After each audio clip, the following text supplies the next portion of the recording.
Shit. I guess we're back with this, so... Where to start? So first of all, I have to get the stream link so I can notify people I'm playing.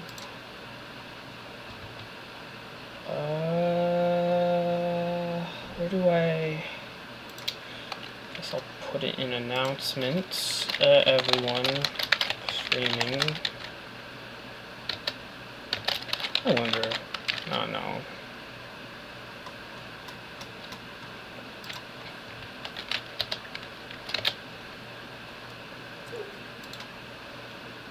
Hello, Ricky Rat Chat. So, there's a few things I have to... Hello, Dylan Cluxon. I'm opening Sonic Free right now. Is this working? Sonic Free Air. Sega! See, we have to finish the Knuckles thing. The main thing is I have to get a map. Because I want to get all the special stage rings.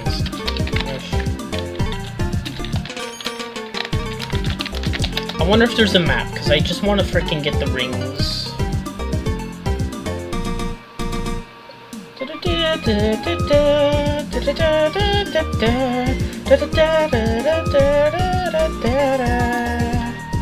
What am I forgetting? Oh, hi, Rev.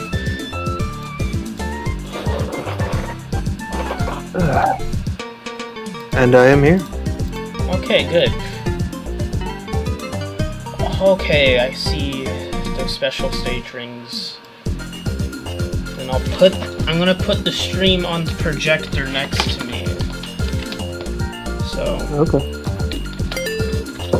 So I was browsing through... Wait, what? Oh, sorry, go ahead. I was browsing through, like, some 2022 Sonic videos, and I noticed a trend. In all the comments, they were saying that, oh, this new product isn't perfect, but it's a step in the right direction. And I was like, is that, like, that's not a good mentality to have. Like, you're just accepting, like, these are, this is like a multi-million-dollar company, and they're producing mid-quality products, and you're fine with that? No, they should be producing the best, like, products, you know? Oh, absolutely. But I think it is just that, you know, people are so used to, what's it called? They're so used to, like, games coming out in, like, an unbaked state. And then when, you know, they wait a while, then it's like, oh, it's fixed because of the DLCs and patches and shit like that. It's just people getting used to the idea of, like, okay, it won't be perfect out the gate, but if we do this, and, you know, it's like, it's not even some cost fallacy. It's just, oh, we'll just, you know, it'll get better with time. Yeah.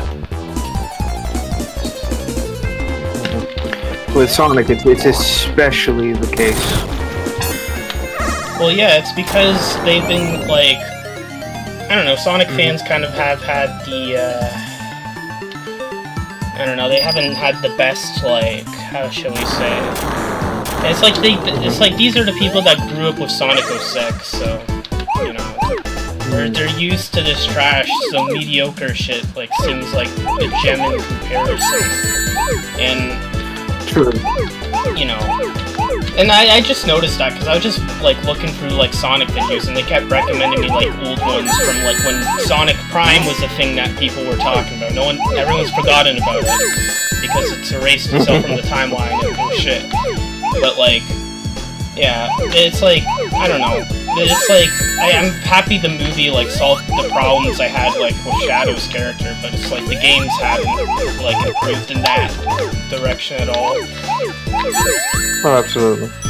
And this is just this is, like, again, a fact of the times, especially that, you know, given with Sonic in general. It's a game series that has, you know, when the hits are good, they're good. But it's more of a problem of, the bad is just really fucking bad, and then when you start noticing, it's like, It's hard to be optimistic about the series, is what I'm trying to say. Yeah, like, I've kind of learned to keep my expectations low at this point, not to try and expect too much, because I was expecting too much, and then I was disappointed over and over again. I kind of learned, like, not to do that anymore, and, you know, Yeah, and then that's another kind of like general problem. I think that the Sonic and these sorts of things have always had. It's just the simple fact of the matter is that, like I said, you've got a series that has been notorious for having issues, but always seems to like pull itself out from like, oh my god, Sega's bankrupt, basically, Well, yeah, the movie has the movie's the only reason we are like, because it kind of revitalized everything. True. There's an interest in it again, which again it happened back with Sonic 2. The first Sonic film did very well, and we saw a boom in that as well. And then we saw it again with the second movie, and it's like, oh yeah, there's an equally high amount of like interest. So the films, because of how well they are, keep the series going, which is it's a good and a bad thing. Good because again it revitalizes the interest and keeps the series ongoing. Bad because it becomes more difficult to keep the game continuity as it is versus like the movie continuity. You get what I mean. There's just going to be a lot of cross-pollinization in a way I don't think many people would like. Yeah, I mean, I don't know, at least the movie continuity's actually been consistent. It's something we can't say about the actual like game continuity in the last few years. Last several decades, to be quite frank. Oh yeah, like ever since, like after, like Sonic 06, the reason it was supposed to be a reboot, and that's exactly why we are where we are now, because it was supposed to be, a reboot, so it erased everything from before, and they kind of just, stopped caring. Like with Unleashed, they kind of, tried to reset everything again, and it was like a soft reboot, and Yeah, the series has been it's been a roller coaster of like, oh, here's this thing and then here's that thing, and hey, let's reintroduce this character, let's not introduce this character, let's redo the series. It's a roller coaster of problems, and again, I don't blame the devs or anything like that. They do have their hands tied when it comes to this sort of shit. I just mostly blame with like Sega and just kind of mishandling the IP. Not out of malicious spite or anything like that, it's just more of a case of it's difficult to keep a series like this going with a formula. I mean, for God's sake, when you look at Mario, for example, that's been going on strong for well over several decades. But they do experiment with shit as much as humanly possible. The end result is always, hey, look at this. It's this completely different IP or, this different gameplay for like one game. And then we go back to the tried and true formula. Yeah. As for Sonic 3 and Knuckles here, I do want to mention something. It still blows my fucking mind that this game even managed to come out as it did.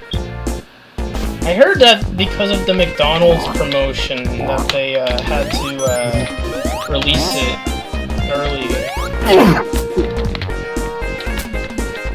Yes, that was one of the big things. So, again, I have to give huge credit to Tom Call Me Johnny for a lot of the information we learned, and Matt Muscle's Wahapa series.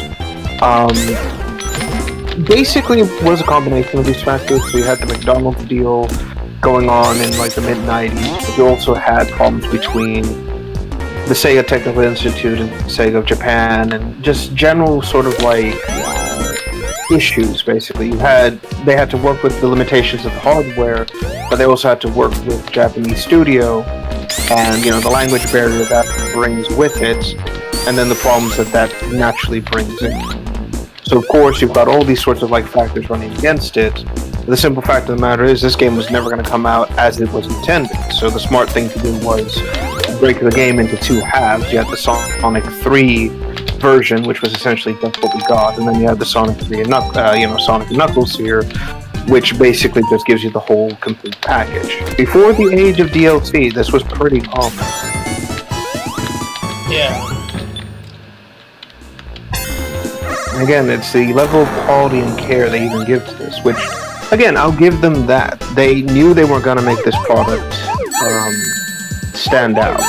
Let me rephrase that. They knew this wasn't going to end well if it just kept it like that. And instead of saying, fuck it, we're going to limit what we're going to do, let's actually give, like, half of this game out. We'll sell it. And then we'll make the second half, and then we'll make it like an add-on expansion people can, like, buy and put on.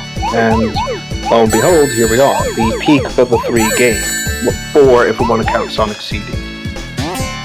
Yeah, Sonic CD. I love Sonic CD. It's, I don't know, that's just interesting how that came to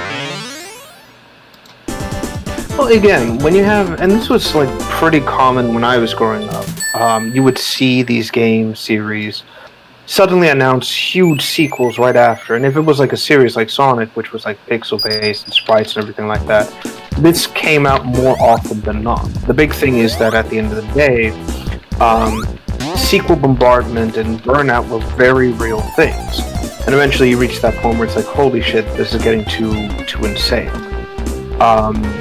But sequels to this sort of stuff weren't too far away, and people like me growing up, we ate well for a while. Then when things started to shift away from, the Super Nintendos and everything like that, that's when I think gaming really took a serious shift into something completely different.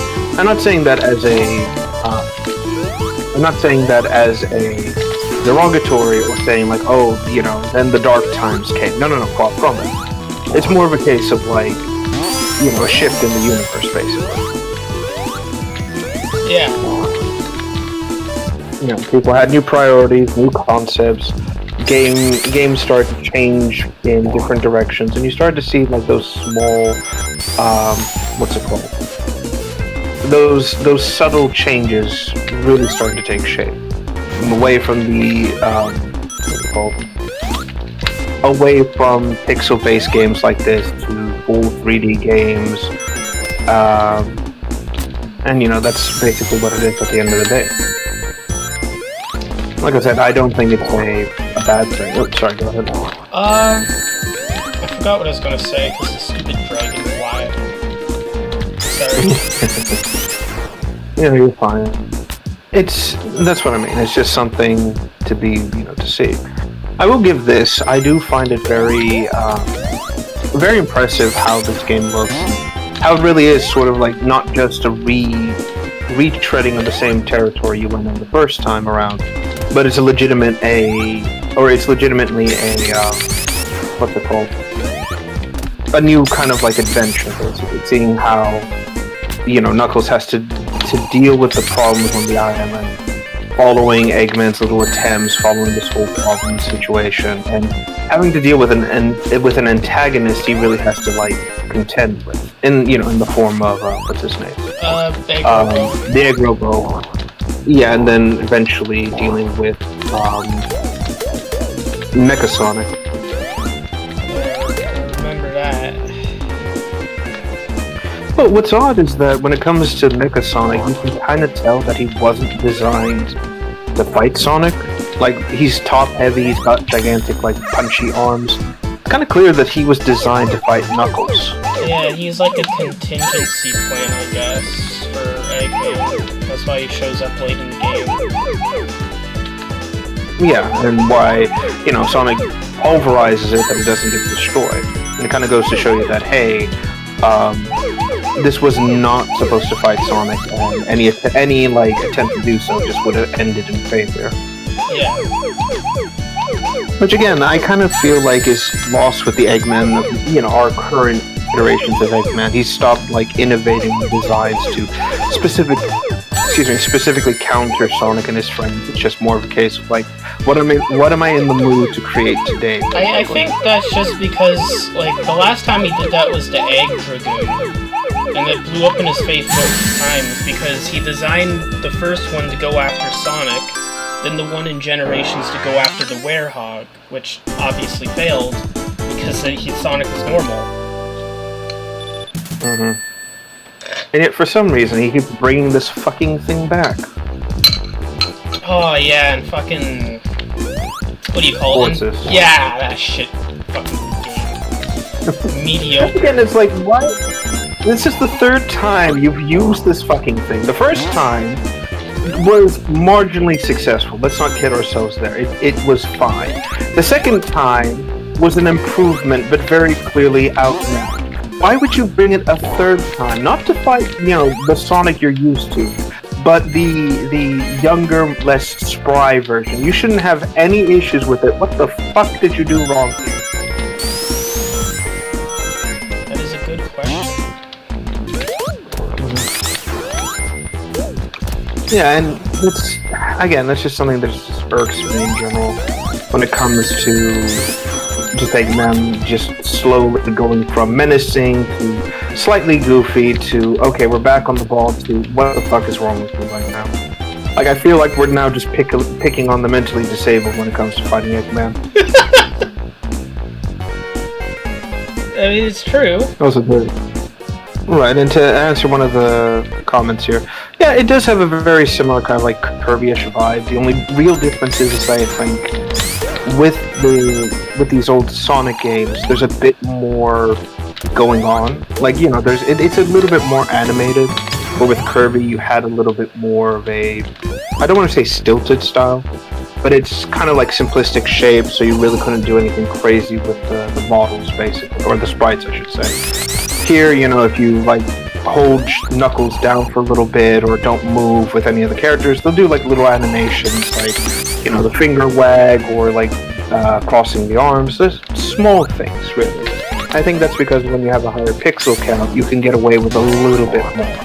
Hell, even nowadays, you can still see what's going on with like Knuckles' design and how he generally sort of like looks, even though like if you zoom in, that's when the model just kind of goes all over the place. Yeah.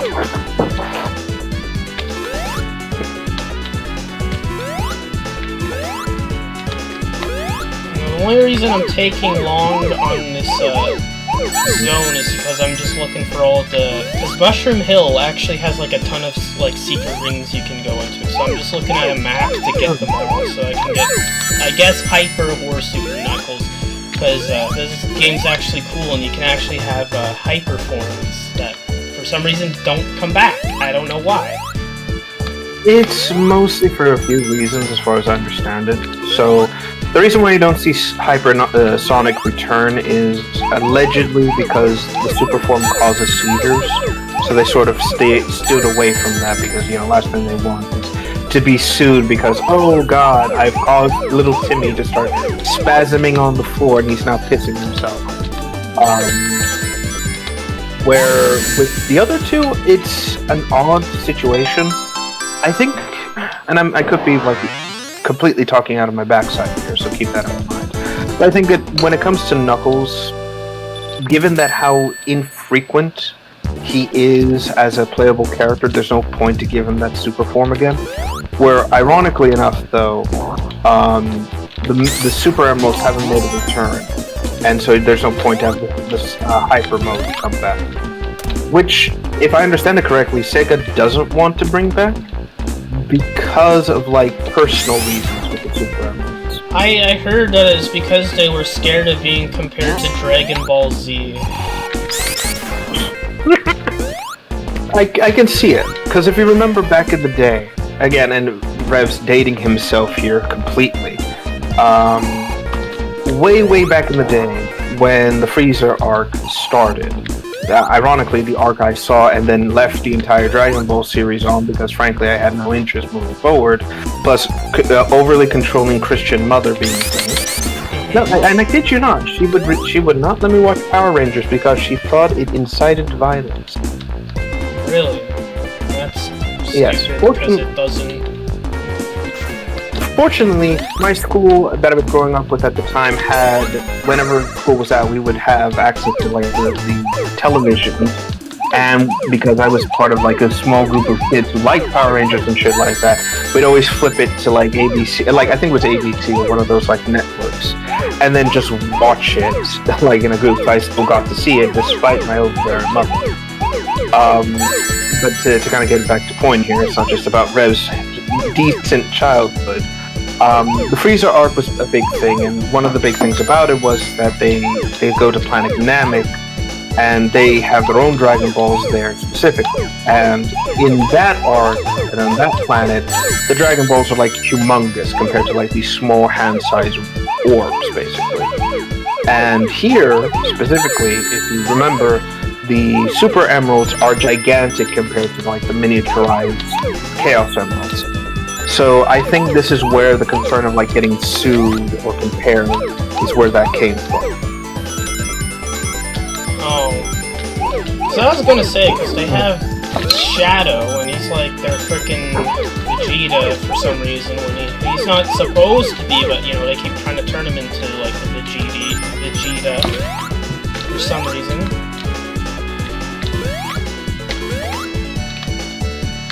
Yes, and it's also because whenever you have a rival character, that comparison is just what happens by default. It's like, oh, here's this character who's like the exact opposite of our protagonist. It must be a Vegeta clone. And it's like, I think it's mostly because when it comes to Vegeta, the character is just more ingrained in the pop culture zeitgeist, so it's easier to make that comparison. Yeah. Which again is just downright stupid if you ask me. But hey, I'm not the pop culture god, so I'm just gonna call it a day there. Still, even though like we are well past the age of that arc and everything like that, it makes you wonder why Sega just doesn't bring these fucking things back at it. Mania was going to, but like for some reason it wasn't in the game. Like there's like inside Mania there's like a text that says hyper. It's never used in game.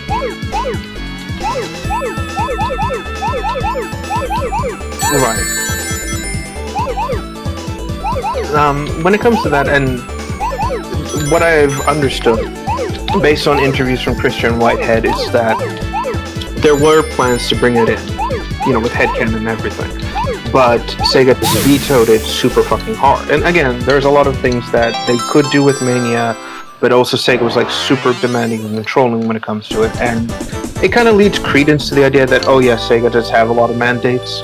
Yeah. But I can see that being more of the case with the games than it is with the comics. No, Ian, I will not accept that bullshit explanation you gave, motherfucker. Well, it's just like with Ian Flynn's mandates, the movies have broken them many times, and I feel like they're over-exaggerated, because I remember someone in the Dylan Thomas Discord server was saying that, like, a lot of them were made up by, like, one of Ian Flynn's, like, fans on some, like, forum.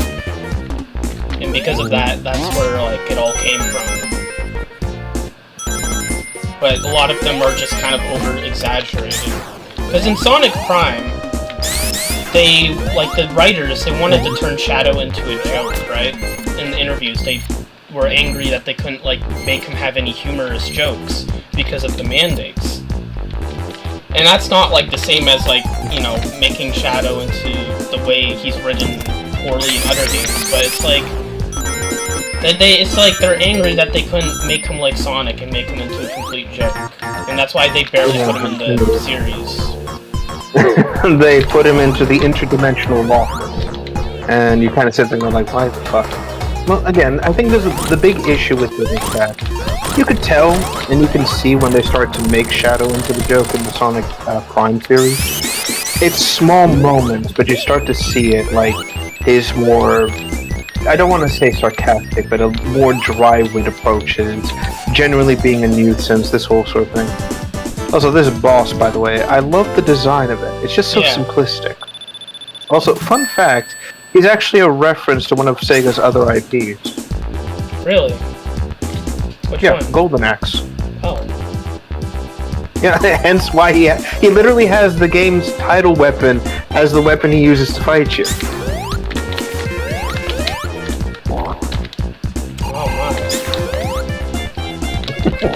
Again, that's what I miss about this era of games, when they could just say, hey, let's have fun with it and reference our company's other mascots. Sadly, that age is long since passed, and I am incredibly sad and depressed now. Yeah. I guess that is the case, unfortunately. But, you know, we move on, we kind of survive. We try to make the best of things at the end of the day. So to kind of bring it back to crime. Go ahead. Yeah, that's kind of the message I have in a lot of my Halo videos, that, like, I just tell people to focus on mods and to ignore the official shit. Like, and it seems to be working. They're talking about my dinosaurs, so it's good. Oh, We're getting indoctrinated. There's actually... Yes. Use the Reaper tactic. Do it. Speaking of which, we really got to resume that at some point. Mass Effect? Oh yeah. Yes, I'd like to. Alright, we'll see about this weekend. Well, actually, I'm moving this weekend. Alright. But I'm literally going to another house. But no, it's good, I'll think of something, don't worry. I'll let you know what happens. Right. To kind of bring it back here, it's like, Prime very clearly had an objective they wanted to do. They clearly had a concept. It didn't really communicate it well, and the end result is what we saw. Something that, and I've said this 100 times before, had potential, but horribly mishandled everything. Yeah. They could have done something cool, but they just fucked it up. No, absolutely, because at the end of the day, this wasn't a series made by Sonic fans. This was a series made by organizers, and like a studio who was just doing a show. It's made by Canadians. Yes. But clearly not fans of the series, just told, hey, put this in, do this, do that, blah, blah, blah, blah, blah, and just leave it at that. And they did. And I think it shows, because you see very little, actual interesting concepts. You just see the same 4 to 5 characters just redone over and over again. No unique alterations, no interesting, hey, this is what could have happened, this, blah, blah, blah, blah. Imagine this for a second, if you will. The Nowhere, the pirate setting. Imagine if this was a result of, chaos basically running amok, how the whole world's just sunk. Yeah. And you just see these, everyone just resorts to piratism because it's just easier than just rebuilding what was lost. Yeah. Or even, with New Yoke, just say it's oh yeah, this is the dark future from Sonic CD, this is what would have happened. Yeah. Those are all good ways to explain those things, but they didn't care. They just picked a bunch of generic concepts. And said, fuck it, here we are. So, here's pirate setting, here's jungle setting, here's big city industrial setting, and nothing else. Yeah. How does it work? Again, sorry, I was focused on that. You're good, no worries. I'm not gonna turn this entire thing into a why Sonic Prime sucks. The thesis. Also, hello, Fire Rage, welcome to the stream. I'm not gonna turn this entire thing into my thesis of why this sucks. I just want to put that out there, but it disappoints me. Well, we did talk about it in the Left for Random talk thing, I remember. So if anyone wants to hear that, it's available. True. That's another thing we have to pick up on. Oh, right. There was also a suggestion I wanted to make, is that when you discuss the mod topics and things like that, I would recommend looking into mods from Half-Life and things like that to kind of show how a community who really has just kind of had nothing for almost 20 to 30 years has managed to come together and make some of the most amazing games out there, especially things like Entropy Zero, Swelter, things like that. Yeah, that's I said that I used the Carnivores community as an example for that, because they kind of done the same thing. Mm-hmm. Yeah, that's the best way to kind of look at it. Look at what a community who focuses exclusively on the mods can do, and then kind of just copy that to Halo. I think, again, with enough time and effort, the fan community for Halo is going to make some truly amazing mods, things that will easily eclipse the main games. And we're going to see just how far that's going to go. I'd like that, because I feel like the community's been kind of stuck looking at the past for too long, mostly because the shit 343 has done, but I don't know, I'm trying to look forward, because, I feel like we need to introduce new concepts, new things, and that's one of the reasons I've been reusing and rewriting the Vanish, because I feel like that could be a good way to move past the Halo 3 era Covenant and stuff like that. Yeah, actually showing a setting and moving forward with the story, not just here we are, Halo 3, and then go back over and over again. Yeah. You know, like obviously it's like you use Halo 3 as like a jumping off point to move forward with the series into like your own direction if you want to. But it's not something you need to use as like the base, you know, for it. Hell, my ideal like Halo 4 would just be take some aspects of, you know, the Shield world and everything like that, get rid of the Didact completely, have it just be a strange alien world with machines that nobody can really explain, and just basically have it with Chief having to deal with the how the UNSC has just abandoned him. Yeah.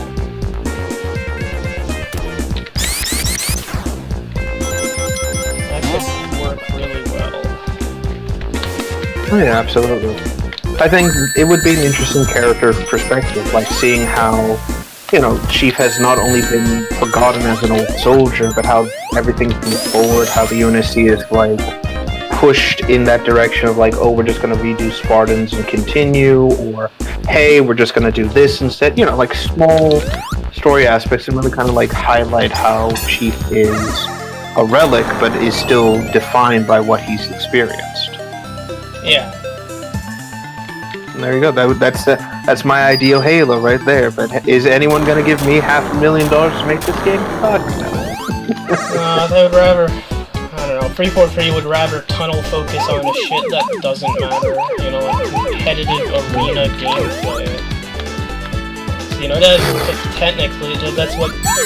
totally what Halo fans want. You know, not, you know, naval combat, like new enemy types and all that stuff. Mm-hmm. No crazy, like, holy shit, here's this cool concept of like an aquatic Covenant battle scenario, or here's this, like, no, it's just, hey, look at this, like, thing we're just bringing back for gameplay purposes. Yeah. Sorry, Pink Supreme said something. I'm surprised by this quote, but I'm gonna read it. Humanity has tormented us for so long. Earth has suffered from us. The only way humanity to be saved is humans are not human anymore. That would be an interesting concept for a Halo game, if you ask me.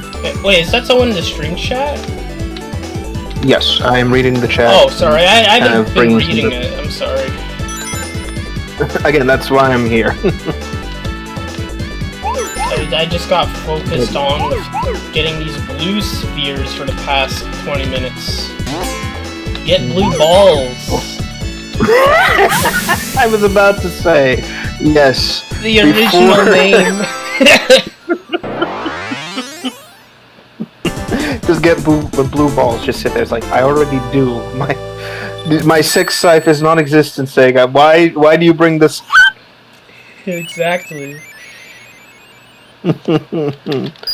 But it's still just kind of hilarious. 4 more to go. You knew someone from like the English side of things saw that and just immediately said, we have to change this. There's gonna be someone is just going to get some bad memories. Get one of the different, like, yeah, I don't want to remember like my college days. Can we just change that, please, and thank you.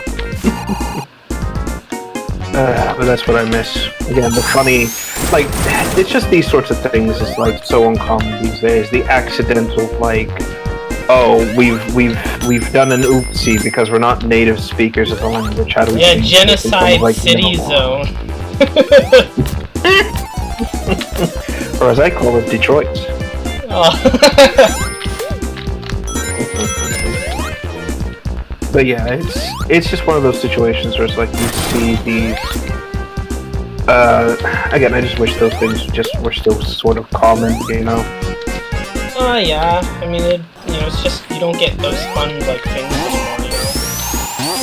Mm-hmm. Again, people rush in, they immediately just kind of clean it all up, and it's like, you know. Yeah, they clean it up with their Janny broom. Yeah, and we have to deal with it because what could have been a glorious pun has now been sanitized. The point was like it's non-existent. Yeah. Oh. Oh, there it is.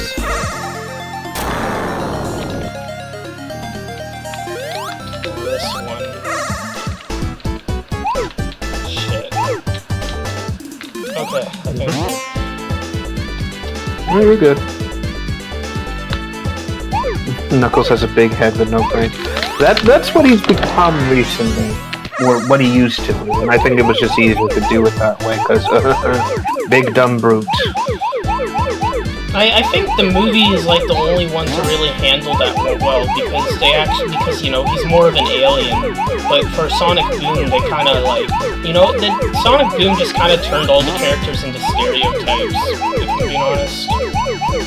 No, it's more of a flanderization effect, where it's like, okay, we know Sonic is like cocky and sure of himself, Amy's the girl, Tails is the nerd, and Knuckles is the big punchy boy. So just take these aspects and go way overboard. And the end result was like versions of the characters so different that you might as well just kind of go like,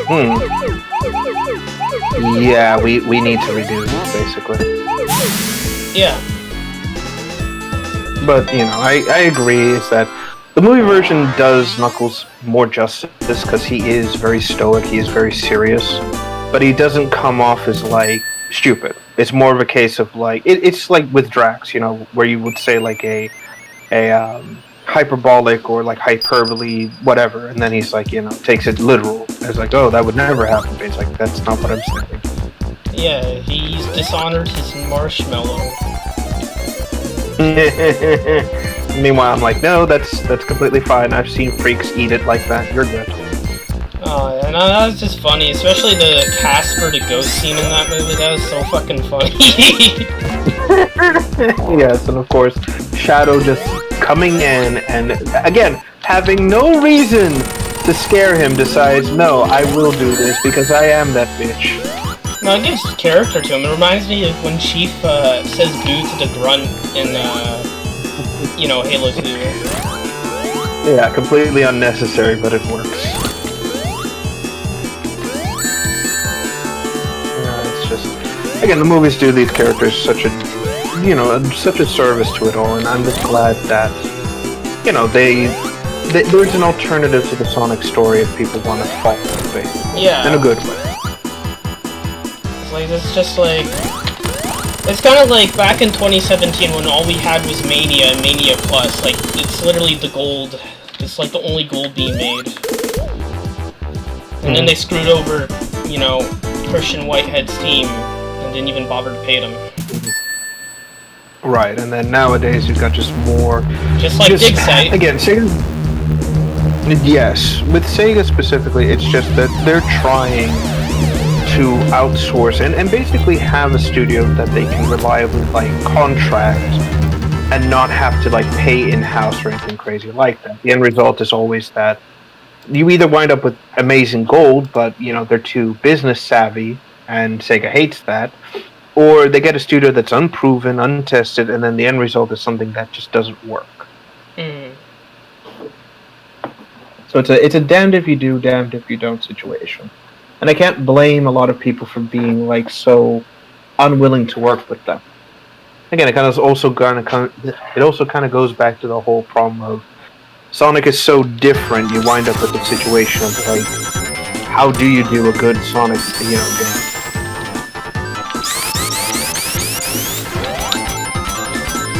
Yeah.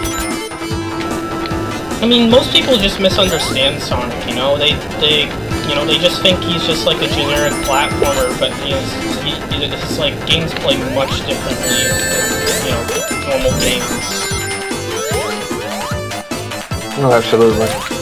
It's just one of those problems where it's like, you can tell that, or let me rephrase it, it's one of those technical problems where you start to see where, when other people take control of the Sonic IP, they wind up going in like various different directions. Some people will prefer to be more like, oh, I really like this version of Sonic, so let's do that, and then others are like, no, I prefer this and that and this and that.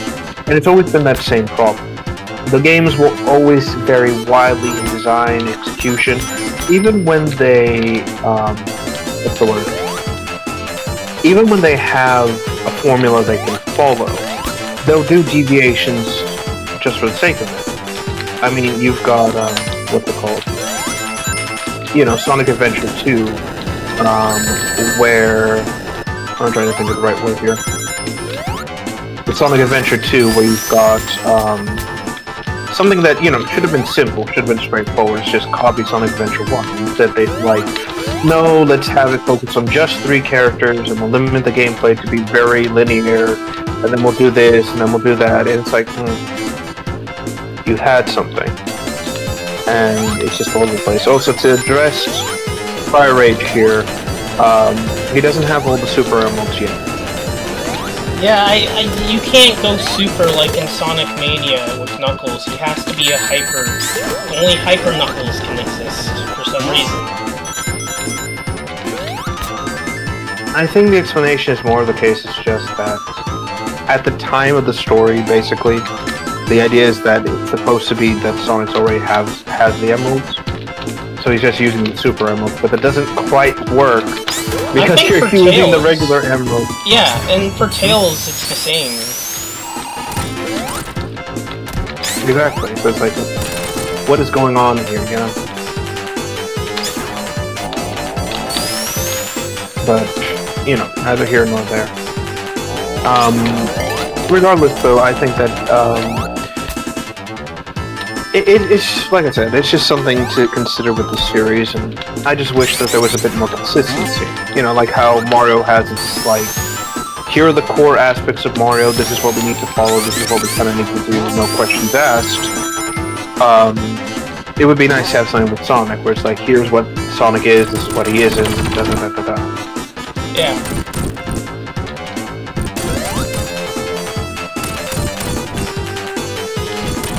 I wish we had that, but you know, there's no consistency. Fuck. Okay. And that's, again, one of the biggest problems when it comes to the Sonic series as a whole. It's just, whenever, and again, I keep saying this, I don't want to be a broken record, it's just something that can't be denied. It's also the fact that you have the fact that the Sega Institute, or Technical Institute, doesn't exist anymore. And a lot of what these games back in the day had, when it came to consistency, is just gone. Like, completely. Yeah. And that was just mostly due to internal, like, what's the word? It's just also the simple fact of the matter is that, it just fell apart because the work cultures were just completely different. You know, in Japan, you're kind of expected to come in and come in and start working, and then basically fall asleep at your desk. Essentially, it's a completely like unhealthy work-life balance, essentially. And you know, people at the Sega Institute are like, it was like bad there with that type of stuff. Oh, it was. And it's mostly a case of, like, you know, the Japanese Sega executives and the like expected Sonic to, you know, like, these timetables to be met in some form of, like, what's it called? This sort of, sorry, hold on.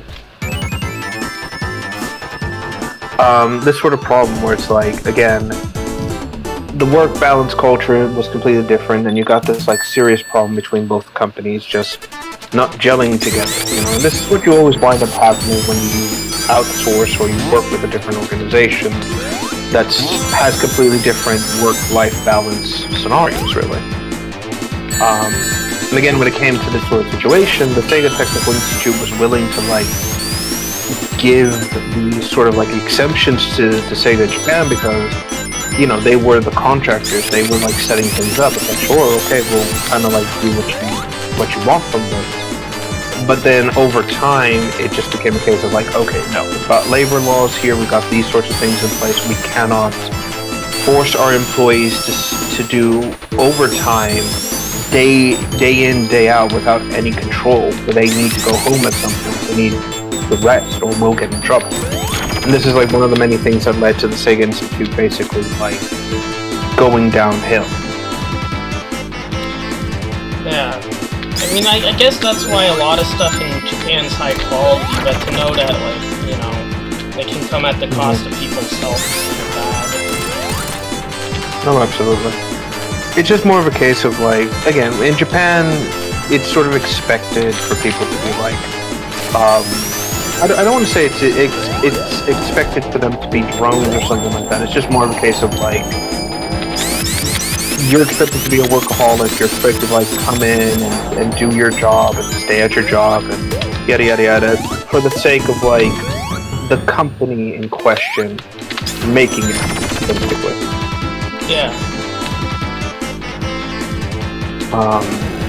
And again, I think that's like the worst of it. It's like, there's a reason why, you know, with Japan and everything like that, there are such, like, horror stories you hear from these companies. You got, like, people who go there and it's like, Jesus fucking Christ, I never want to work in this sort of place, and yada yada yada. It's like also why you see so many stories about, like, young men not wanting to become what they call salarymen.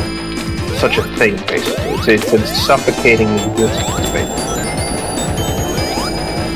Yeah. Oh, where am I on the map? Yeah. Again, I don't recommend this. Like, if you're gonna go to Japan, just visit the country. Don't try to work there. You will regret it for the rest of your life. Yeah, it just seems like it's full of all that shit that can be annoying. Mm-hmm. Oh, absolutely. Again, crunch isn't just expected. It's also like it's part of the default, basically, and it's just absolutely horrible. And I hate the fact that this practice is sort of continued here in the West, where you've got companies forcing developers to, like, stay at their desks, meet impossible deadlines, and, you know, have such an intense amount of burnout. Like, I get it. Not every job's going to be cushy. Some of the work has to be done. It's always going to be kind of, like, intense. I get that. I'm not, like, trying to be a commie or anything like that. Of course. Because we see how that can happen in the wrong way, you know, game devs, like, you know, acting the way they do, but, like, you know, we're not, like, talking about that. We're talking about actual, like, problems. Right. Where people, again, it's a case of, like, and this is the biggest part, I think, that we have to deal with, is that a lot of the time, these choices are being done by the upper management, by the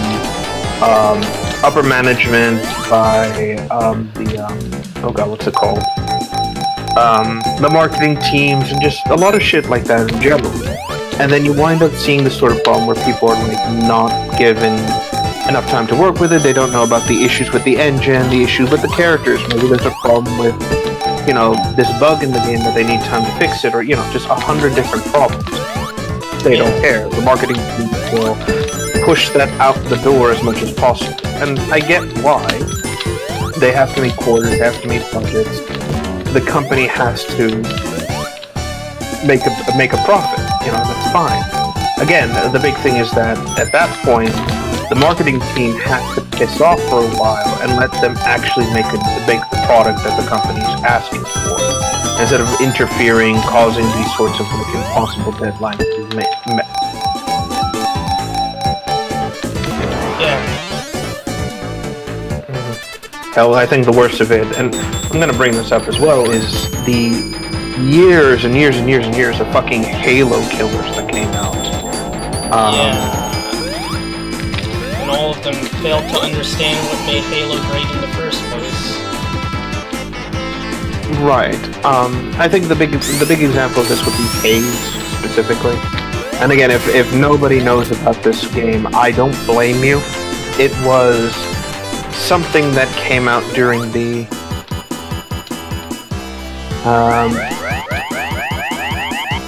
what's it called? It's just a case of, like, it was a game that came out in, like, the PS3 era specifically. It was a game that focused and wanted to tell a story, basically. And the problem was that the dev team behind it was, like, one of the more influential, like, classic first-person shooter groups, right? And so naturally, the studio behind it said, "Oh, this is good. We've got like a real talent. We can actually dethrone Halo. In fact, let's start calling it that. Let's call Hayes the Halo killer. And it just stuck. And it was all over the marketing. It was like the next Halo killer, the next big game, the game to dethrone Halo. You won't be talking about this any longer. It was just so fucking like tone deaf. And it just kept going on. And the devs even like came out and like in a lot of these interviews and they say like, we don't want to be the next Halo killer, we're not interested in doing this, this isn't our goal, this isn't our objective. They would keep saying this, but the studio would just keep throwing this line out there, and it caused this expectation for the fan, like the people who were hearing about Haze, like, holy shit, this game must be so fucking amazing. It must it must do what Halo does, and it must be like even better. And it's like that's the impression people got. And then in the end, the worst of it was is that it was nothing like that. It was an anti-war story about what happens when, you know, corporations take control of the military. It was about drug use. It was about like learning not to listen to the propaganda in the world. Like, it was a beautiful fucking story that was told. And even like the big twist at the end is like, even when you join the rebels and the guerrillas, like the whole point of the story was that this company was invading this like third world country specifically because they wanted to get a flower that created the nectar, which turns any human into like a super soldier. But it also makes them incredibly addicted and like violent if they get like removed from that substance.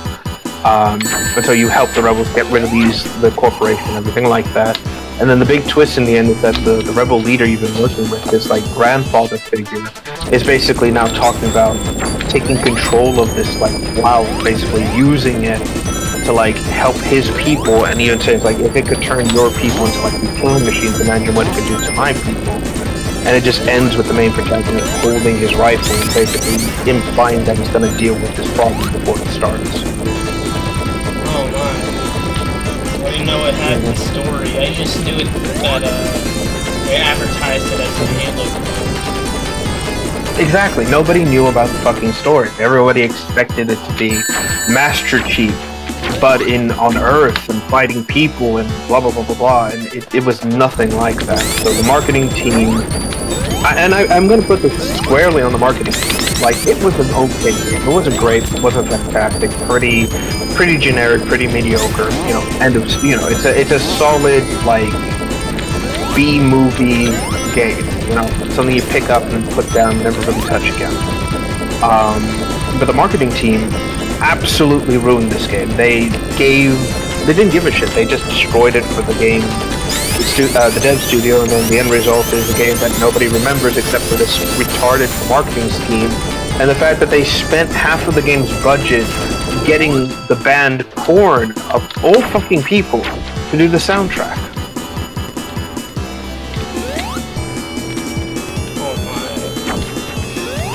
Yeah, it's so stupid. And I'm sorry about that whole guy who was following you at your hotel. That's disturbing. That's why that was done. Sorry, I'm just addressing Fire Red here, Tim. But yeah, I did not know that was Japan is weird. Their culture is odd. And I'm not even saying this to be like racist or anything like that. It's just weird. Also, can I just say, the boss they're currently fighting, what? I just love the fact that it's basically a penis. Yes, I was about to say that because it's pissing me off. If I lose any rings, I'm fucked. It's a goddamn penis bot. It's shooting bursts of red liquid at Knuckles. I think if that's happening to you, I think you might have a problem, Mr. Robot, and you may need to check that out.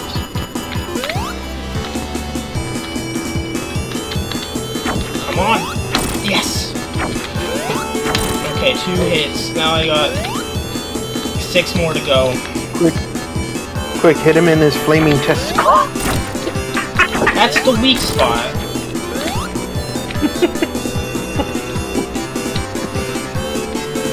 Oh god. Okay. I want to know who, like, I'm gonna Google this now. Who was the boss designer for this series? What made them think it was a good idea? Okay, it's dead now, thank God. What made them think it was a good idea to make the flaming balls of,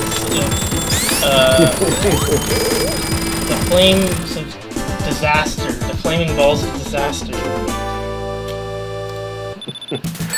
From what I can see here, the designers were Hirokazu Yasuhara, Hisayoshi Yoshida, and Takashi Iizuka.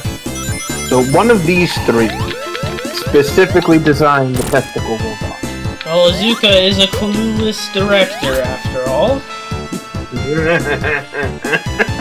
I like to imagine, like, he designed it, like, just whatever, right? And then as soon as, like, the game is about to go public, he gives the bosses one other, like, last quick look, and then stops and goes, that is a penis. Oh, no. It's like, just the dawning horror on his face. It's like, it's too late to stop it now. Oh god, I love it. I'm just surprised that like no what's it called? No like Puritan Puritan groups looked at it and said, you see video games are evil, they convert our children into homosexuals. Look at this thing. Yeah, they didn't see the flaming point to the sofa. The flaming balls of disaster. Flaming. You know, you say that, but it's not as bad as Alucard's quote-unquote balls of destruction. Yes, that was a thing for one of the Castlevanias. Look it up. I did not know that. It was, so I forget which Castlevania it was, but it was one of them. And the big thing was that you could play as other characters, and one of them was Alucard. And he would have this attack where he would just open his cloak and 3 red orbs would fly out in an arc and hit enemies and just kind of like bounce around. And so the manual for the game calls them his quote-unquote balls of destruction. Oh, it sounds like it's a wrong description. Again, I think I understand what the concept was. You know, it's like it's an orb. And it defeats enemies, so obviously it's a ball of destruction. It comes naturally. Again, it's the English euphemism though that makes it completely just fly off the wall. Yeah. Because it just sounds like he's hitting people with his nuts. Yeah. It's the vampires and the retractable. Retract. Oh. I fucked up. I was going to say retracting and testicle, but I just combined it into retractical. That's what it is now, retracticals.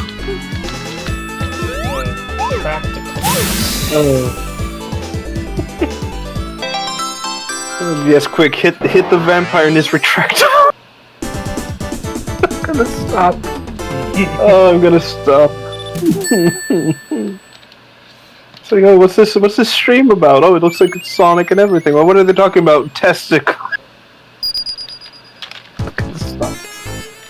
Oh god, it's a good thing you're not like this isn't a paid stream or anything like that. You would just lose that sponsorship immediately. I wonder if I'll ever even get to the point of sponsorships. I heard they give you like $1,000 or something for them, or whatever. Roughly. How it works is that you get, it's a percentage, it's based on like whatever they have in the budget for like advertising. And so they give you that percentage of the advertising budget. And then from there, they'll give you, not only that percentage, but they'll also give you like the product to either review or like your own personal copy of whatever it is they want you to shill out for, basically. I mean, the only problem is the products are usually like really bad. That's the only problem. Like they're just like bootleg, like quality stuff. So it's like I have to push, like I have to promote a bunch of stuff like that. But you know, if I need I'll probably invest anything I earn from it to something actually good. You know, like getting absolutely, that's stuff. fine. That's fine. Again, for a lot of people, it's just a case of like, oh, we'll do this. I do want to mention something when it comes to that, the sponsorship, because I do want to mention something funny. But before I do that, I do want to mention something else. Yeah. So, in the UK, and this is mostly in regards to Sandopolis, because we are here, and I want to mention this. From what I understand, in terms of like the UK Sonic the Comic stuff, Sandopolis does have a reason to exist. It's something to the effect of like, as far as I understand it, it's an old sort of like echidna power, technology, treasure, things like that. And that's why it's in this place. There's actually supposed to be a lost pyramid somewhere there. But specifically, in the comic, Knuckles mentions the specters and the ghosts and describes them as like lost souls, or like souls that just kind of got trapped there, essentially.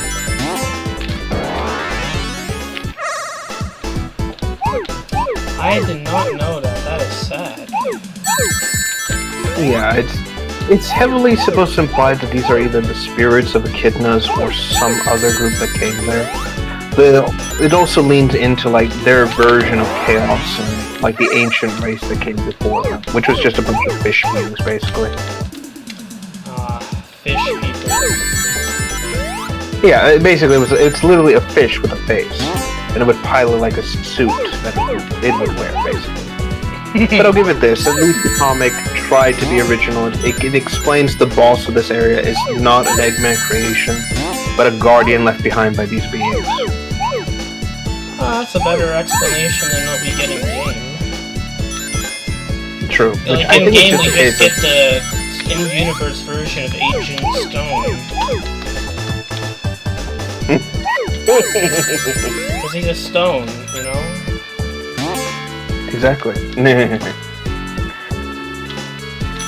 but beyond this, again, I'll give it that.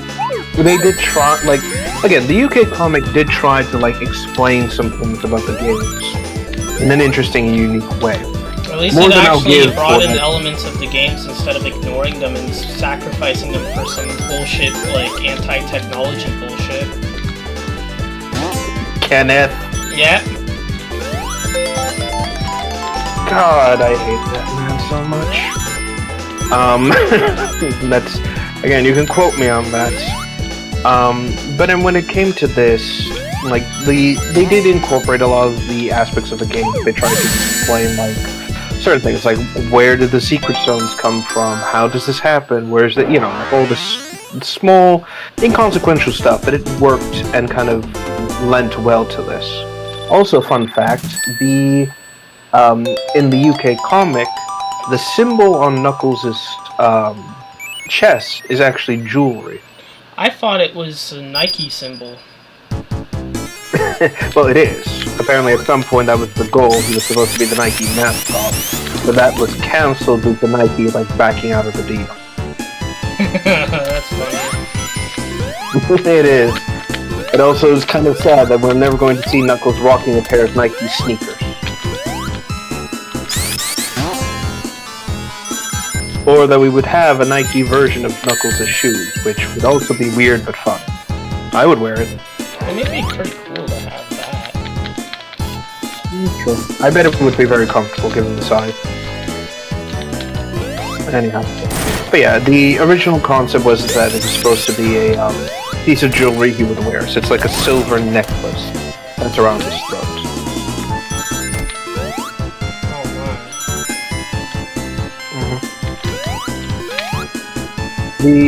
From what I understand, and again, this is mostly in terms of that,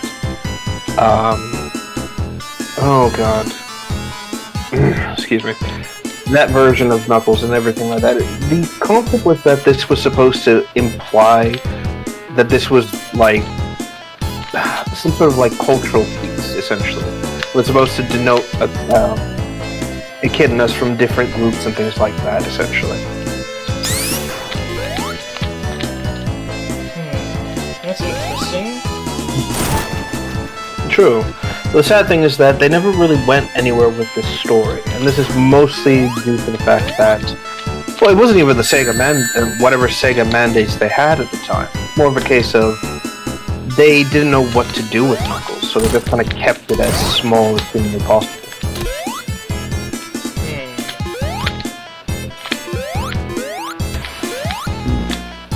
Let me see here. I know for a fact that they did introduce an evil Echidna for this, but it was strictly just one character. And that was the character Zachariah. Who is that again? So you know the Wexner glitch, the glitch you can do in this game that turns Knuckles white? Yeah. Right, so Dr. Zachariah was basically based on the Wexner glitch. And he was essentially a white Echidna with a gold necklace around his throat and was very, very old, basically. Essentially, he was the prototype version of what... I forget, was it Ian Flynn or Ken Penders who created Finituvis? Might have been Penders, or Ian Flynn must have redesigned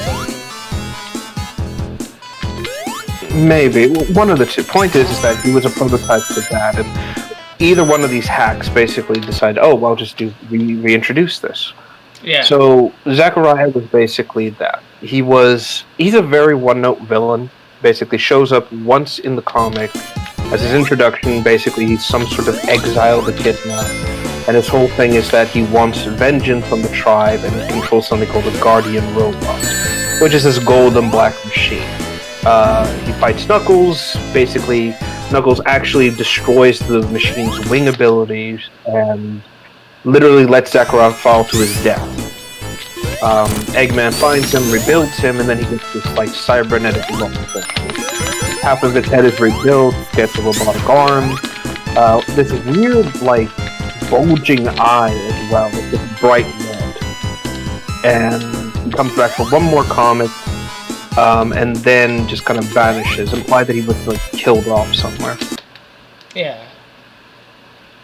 And that's basically it. But he's left an impression. A lot of people are curious about Zachariah and what kind of a character he was, since the UK version heavily implied that they did have plans, or were going to explore Knuckles' history to some point. But I think they did a better job about this, just leaving it so vague we could kind of fill in the gaps of things. It's just a shame that, again, when the US gets an opportunity to basically like continue these sorts of things, they don't fucking do it, instead just reinvent a new version which is basically the same fucking character. Yeah. I'm sorry, it just pisses me off. The simple fact of the matter is that you have these guys who have this chance to like do some connective tissue, and they're like, oh no, we'll just do our own version and do nothing interesting. What's Finituvis, this whole thing? He's evil and he's white. That's it. Not even going to explain what it is, nothing about it. It's just he's an evil version who's basically just Darth Vader.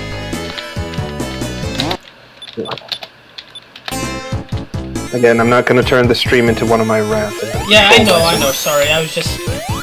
the stupid game screwed up, and I got mad at that. One of the downsides of these old games, it's so easy for things to just break. I just got knocked in there. So annoying. True, I mean, it could have been worse. You could have just died, basically, and have to go back anyways. I only have 2 lives left because of some of the other deaths. Like, I literally have 1 last emerald, and I can get Hyper Knuckles. And not have to worry about dying ever again. Well, well, then I can just play normally. I don't have to look at a map and just kind of keep, having to stop, like, every 5 seconds. I can actually play the game normally. Which is very appealing. I'll be honest, speaking about the comics, I never have been able to like them, because I feel like they're just all over the place. Like, I feel like it's just introducing so many characters at once, and honestly, I think that's the issue with Sonic.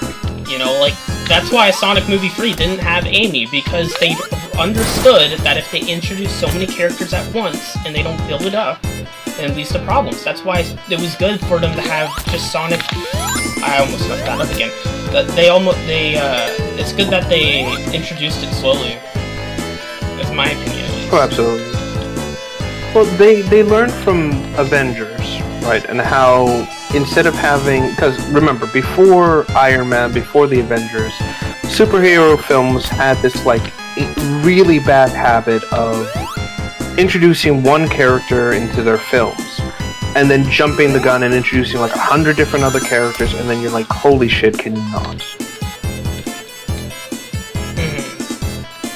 You know, and then Marvel did the smart thing about like, okay, let's just not do this. Let's, you know, give every character their own film. They'll actually like build up and change and become something, and there you are. And I think that's the big, you know, that's the best thing that they could have done. The only major problem, I think, is that at the end of the day, you have a situation where I'm trying to think of the right word here. The big problem is that when it comes to this movie specifically, well, actually, let me rephrase that. They did do the smart thing. They just specifically kept it to like, here's one character, here's this, here's that, blah, blah, blah, blah, blah. And instead of running the risk of like adding more characters, adding more things, introducing things that could have caused more stress and problems, they said, no, let's just do it to this character, let's keep it simple, and here we are. Yeah, and now the movies are starting to feel more and more like the actual Sonic stuff, which is it's like good build-up, you know? Oh, absolutely. So instead of it like, here's Tails, here's Knuckles, here's Shadow, here's all these characters all in one go, it's now, here's a film that introduces one or two characters, and then they have their opportunity to actually like become something. They don't need to follow a specific guideline or rules or anything like that. It's all set, basically. Yeah, it's kind of the same issue I have with like Sonic Heroes, where they just have so much going on at once that it just doesn't fucking work. When all these characters should just be in separate games, and like that's one of the issues apart from me just not liking the kiddish like theme of the game, because it's not fucking, they toned down the seriousness after Adventure 2 for some reason. Probably explains why the biggest Heroes defenders are people like Ellis Mark, and then they get cucked. His girlfriend, he got cucked, man. Like, I swear to God, like, the fucking, like, Blowbacks, the fucking Premi guy, like, all those guys who are major Heroes defenders, they all got cucked. Like, what's going on? Sorry to sense something here. And congratulations, we can now play the game over. But that's what I mean, it's just, and I don't disagree with you. The big problem is that I'm not going to be here and say, like, oh, the problem with Sonic is all his friends. No, that's not the problem. That's not the problem. It's like when people say that sandbox bloat is a problem. The problem is they're putting them all in one place, and they don't give them any room. That's the problem. Right. The characters can't breathe, they can't go on arcs, they can't change, they don't have gameplay opportunities to actually, like, expand beyond what limited scopes they have. It's just, here's this character, they're not the focus, they're not the gameplay, blah blah blah blah. Alright, let's move on, basically. Yeah. That's the biggest problem. And again, the best way to kind of solve this, I think, is that if you specifically do games that are built for these characters. But I know that that's probably not going to sell well, because, again, Sonic's not on the cover, so what's the point? Yeah, it's like for example, Rouge and Knuckles, after SA2, they've been given nothing to do. Like, Rouge is literally just there for eye candy purposes. Weird anthropomorphic eye candy, yes. It's just the truth. No, I don't disagree with it. The biggest issue, I think, and again, I'm just throwing this out there, is like, one of the ways to kind of try and resolve this issue is the simple fact of the matter is that I think they should do a Captain Toad approach like they did with Mario, where instead of just shoehorning this character into the next Mario game, actually have what's the word? Actually have the character, oh, Jesus Christ. Have a game based on this character and this character alone. That's it. That's where you leave it. That's where you end it at. I mean, I could see, like, something coming about it, like, you know, have a game about the Chaotix, which we had years ago. Have something focused on these other characters. You know, like, there has been games for these characters. The only problem is that trying to have this work has always been a crapshoot, because sometimes the game just doesn't work as it's supposed to. With Douglas Chaotix, they really fucked that up. Because they added this whole fucking link mechanic in it, and they had to build the whole game around that design. And they created unintended problems by making that, like, design choice. Oh, absolutely. Ironically, as far as I understand it, as far as I get it, it seems that this tether mechanic existed as far back as Sonic 2, basically. And it was something that wasn't added there because it wasn't stable, but they added it to the Chaotix game because they thought, oh, it'll be stable enough, it can work. There's no problem here, and the end result is like, no, it is exactly the opposite of that. The problem was here in spades, and it just did not. It just didn't work. No, sorry, let me phrase that. It didn't just not work. It completely and utterly derailed everything that game had going for it. And it's been the same problem with other games that tries to focus on one or two Sonic characters moving forward. You know, you have characters or situations like, what's the word? You know, like games that focus like on Amy or anything like that. Again, you run the risk of people not being interesting or the gameplay not working, essentially. Yeah. But, again, I guess another big thing is like, what mechanic can you give the other characters that, you know, can work, and it's not just, oh, this is a Sonic game without Sonic. Exactly. I'm just trying to think on it, like, legitimately trying to think on how this would work. And I'm drawing a partial blank here.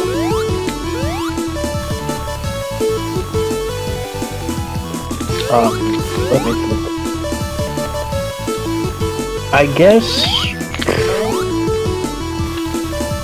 Okay, I guess the first step would be to avoid any of the, like, Sonic characters that are basically with Sonic. So Amy, Shadow, etc., etc. I guess... I'm sorry, I'm blanking super fucking hard right now. I can't think of any, like, gameplay that would help. Yeah. Let me think. Yeah, no, we'll leave it at that. For the most part, we'll just say that it's possible you could do something. I think smaller scale games could work, or take what what's it called? Sonic Dream Team did, which was basically go back to the Sonic 2/Sonic 1, Sonic Adventure, Sonic Adventure 2 formula of, hey, here we are. Yeah, I mean, that's a fucking mobile game.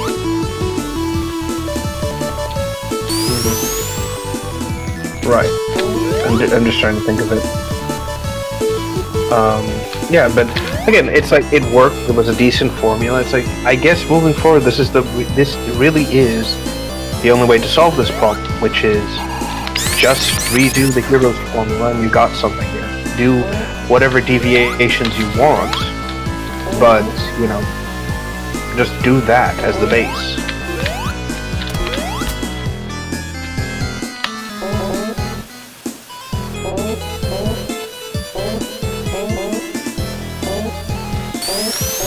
I'm just gonna leave it there. I'm sorry, this fucking shit is hell. I don't know what I'm supposed to be doing. Oh yeah, this level is infamous for just, like, introducing something that the player just really did not need. At least it's not bad as Superstars when it insta-kills you.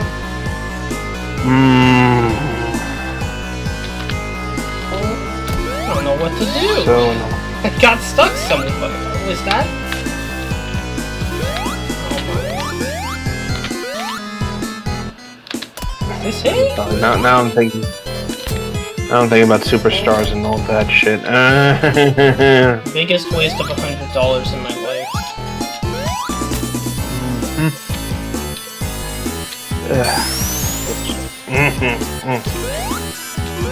It wasn't a bad. Wait, what? No, go ahead. Did it seriously loot me back here? Like, there's... Oh, fuck this. I'm restarting. It looks like I gotta get the Oh, Sonic fan. I'm going to bed. Just want to... Oh, good night, Sonic fan. I guess I gotta bring out the fucking map again. Cause I don't know what... Sleep well. I don't know what the fuck I'm doing. Oh my god. This is the problem with Sonic Free, because there's just, like, these bad fucking zones that you have to play through.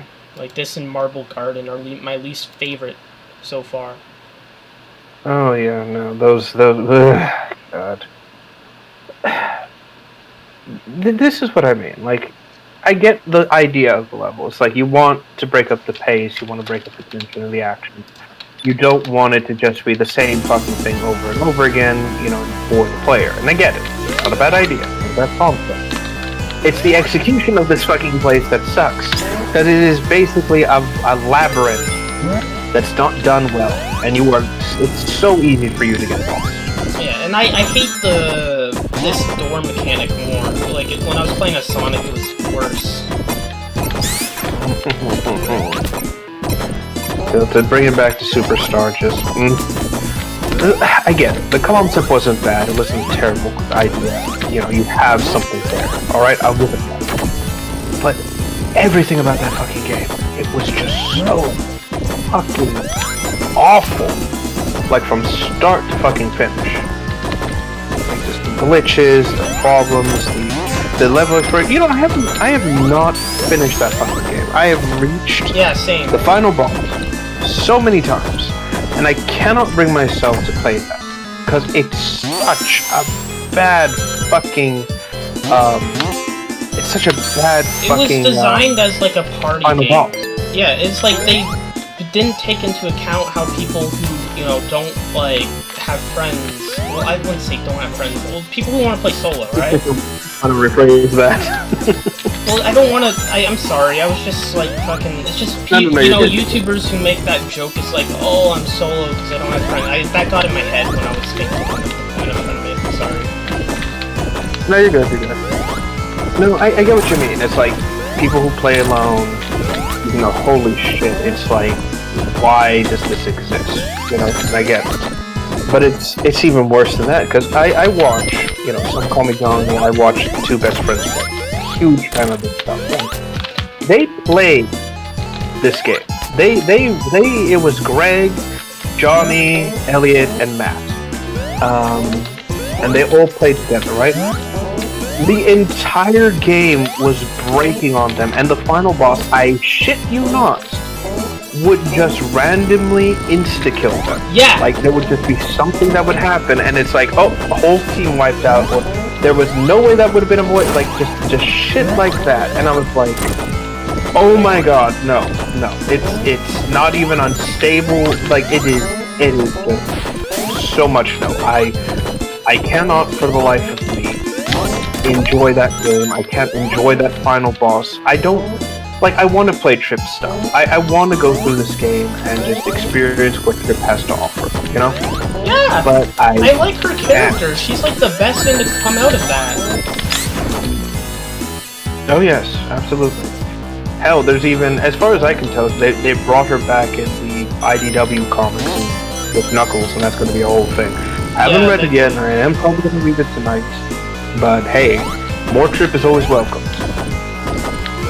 At least they aren't like completely like abandoning her, you know. True. And again, I think Sega is trying to focus on the idea of like expanding and actually giving us more characters to work with, and like actually finally getting their shit together. Now, again, I know that you hate the comics, and I don't blame you. Frankly, I do think that they should incorporate some stuff. There's some parts of the comics I like the Mecha Sonic one, some of the classic comics they made, like that stuff I actually like, but like most of it I hate Sonic's characterization. I hate all the other stuff that comes with it. That's really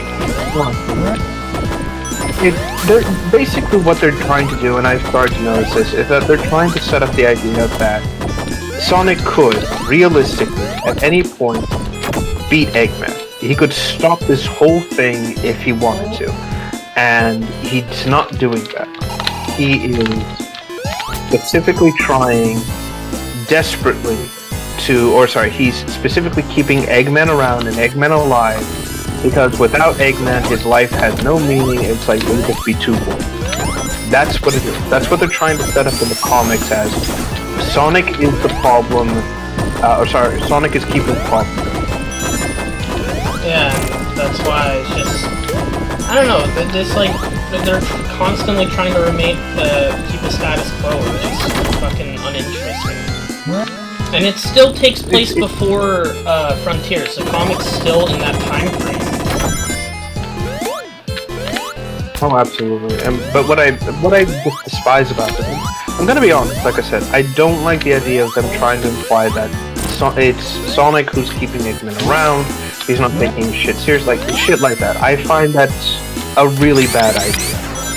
Because again, this is typical, like, oh, we're going to deconstruct the character without understanding what the character is.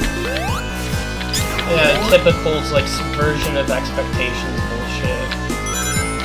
Yes, and it's not good. Like, if you want to imply something with Sonic, like, Sonic is very clearly playing with his food and not doing anything to actually, like, change shit, that's one thing. Sure, you can do that. I don't mind it. What I have a problem with and what I don't like is when you start to do this, like, oh, now we're deconstructing this character who, used to be good, and blah, blah, blah, blah, and da, and then I'm like, fuck off. Like, fuck off entirely. Well, yeah, they're pretty much just, the implication is, like, I don't know, it's just, like, it's just fake conflict, it's just to make, like, characters, like, the fucking sheep and the fucking duck, Starline, it's just to have them be like, oh, why the hell is everything the same? And then they just get killed off or something, because, they're wrong for question why everything's staying the same, and these characters aren't really doing anything to change it, and make the world better. Right. Don't shake up the status quo, basically. It's like, no, fuck off with that. Like, again, if I don't mind things having a status quo, right? I would prefer it if the status quo changed with what actually happens, rather than upholding the same thing over and over again. That's not a good story. That's you just basically running out of ideas and not trying to do anything with it. I'll use Warframe as an example. We have had a bit of a status quo situation going on, right? The whole thing is that we've got two enemy factions fighting each other, blah, blah, blah, blah, blah, right? But things have changed. The story has evolved. Things have been ongoing over time. And we've seen these changes, we've seen these new characters, we've seen the universe adapt and grow as time has gone on. And there have been changes, small as they may be, things continue.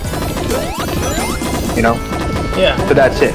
That's the big, again, like I said, that's the big thing, is that, yes, we have a status quo, but at least things are moving forward. Things have changed. We have new settings, new adventures, new things to contend with. It isn't just the same faction over and over again. The problem, again, is more of a case of, like, what you get with, again, Sonic, what you get with these sort of, like, static sort of problems, and how annoying it is to just see this thing kind of unfold over and over again. I'm sorry if I'm just repeating myself. I'm not trying to, I'm just kind of like struggling to like... No, I know what you mean. Besides, like, this is the first time you've said this on stream, like,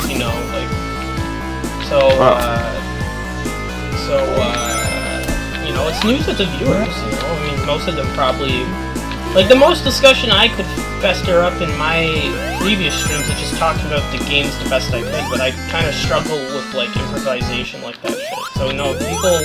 Oh, this is interesting! Hold on, I gotta do that quick. Here we go. No, you can't have a game over if you have infinite lives.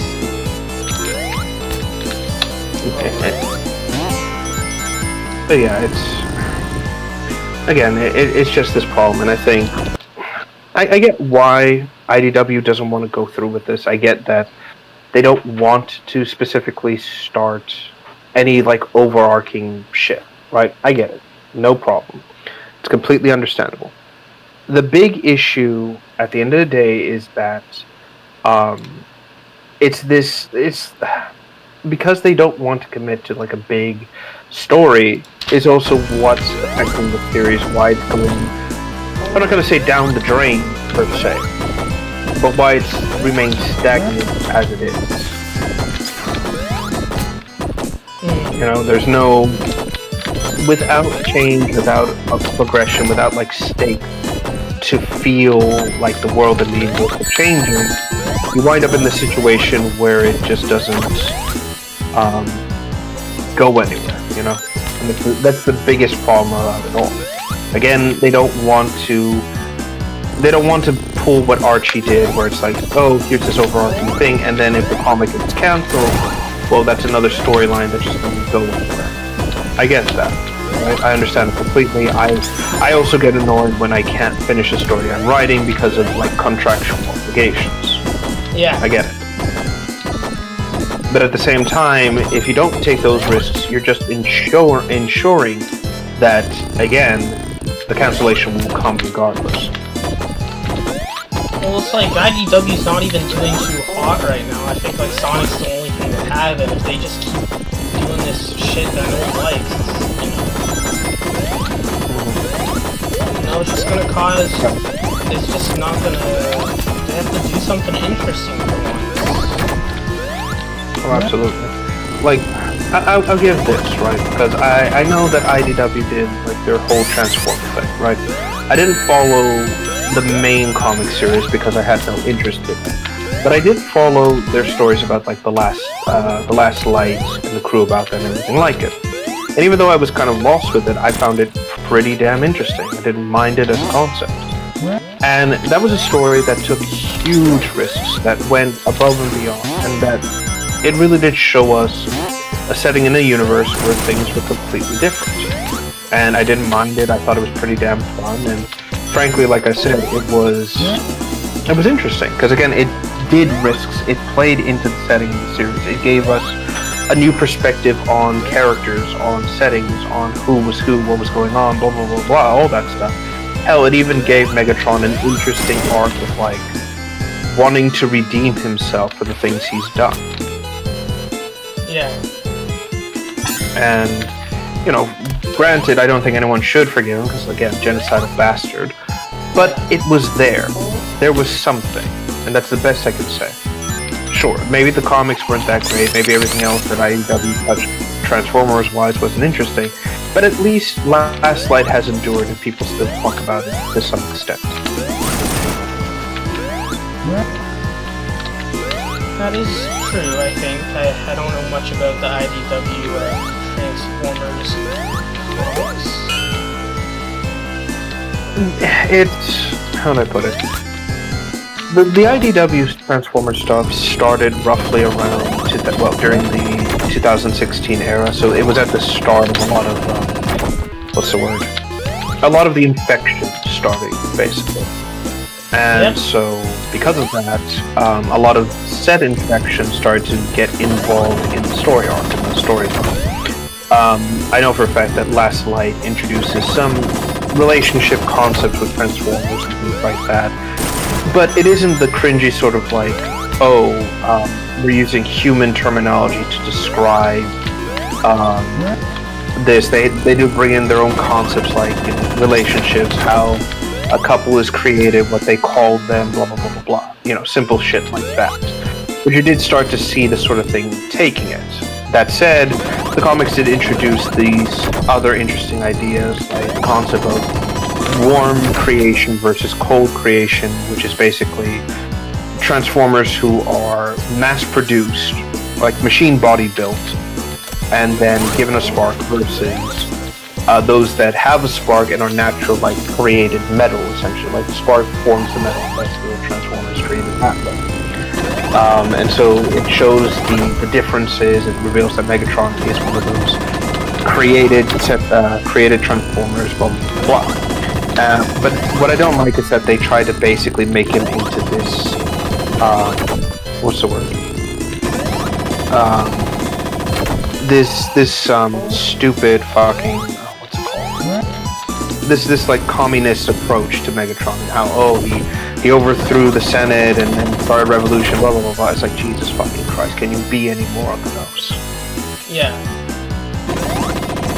But again, the concepts were interesting enough that a lot of it has endured and continued.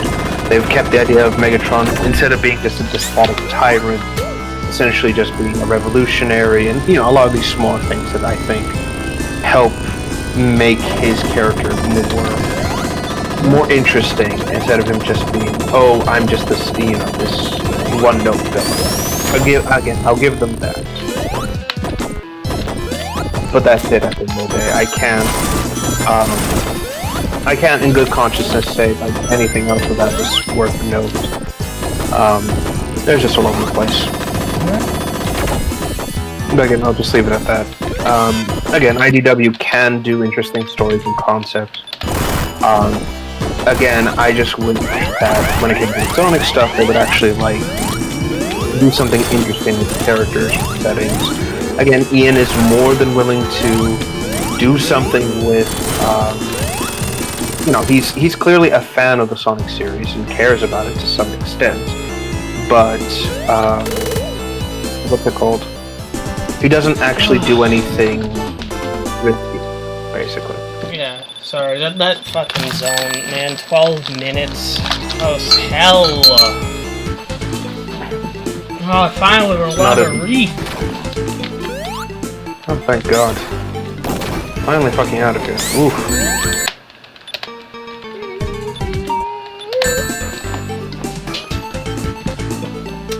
Yeah, I forgot Knuckles' layouts were harder.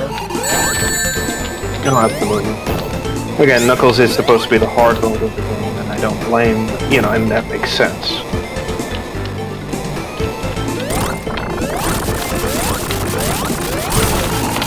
Also, wasn't it supposed to be that Lava Reef is like has the death egg in the background? Yeah. Or is it all strictly the same? No, it's in the background. Okay, I see. Just gotta Thank find it.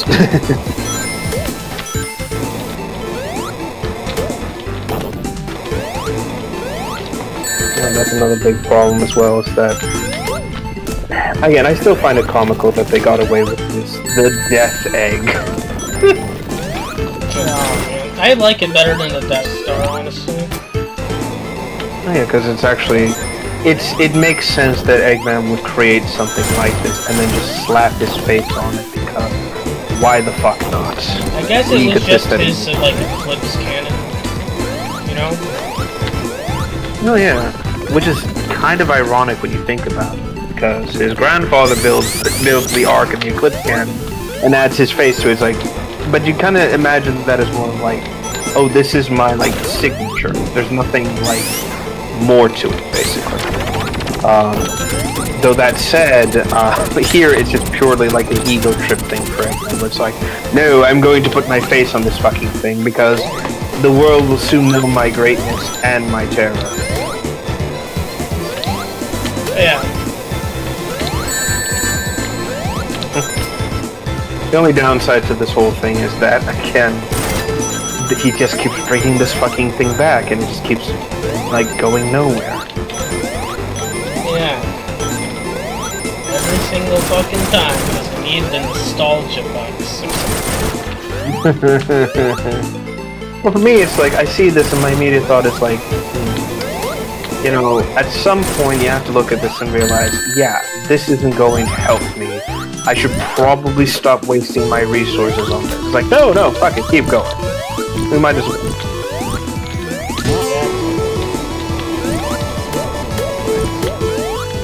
still, I'll give it that.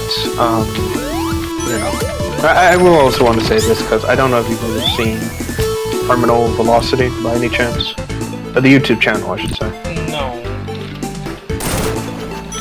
So Terminal Velocity, their whole shtick is that they're, how do I put it? They're a fan channel, and they do animations and things like that, and basically do like these short things. They're the ones who introduce the whole, I'm trying to think of the right word here. Kerbo, aka Christian Kirby, and they also did a Sonic, like a little Sonic series as well. Amazingly, the sequel, because they are following the games, so it's Sonic 1 and Sonic 2. The sequel amazingly doesn't torture Tails for once, which I was quite surprised. Oh, really? Toy Bonnie, oh, yeah. Hear me out. Planet Wisp with best generation stage. I think that's something everyone says. It's not wrong at the end of the day. It is one of the better stages out there because it's just kind of straightforward at the end of the day, you know? It doesn't do a lot of bullshit, doesn't waste your time, doesn't, you know, disrespect the player.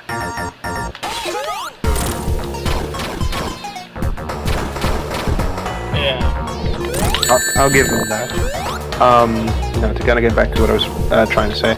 But yeah, no, the Terminal Velocity, you know, they don't actually waste the player, they treat Tails as an actual character, the dynamic's quite good.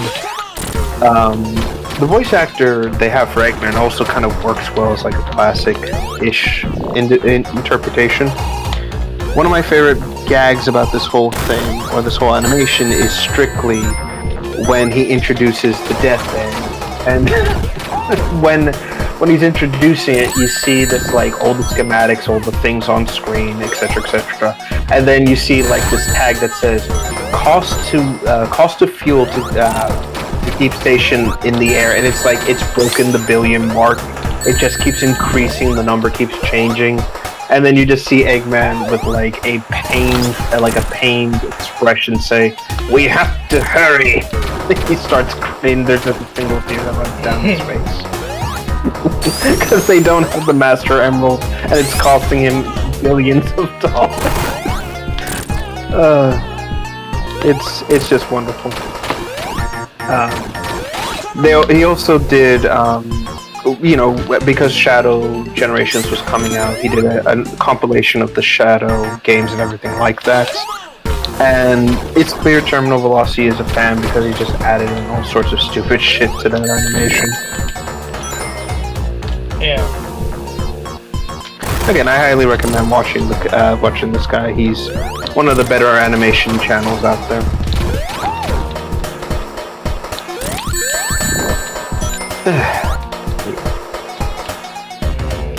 It's impressive how tedious these bosses actually become when you're Knuckles. Oh yeah. I think because Knuckles has either a smaller hitbox or smaller jump, and he doesn't have Sonic's insta shield. Yes, that's it. It's just one of those problems where it's like, yeah, Knuckles is supposed to be hard mode of the game, and you feel that like limitation so fucking hard.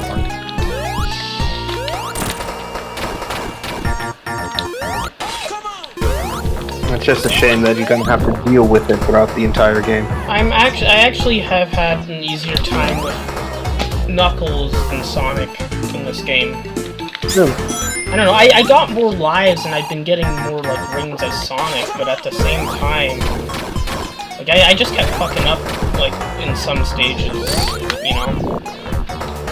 I don't know, I think I did decent, but I just wasn't having a good day yesterday. I get it. Again, it's just a case of like trial and error having to deal with this sort of thing, and again, I don't blame you for having issues as it. It's just I don't play Sonic Free, like I haven't played it as much as the other games, so I don't know the level layouts all well. Like most of my memorization's from Mania when it comes to the levels that are in this game.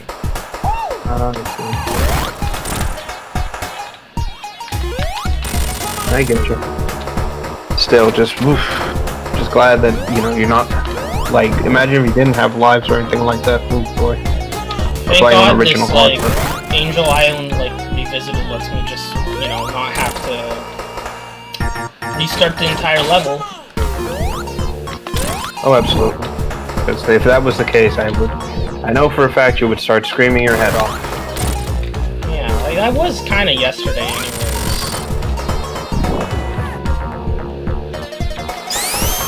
But at least it's, you know, it'll be dealt with, and then we can kind of move on to bigger and greener pastures.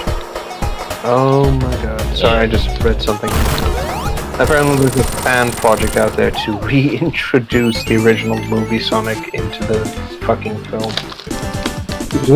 Oh god, no. I'm tempted. I'm tempted to support this just to see how much the movie would change with that god-awful gremlin in the background. Much worse.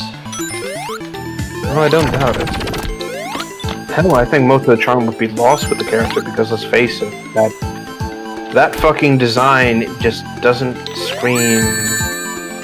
I don't even want to say cute, it just doesn't scream good, you know? Scream anything but fear and pain when it was deleted. It asks for death and we must give it. Well, oof. Could you imagine how different the films would be if that was the base design and everybody else had to build the other characters based like, off film free, that's what would happen. The big disaster, the Sonic franchise would be in so much trouble. Oh god, wow. No Sonic 2, no Sonic 3, it would have just ended with one. No Frontiers, because, you know, like, Sonic was in a very bad state, like, in, like, 2019. Like, there was such a big content drought, we didn't get anything, like, and it looked like Sonic was, like, on his, like, deathbed, you know? I mean, granted, this has happened before, but never to this extent. At least there were still games, even if they were shit. We just had forces and nothing for years, and it was like, it was horrible. I hated those. Oh, absolutely. I hated, like, the wait, you know? It's like, all that time was spent watching those shitty news videos that gave no information, you know? And I was a kid, so I didn't know any better. Well, it's at the end of the day, it was just essentially like, oh, the news, in quotations, are just these unreported rumors, but I'm going to treat them as fact anyway, because yeah, that fucking Premi the Remy guy, fucking misleading with his fucking clickbait titles and bullshit, his fucking hatred he has a hatred for freaking classic Sonic, he has like a huge hate vote for him, well, he likes, like, he says the reason is, oh, classic Sonic's for kiddies. But it's like, you like fucking Sonic Heroes, so what are you talking about? You're literally a fan of a cartoon hedgehog. You have no room to say what is and isn't for kids, you fuck. Exactly, it's like such bullshit. Like, I don't know, it's just like, I remember when like, a lot of classic Sonic fan games were coming out in 2022 summer, and his first response was just to be like, all classic Sonic fans are eating good this year, and you're just insulting them, being like, oh, why can't anyone make modern games? I don't know, you're a fucking YouTuber who makes a bunch of money, why don't you commission people to fucking do it? Instead of fucking crying about it. It's like, you can fucking fix the problem, get into making a fan game. Why don't you fix the fucking problem? It's like, I get it's fucking hard, but you can probably assemble a team of people with all the fucking news money you make. Oh, absolutely. It's just, that's my problem with YouTubers, is that they fucking do that shit. Hell, I'm even planning on doing a Warframe fan game, and unfortunately, due to the fact that I don't know how to code, I was blessed with writing skills, not coding skills. Fuck my lot in life. I'm working on basically a visual novel as a result. God help me, I'm horrible. Well, I don't blame you. Sometimes you gotta, like, downscale your ambitions. Like, I kinda had to learn that the hard way. Otherwise, you spend 5 years making Five Nights at Freddy's 3. And it's still not done yet. Oh. Because I haven't had the time to finish it. It's all the stupid commission bullshit from 2024. Which I could have just been working on fucking Fredbear Street, got that done, and just enjoyed my life. And it happened. I mean, for my concept, I'm keeping it simple. I'm having it as a probably a few level concept of you play as a smuggler.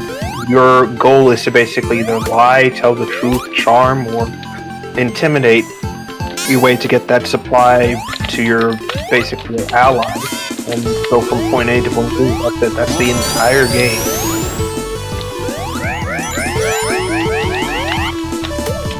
The biggest challenge so far has been figuring out how the fuck this is gonna look. I do not know. How do you make it? Exactly. Well, it's supposed to be a visual novel, so you have the text at the bottom, and then you also have the characters talking, you know, like a character portrait. Now, the problem is, I can't draw for shit. And I don't want to use AI, because then people are just going to bitch at me in the comments, basically, oh my god, Rev is first because he's using AI artwork. Yeah, so instead, Oh, absolutely. But hey, I get the argument, but I'm not going to humor it.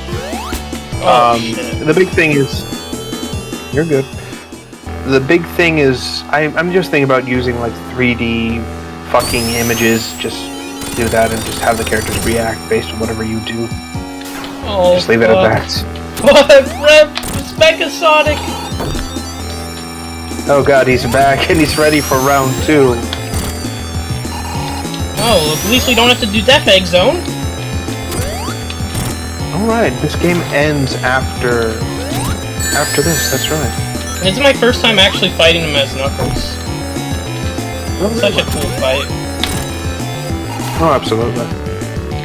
I mean, he's not as scary as, like, the original, like, you know, Silver Mecha Sonic. You know, the one from Sonic 1. Or Sonic 2, sorry. Oh, I got him. Oh, and now fuck, phase the 2. Doomsday music playing. just gonna use the Master Elmo real quick to turn Super Saiyan. Okay, now I'm gonna fuck you up. His eye actually goes into his chest when he does the charge up. Oh yeah. Fun fact, apparently this, the eye concept wasn't translated clearly. So it was just assumed for years that he actually has a secondary, what's it called? Core? A secondary, yes. And that's what a lot of people assumed it was for years.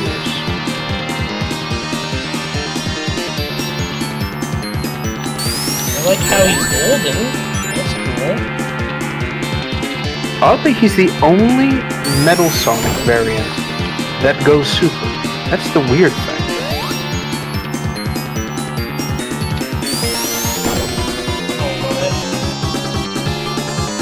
Well, unless you count Mania Adventures, but I don't know. I hate when they do the super forms and they just have them flash a color. I like it when Sonic and Shadow when they actually have a solid color. Yeah, like the energy is just radiating out of their bodies, basically. Personally, I think I like it more when the super form actually causes a visual change, like they transform into something new. So it isn't just a color swap, you know? Yeah. Like, I get it. I get why they do it. It's like, it's both easier on the technical side of things, and it is a reference to Dragon Ball, so hey, you know, Rev, get fucked. Hello, once again, Dylan Cluxon. Oh, hi, Dylan. Oh, I got him. Oh, shit. Okay, this is kind of a terrifying fight, because he's going super. I'm fighting against a super... Oh, shit. Technically, those are eye lasers. Oh, true. Though, honestly, now that you mention it, what I find very interesting about this is that it really does show how well Eggman knew Knuckles to the point that he built this fucker just to fight him. And the fact you're having issues with it says something. Well, it's like Knuckles slow, so this guy's going fast. Like, I have to hit him at the right time. Oh, what? He can do that? Oh, yeah. the cheapest fucking move you're gonna ever do.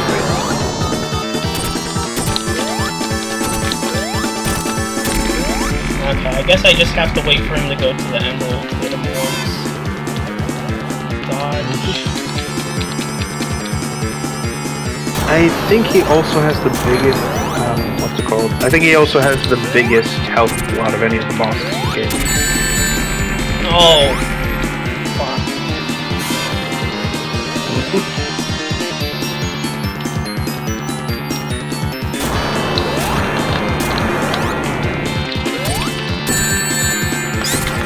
Also, fun fact, originally for this fight, from what I've been able to read from some design documents, they originally intended to have a game over mechanic in this game, or in this fight, where if you couldn't beat Mecha Sonic within a certain amount of time, Angel Island would just fall into the ocean. Oh. That's why you can like see it in the background getting lower and lower over time. I didn't notice that. It's a subtle effect.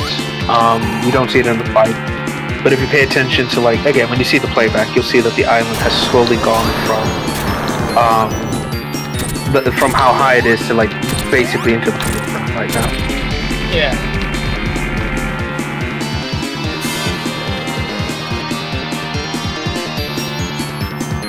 At least I think it was removed. I'm not entirely sure.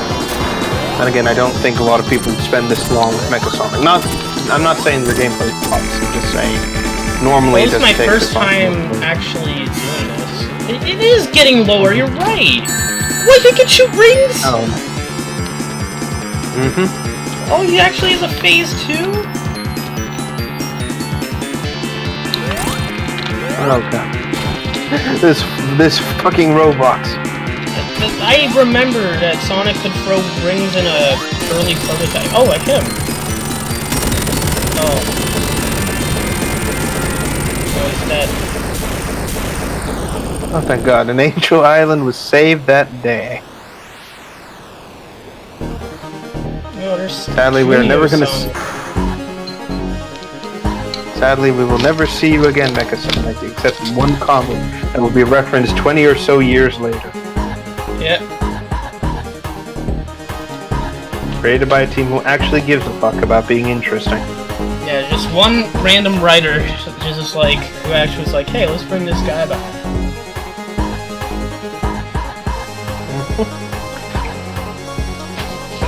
Yay! Yeah. That was Sonic and Knuckles Run. So overall, what did you think? I guess it was fun. Okay. Not really that frustrating when it comes to looking for things. Well, I mean, granted, you were using a guide, so hey. Well, it was either that or I just come back and I have to, like, you know, play Mushroom Hill 1,000 times to get the same ring over and over again. Exactly. It's like, hey, look at that. I unlocked Super, now I can, like, actually fuck this shit up. Yeah. Yeah, granted, I don't mind it either. I think this was the peak of the classic era.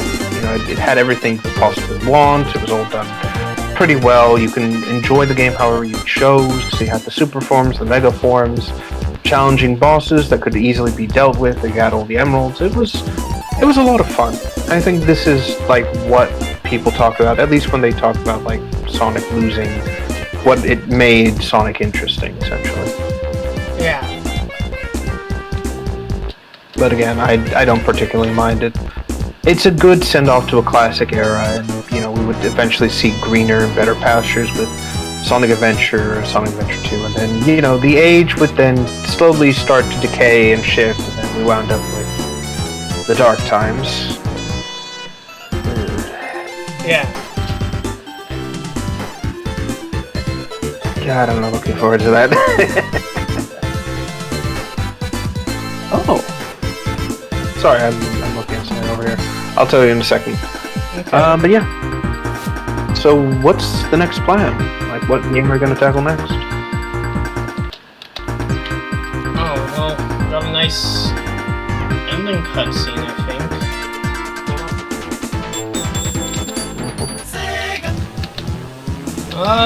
Well, it depends. I guess I should go to Triple Trouble 16-bit now. Because I remember I was gonna like 100% Sonic 1, but everyone was like, no, go to CD. So I was like, okay, so I'll go to Triple Trouble 16-bit. Yeah. What, right now? Yeah. Oh, okay. I wasn't expecting it. I thought it was like, okay, and this is where it ends. Like, no, we're going right into Triple Trouble.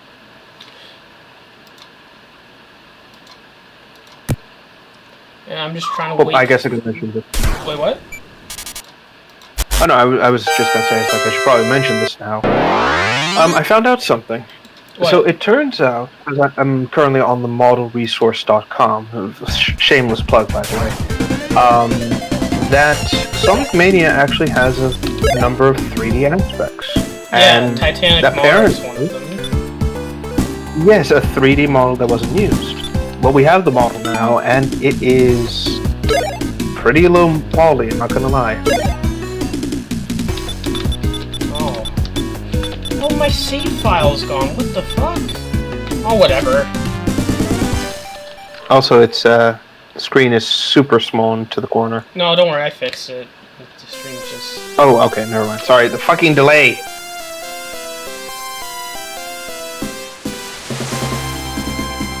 I'm just surprised that there's still 3D aspects in that game. This takes place right after Sonic 3, so that's why I'm doing it next. Even if it's a fan game. Okay.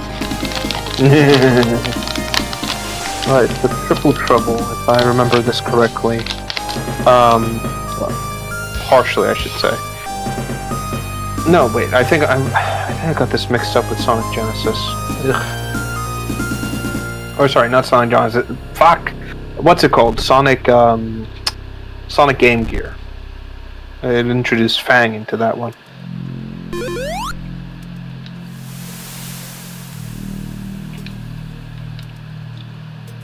Yeah. So what is because this is the first time I'm really seeing a Triple Trouble. What exactly occurred with this one? It's about, I don't know how to describe it. It's kind of like, what do you call it? It's like the sequel to Sonic the Sonic 3 Knuckles. It's originally it's originally on the Game Gear, but now it's a 16-bit game as a fan game. It was made 2 years ago. Oh, hi Toei Sonic in the chat. Welcome back. Okay, maybe I'm misremembering something there. Because wasn't the game... No. Yeah, so the Game Gear version... Right. And it also had the miniaturized Metal Sonic. Yep. Canonically speaking, is supposed to be a prototype of Metal Sonic.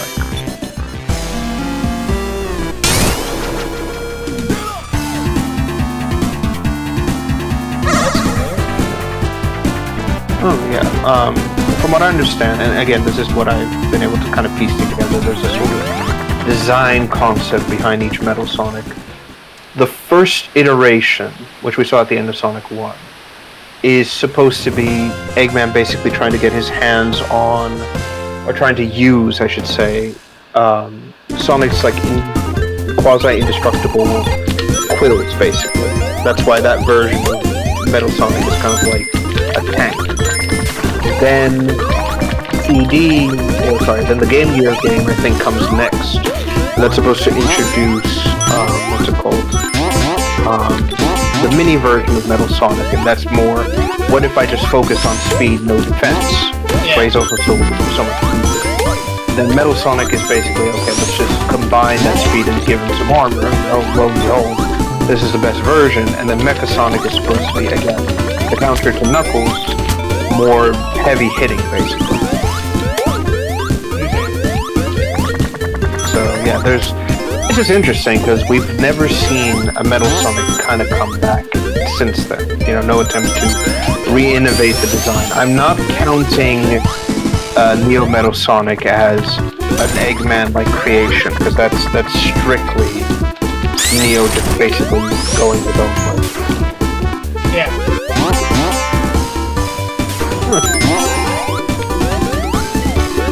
I'll admit, this looks pretty damn nice. Yeah, it's a pretty good game.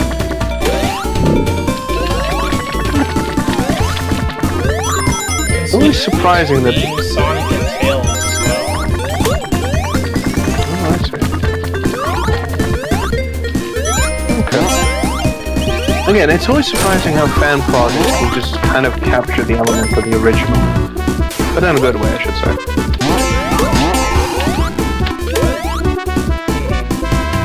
Here's an odd question. Yeah? Are you going to play the Tails games? I don't know. Like I was considering like the spin-offs, but I wasn't sure because I don't know if I'd actually enjoy them. I can't speak on. Well, I'll kind of give a general indication. Tails Sky Patrol 1, first one, I wouldn't recommend. It's purely a game about constantly going forward. And at no point can Tails touch the ground. You're basically like on a rail the entire game. You have to keep giving him mints to keep going. The second one isn't bad per se. It mostly just... Oh! What? Sorry, I just took a look at the gameplay. The fire shield goes out in the water. Yeah. You didn't know that? I didn't. No, I didn't. I just assumed it would be like every other game. I was like, oh, it's just there. I guess that kind of sucks because if you don't get hit with it, you lose it. Yeah, that is true. The same happens with the electric shield as well. Well, that's bullshit. You shouldn't lose it because you get into the water. What should happen is that it should automatically damage you, and everything in the water should just die. Yeah. Okay, I'll need to mod this now and basically change it to do exactly that, where the player just gets electrocuted if they just do that in the water. No, I don't care if that sounds fair enough. Cool, I'm going to do this, goddammit.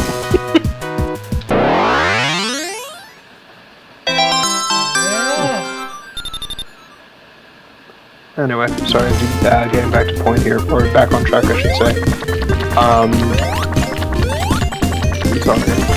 Right, so the second game isn't bad per se, it's just more of a Sonic exploration game. Basically, you're just looking, you're taking control of Tails, you're looking around the levels, progressing, you get access to all sorts of gadgets, gear, and all that sort of stuff. It's basically a Metroidvania, but focusing on Tails, basically. It's not a terribly bad game, it's just very dull and tedious. Because you're going from level to level, you're going backtracking, using different gadgets and things. You don't even get the Chaos Emeralds in this one, you get like upgrades to little robots and stuff. But even then, it's like very, very minor upgrades. Like, oh, now your robot companion can act like a spring. You know, you can now dig through a certain wall structure and yeah. Again, not the worst when it comes to design concept, but also not the best. So, I'd recommend not trying to play that game. As for the other stuff, I'm just thinking about like the other games out there. Maybe. No, I can't think of anything else actually, in terms of the classic stuff. I mean, did you do Chaos? No. Oh, okay. I wasn't sure if you want how to do it or whatever. Let me check, because I'll need to take a look at...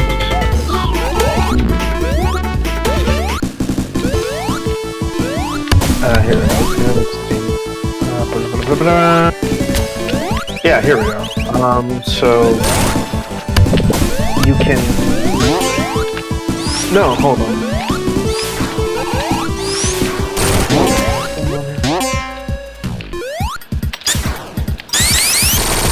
Okay, here we go.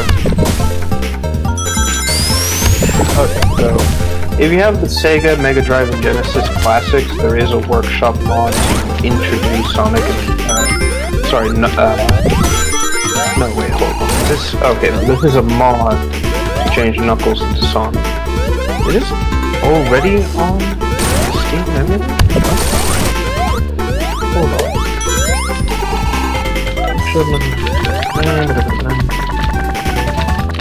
I think it's on Steam?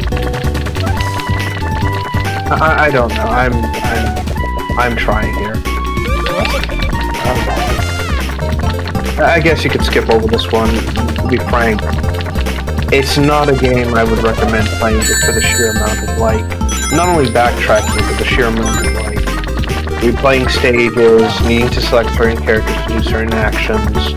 It's just more tedious at the end of it. Plus, you gotta find these rings this game started.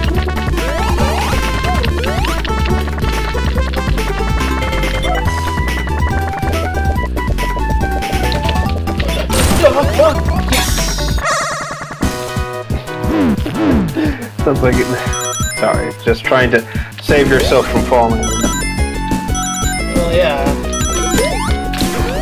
Especially when you got the Chaos Emeralds at stake. Don't fuck up, Sonic. Oh god, what did I just say?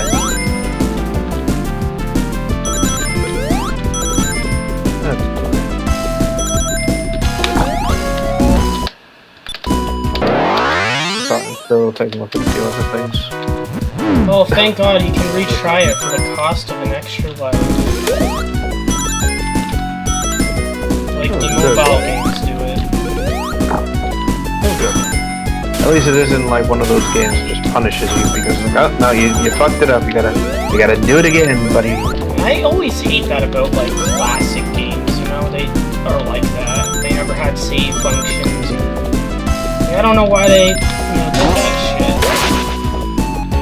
It was more of a case of hardware limitations, basically. Because remember, at the time they had cartridges, and you only had so much data that you could keep on them. Just more of one of those technical problems. Ironically, if you changed the shape of the cartridge, you could fit more data onto it. But not a lot of people really ran that risk, because apparently, as far as I understand it, we wanted to have patterns on our fucking design, so we weren't gonna change it.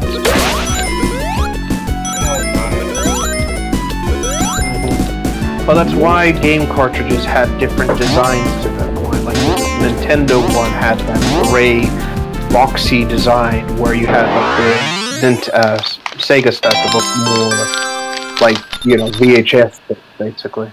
Black little like things, essentially.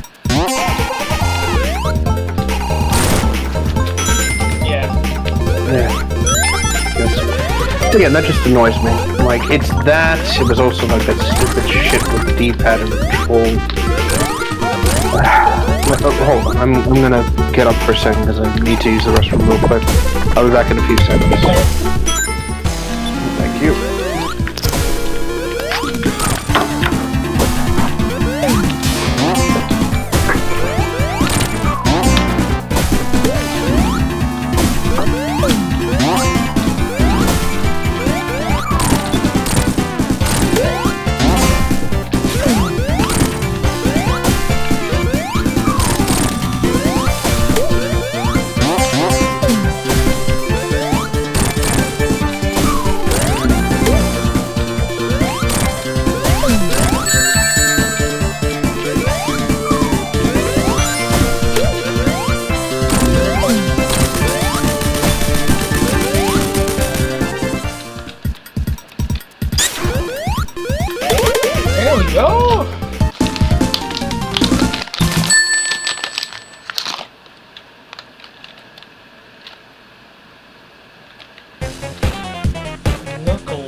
And I'm back. What I missed?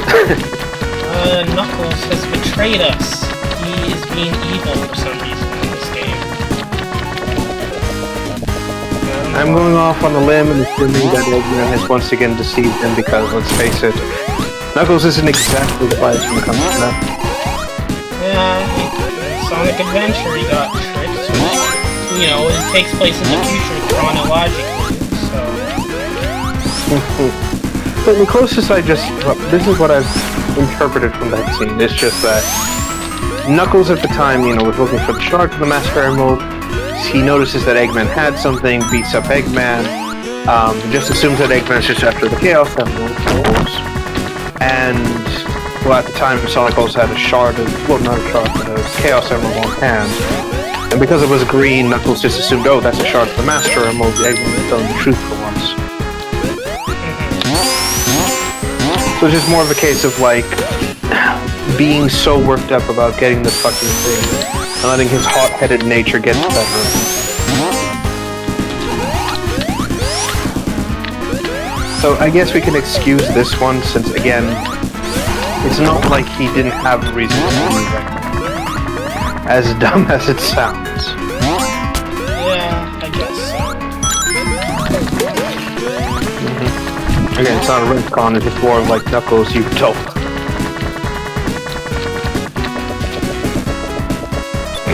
Here's an idea. Why not play Sonic Shuffle? Sonic Shuffle? Jesus Christ. It's a bootleg Mario Party. The basic idea is that there is two modes to it. There's the party mode and, yes, there's a story mode to this fucking thing. Party mode is what it sounds. It's basically just a fucking what's it called? It's just a party game thing, but the mini games are so unclear that you could actually lose the game by doing something, or literally get killed in a cutscene because the game wasn't programmed properly. Story-wise, from what I understood from this, and again, this is a rough understanding of it, this game was supposed to be the big event where Sonic would cross over with the Knights. But that didn't happen because I think it was either the creators didn't want to do this, or Sega didn't think that having these characters interact would be would make things better, I think. So as a result, this didn't happen. The characters basically got shuffled. Sorry. Moved around, and they reintroduced a new character with drones. I have them right here. Right. Lumia and Void. And the basic idea is that Sonic and Co. get sent to the Land of Dreams. Void is trying to do some evil stuff. Lumia is trying to stop it. Blah, blah, blah, blah, blah, blah. Here we go. Oh, he's throwing bombs. Oh god, where was he keep? You know what?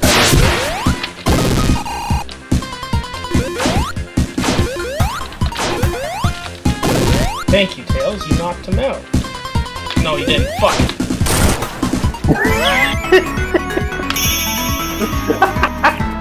Like, oh good, I'm fine. Ah! Why? Yeah. Well. Oh, there's Fang again. Wait, what? This is a much more...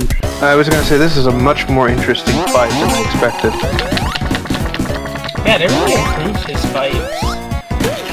Oh, that's the rumor. It's like, he's actually moving, trying to punch you, jumping around. You have to kind of adapt to it all as it goes on.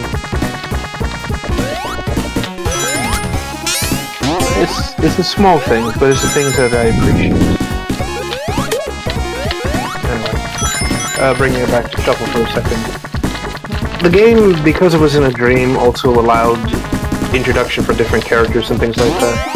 But it's also how they brought back Gamma for this one game.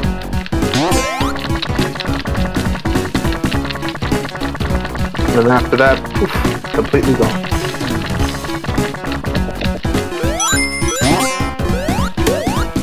Which is kind of sad because I really do feel like having Gamma return at least once would be interesting in a proper game, I should say, or at the very least, like have that big showdown we've been asking between Gamma and Omega for years. Like, make it official.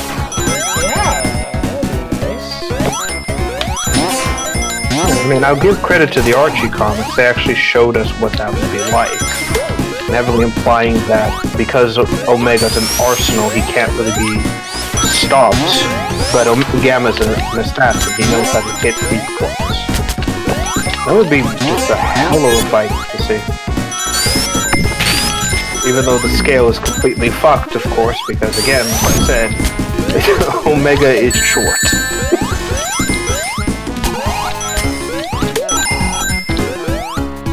Still makes me laugh. It's like, like I get it. It's one of those perspective things because all the characters are because Omega is always with the main cast and rarely with Eggman and some of the other tall characters. And we always assume he's very tall. In reality, he's one of the shortest robots you can expect.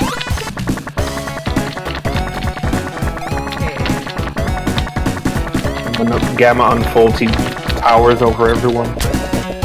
Now I might just do that, have teeth-boosting Gamma intimidating Omega.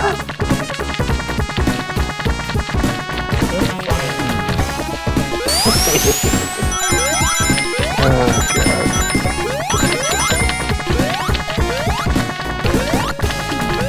Again, like I said, I'll give this game credit. It is really going hard with the skeletal palette. Yeah. Like, it goes out of its way to show that it isn't just trying to keep it simple. There's like a unique blend of colors and elements going on. It's really trying to make this stand out in a very interesting way.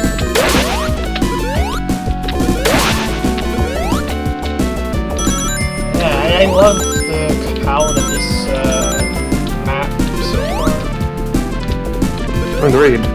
Again, it's just showing that whoever made this and like whatever fans created this really did show that it's like, okay, we're not just gonna focus it on just being the same generic sort of like, oh, it's Sonic 1, Sonic 2 color scheme. It's actually like, hey, here's the craziness going on and here's what we can create. Yeah. It's one of those small details that, again, I kind of miss with more modern games you don't see anymore. They actually would try to make the game stand out. Yeah, exactly. Colors. Yeah, exactly. Versus if you use standard gray / standard color palettes, you know. Yeah, nowadays they just overuse the color purple and all those other annoying colors. Like, Veilguard, for example. Not to bring that up, I'm not a Dragon Age fan, so you're fine. It's just I don't disagree with it, and frankly, it's just something I find very irritating. Like, there's no attempt at color correction in most games. They just try to do a base palette and just leave it at that. No attempt to differentiate themselves. No attempt to create something different. And granted, that's not a problem with modern games. This is a problem we've had with games for years. Remember the oversaturation of the colored gray in first-person shooters? Yeah, the piss filter. Oh yes, that was the worst. Though, funnily enough, I want to mention this. Fun fact: the voice actor for the character who played the guy who played Adam Jensen in Deus Ex, right? A lot of people bitched and moaned about how Deus Ex: Human Revolution had the yellow piss filter, right? And specifically, the voice actor wound up going to do voice work for one of Ubisoft's Far Cry games. I think the Caveman one specifically. And in that moment, there's a character who literally calls him Piss Man. And I believe, without a shadow of a doubt, this was a jab at Deus Ex.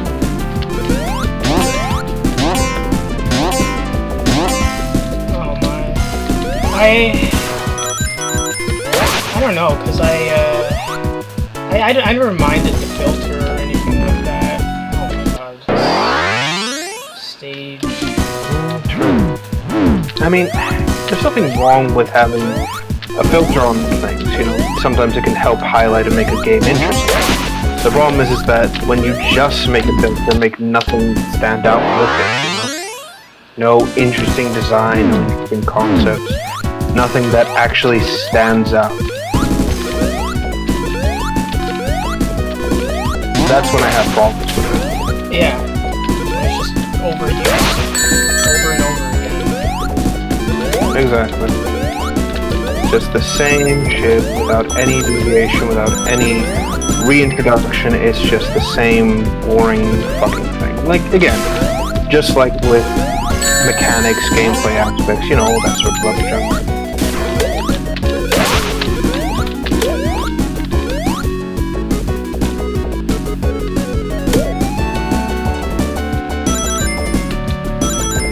You know, and I mean it in the most like direct way. Like, I'm more irritated when it comes to things like, oh, I'm trying to think of the right word here. You know, the overuse of cover shooters, the oh god, what's the word? Just shit like that. You know, I'm just more irritated about that, and just reaches that boiling point for me. Yeah. So tired of it, and again with good writing.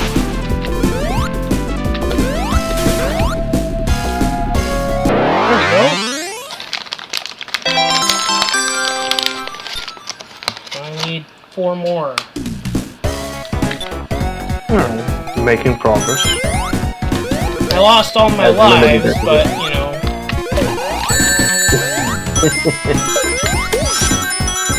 But who's counting? The game. Shit.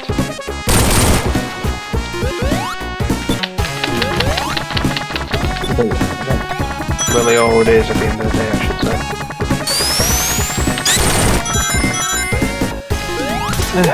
Still, I'm just glad to see that this problem just doesn't happen with most modern games nowadays.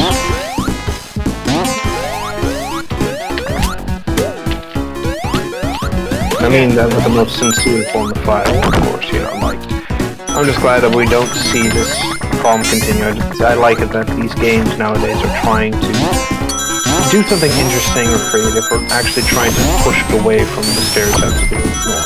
Now granted, we don't see that with a lot of games these days, but hey, the ones that do it well.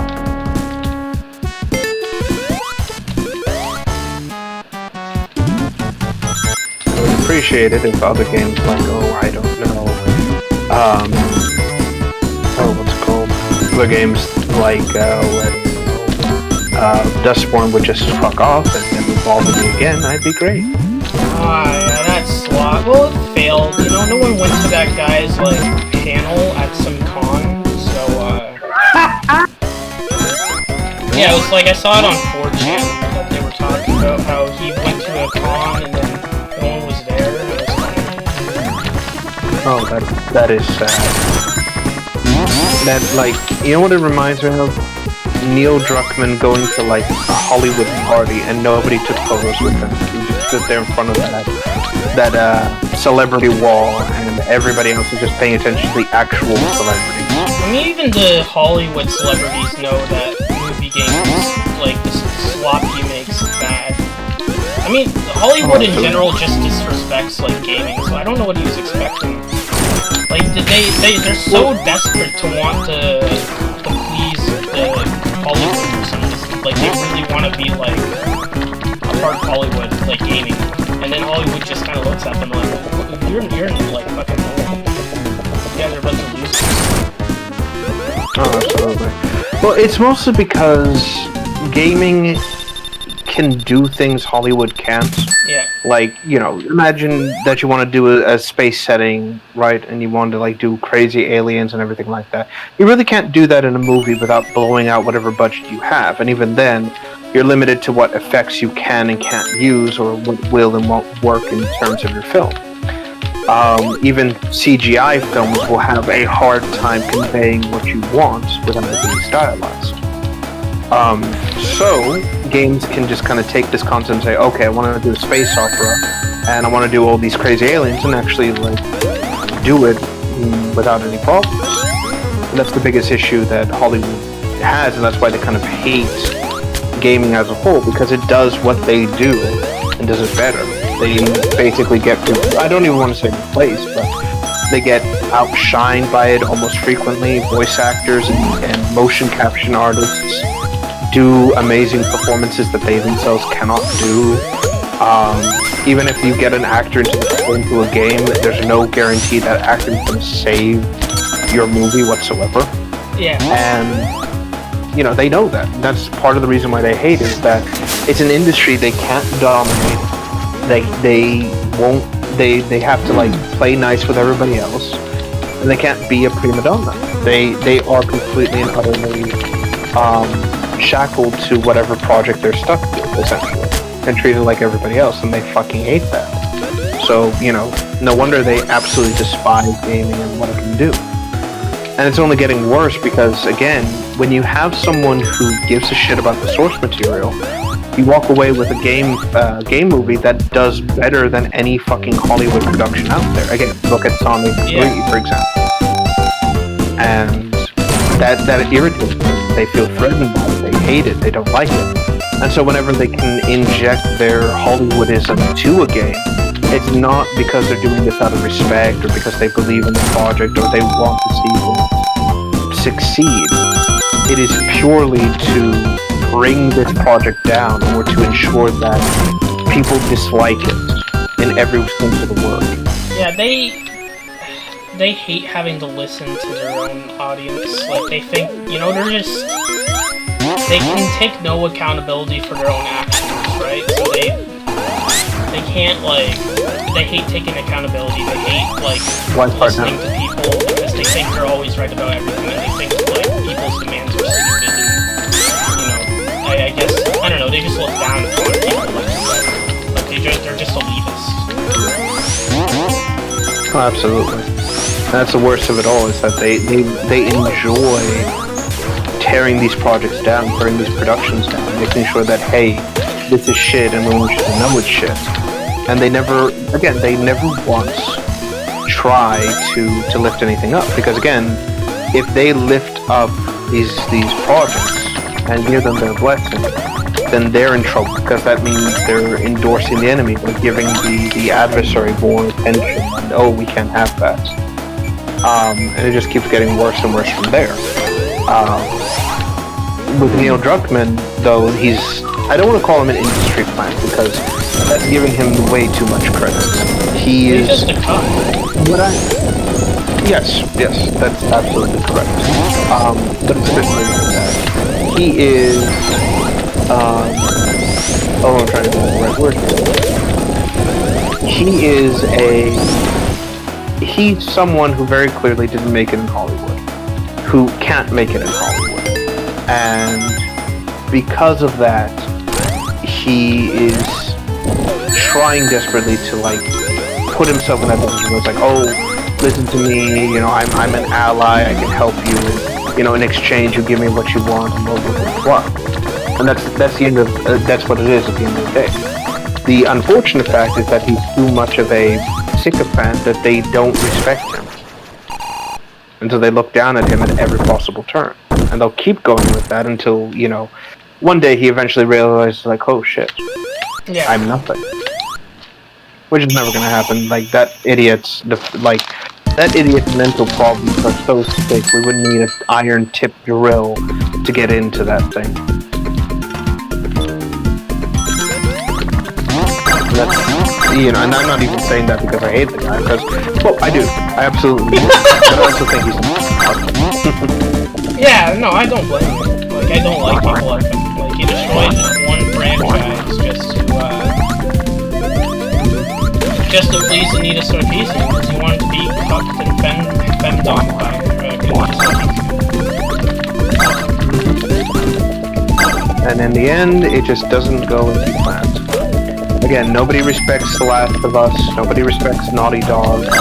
Hell, that new game that they're trying to push has been rejected by everyone and their mother. Like, the comments on that video, the video they released, it was like, every single comment was, like, negative. Like, like likes in the 10Ks, right? Mm-hmm. And one of the comments that it had like 16K likes, and it said, "I wish I could just play as the characters in the anime on the TV screen instead of the bald man." Oh, absolutely, and they hate that, and it's true. Like, I don't think this game is gonna sell well. And that's not me just hoping that's the case or anything like that. I really don't think it's gonna sell well. It's just the next Concord. Because, basically, it's not just the next Concord, it's that there's nothing of interest there. It is a game that has nothing that's been shown. You know, we've only seen, like, the introduction trailer and one bit of gameplay, I think. And that's it. And there's no hunger for it. There's no excitement. There's no interest. People are just kind of like, feh, you know? Yeah. It's like you have an uninteresting character design that's just the generic bald space marine design that we've come full circle to. So, like, you know.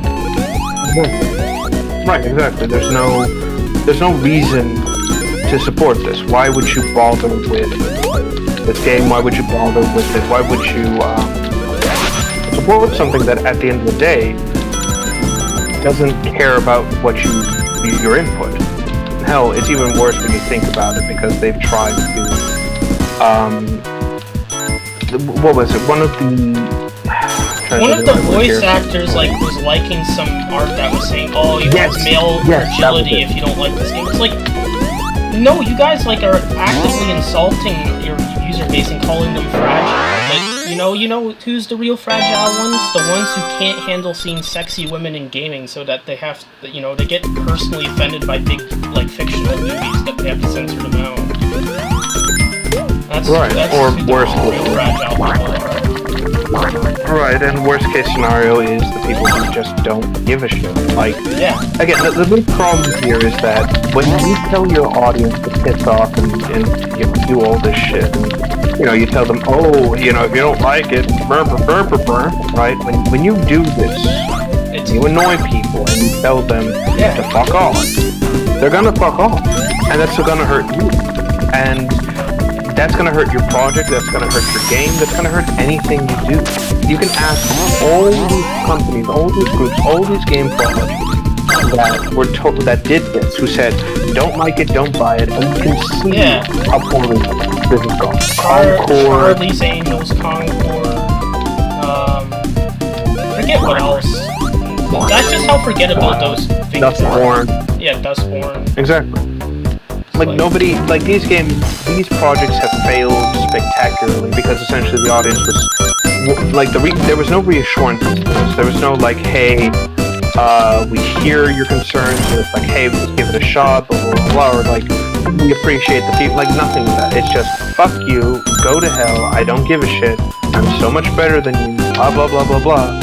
And then they're surprised when whatever project they're working on not only goes down the drain, but goes down the drain so fucking hard it either bankrupts the company or destroys whatever project they have. Yeah, and it's also I don't know, it's just you're insulting half of, here's the thing.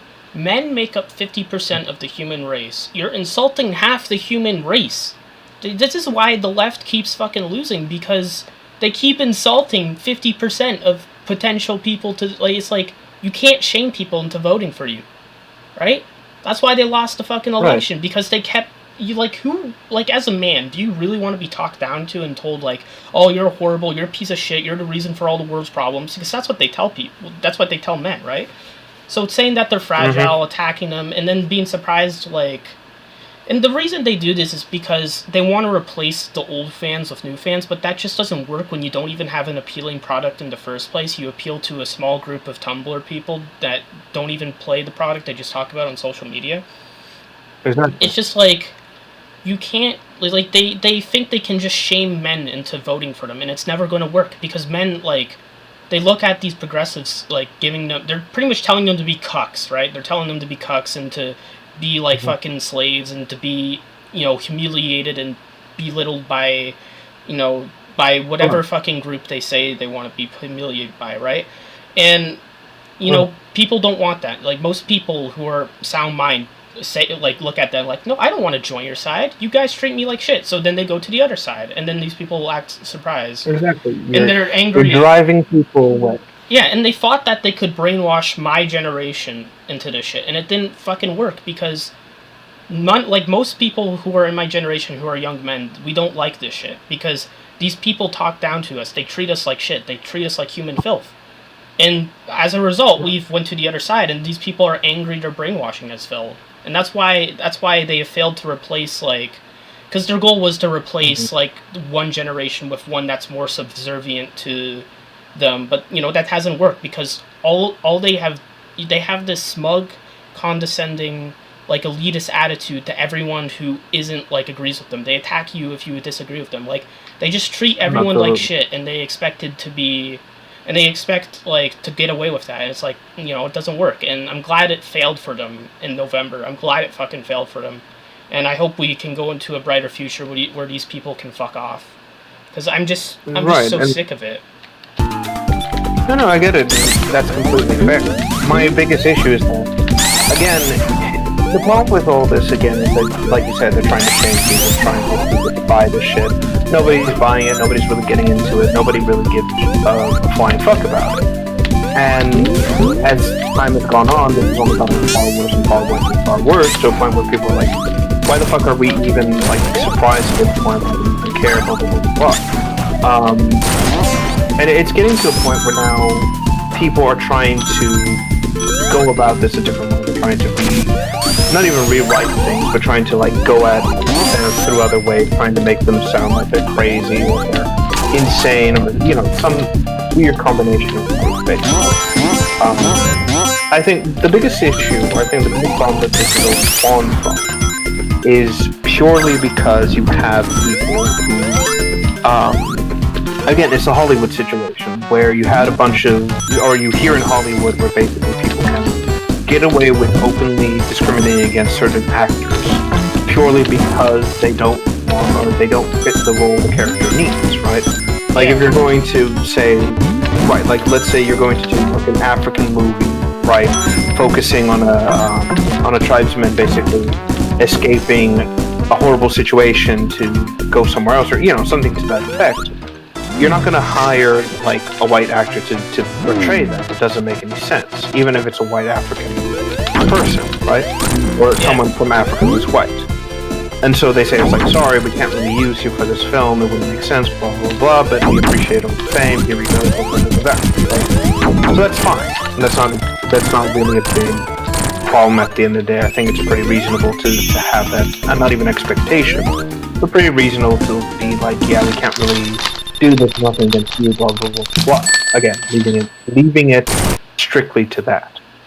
The problem is, at the end of the day, that this has now gone to an extreme case where you have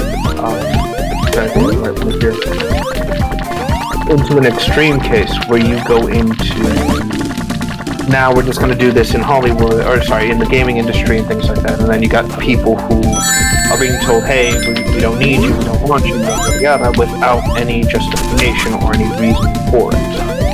And again, that's where you got that whole lawsuit against what's their name?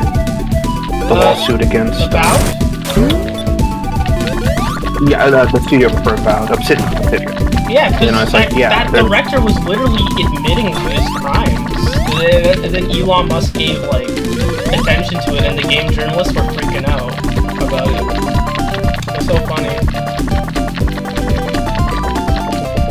Right, and it's just rather telling. And again, it's getting to that point where it's like people are tired, and again, people are getting fed up, and when you do this, you're not indenturing goodwill towards people, or you're even like having people be like, oh, I want to see this succeed. No, you're giving people every reason under the sun to not only want your product or your project to fail, you're giving them every reason to turn against you and make sure that not only does this not get close to them, but to make sure that nobody else should be exposed to this, essentially. Yeah. That's the big problem with this holding, and they don't realize it. You're also dividing your audience as well. Right. And nobody wants to be divided like that. You know, nobody should accept this. You know, it's like games are for everyone. Everyone should enjoy it. And if you want to have a character on the screen, you know, go for it. Whatever. End of discussion. End of story. There shouldn't be any like, oh, but we can only have this character here. We can only have this. Oh, you don't like it? Well, too tough shit. You're gonna have to deal with it. Like, there should be a freedom of choice, and I've always been for freedom of choice. You're never gonna hear me say anything else. Hell, like again, I'm gonna put it out here. Digital Extremes, Warframe, they are very progressive in what they do, right? Very much like, oh, like gays with this and that, blah blah blah, right? And I've never had an issue with that. I've been for it, I've been supportive of it, whatever. Because they don't shove it in people's faces. They don't go about causing it. They don't say, oh, if you don't like this character being gay, you're this, you're that, whatever. Hell, you could literally, and this is for the players themselves, if you want to have your character be trans, you absolutely can do that, and nobody's going to stop you. Yeah. Like, seriously, someone did a video about this that made me go like, wow, you really can do that. Where, you know, in the game you have the drifter, you have the operator, both the same character, just older and a younger version. And sure enough, this person had their operator, who's female, here in that scene, and then their drifter, which is male. And the whole conversation just went as per normal. Like, oh yeah, you can interpret it that way. That's how it should be. Let the player make that decision. Make the player decide, or have the player decide how they want to play the game, and leave it as that. Don't start causing shit. Don't start berating your family. Basically, just don't be a fuck nugget. Yeah, it's just the reason they want to like attack it is just because they want to be hateful about it. They want to create that like hate. They want to cause that trouble. Right. It's associating being gay with being bad, essentially. Ironically, far worse than what any like 90s shit ever did.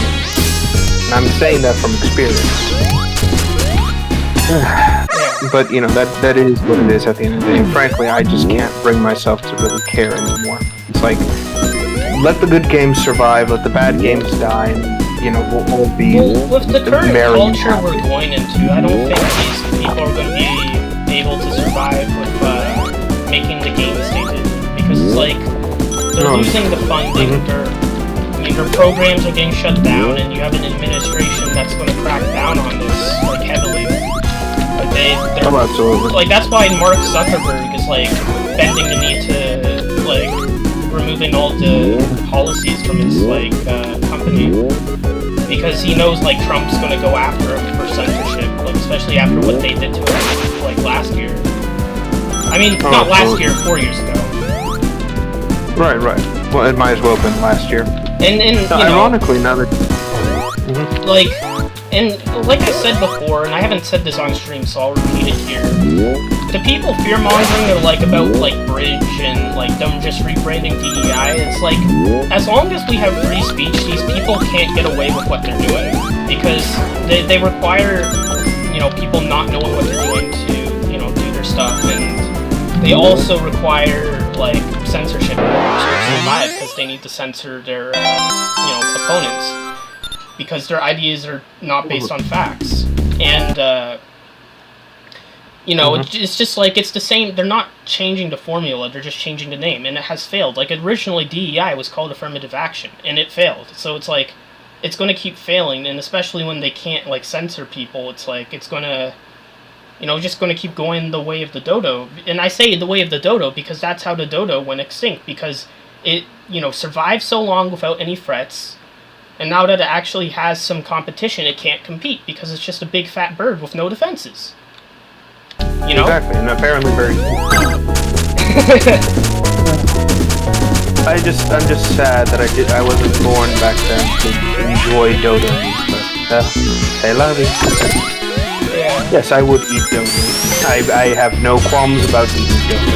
Well, it was because they introduced, like, animals to the island as well. That gave the Dodo competition. Like, in the same sense, like, they gave the edgy channels the chance to speak again. Now these bread eaters are all inspired. They spread their narratives. No, ironically, and I also wanted to mention this as well, the ironic situation about this whole problem is also the fact that you see, what's it called? It isn't just with this whole DI nonsense. Like, what I love is that Sweet Baby, like, they just keep putting their foot in their mouths.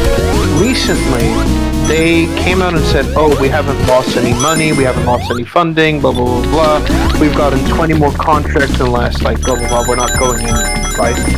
And all they've done is essentially announce to the world, there are 20 other games out there that we're involved with, go find them. Exactly, and it also, if there was no impact, then why are they, I want to mention this, the only reason they still have money is because the Canadian government subsidizes them, that's the only reason. And second off, it's, all of the games they've been in fail financially, and also, they're hiding their stuff, so obviously it's having an impact. Oh, absolutely.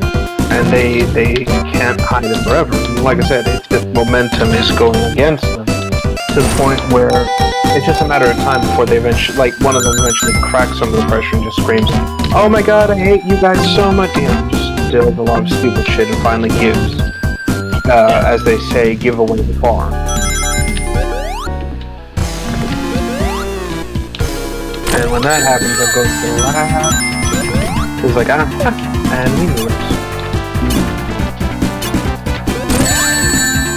But hey, neither here nor there. But yes. Sorry, I'm just checking something else here. I'm just glad that this nonsense hasn't really gone to Sonic yet. I say yet because, let's be frank here, something will happen eventually. What will happen? You know, this nonsense, someone tries to, like, introduce this nonsense into, like, Sonic. Oh, that's what worries me about Ian Flynn, because he's, like, a huge fucking, like, that's the thing about the mandates, that's probably what's prevented him from, like, really going into that shit, and that's probably why, like, for Sonic Movie 4, I don't expect them to do that shit with Amy, because, you know, they can't, especially because, you know, they'd be mandated not to. And second off, with the changing cultures, that shit's probably going to be extremely unpopular by 2027, and, you know. So, right. Like, I heard that, like, a lot of Hollywood people were just waiting for, Trump to get elected to greenlight certain projects and shit. Like, they're just waiting for that. Okay. And most of them are just demoralized as well, that's why it's like... And then, you know, it's because they know they can't fucking win unless they silence the people that disagree with them. Absolutely. And it's just good to see the whole thing just kind of come to an end. And again, when it comes to Sonic, I'm just glad that, as much as I dislike Sega and how they do things, at least this bullheaded approach has insulated the Hedgehog. Yeah. Now, I can't say the same for the parasites that float around Sega, America, and the rest, but it's something that we have, and we can just go like, we can stay safe with this, to a degree. Unfortunately, the fandom is full of that stuff too. That's why I, like, generally avoid it, because it's like, I can't go to one comment section about them trying to say, like, oh, this character is whatever identity I want them to be, and it's totally canon, guys. Right, like what they did with Tangle when she was first announced, and the fact that she had that chest tough thing. So people just started immediately assuming, oh, Tangle is trans, and here's the proof behind it because I said so. I never saw it, but I just saw it as like a character design, like Shadow's whole like chest thing. Yeah.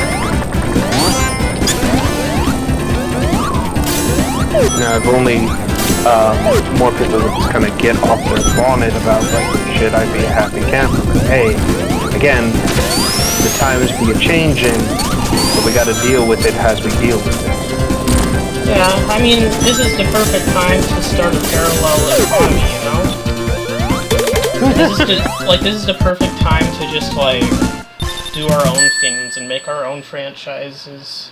Because obviously the gaming industry and Hollywood, it's all rotten to the core. But, like... Oh, absolutely. Oh. Funny you mentioned that. I'm curious, have you seen or heard of Space King by any chance? No. So Space King is a parody of 40K. Basically, I know. The boob spider. Right. Yes. They did a second episode, which was just a complete, like, dunk on the other retarded chapters and things like that. And again, great fan of their work. I love how it does. Recently, they did a video revealing something. Busy Pop, I remember. Exactly. Thank you. Long live the Space King and his many puffed up sons. I bring this up because recently Flash Gigs did a animation and an announcement. As it turns out, some sort of studio reached out to Flash Gigs specifically to buy the Space King IP from them and put it into another theory, or as part of like their program. Right, so exactly.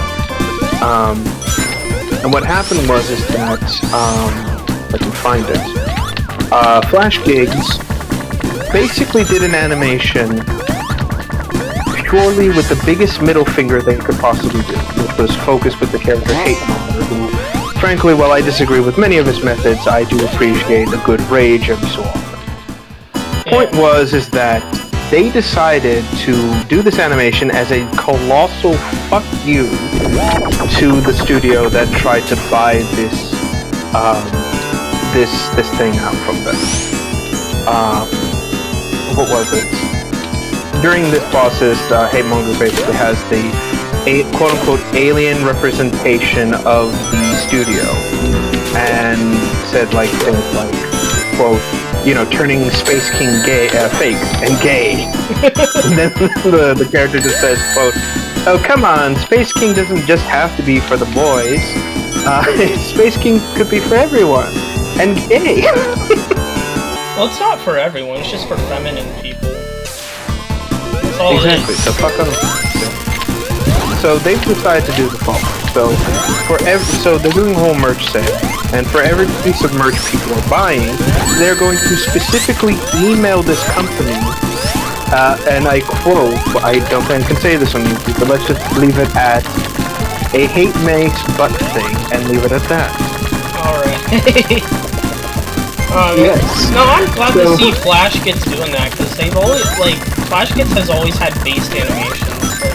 Like, they haven't changed a bit, and I love that. Like, their animations are still edgy as ever. Oh, and it's fantastic. And frankly, I'm all for it. It's like, if you are literally going to send this to this company with every single purchase, I say go for it. I just wish to know, specifically, what organization reached out to you to do this. Oh my, imagine if it's like Busy Pop or something. I want to say it was Amazon, because it sounds like an Amazon thing, specifically. Probably.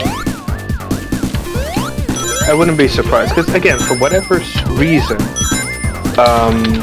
what's it called? For whatever reason, specifically, it's Amazon that's trying to, like, get all the edgy IPs for some reason, and I'm not sure why. I guess I guess Jeff Bezos wants to, I don't know. Part of me wants to assume, and again, this is just my assumption here, that this is specifically, I don't even want to say it's a counter to something. I think what it is specifically is that they're trying to stop prove that Amazon opposition and make it considered opposition. Kinda. I think what it is specifically is that they're trying to make or prove that Amazon's IP categories are far more, I'm trying to think of the right word here, mature, that they can, in fact, fight and show something about it. Like, they can apply to more of an adult audience, I think. Oh my, so mature that they had Busy Pop write fuck every episode. Mm-hmm. Again, I've said this before and I'll keep saying it to the day I die. Having curse words in your product does not make you mature, it makes you a joke. Where's that damn and I mean chaos?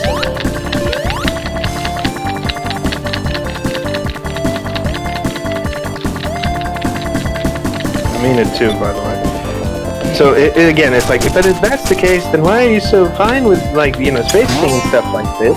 When it's like, oh, all they say is fuck, because there's a point. They are not trying to claim that this is mature. This is just retarded for the sake of it being retarded. And they said that they needed shows for autistic teenage boys or something. I forget what it was. I wouldn't even say it's for autistic teenage boys. I just think it's a much-needed form of testosterone. Well, yeah, I guess, they have Sonic for autism,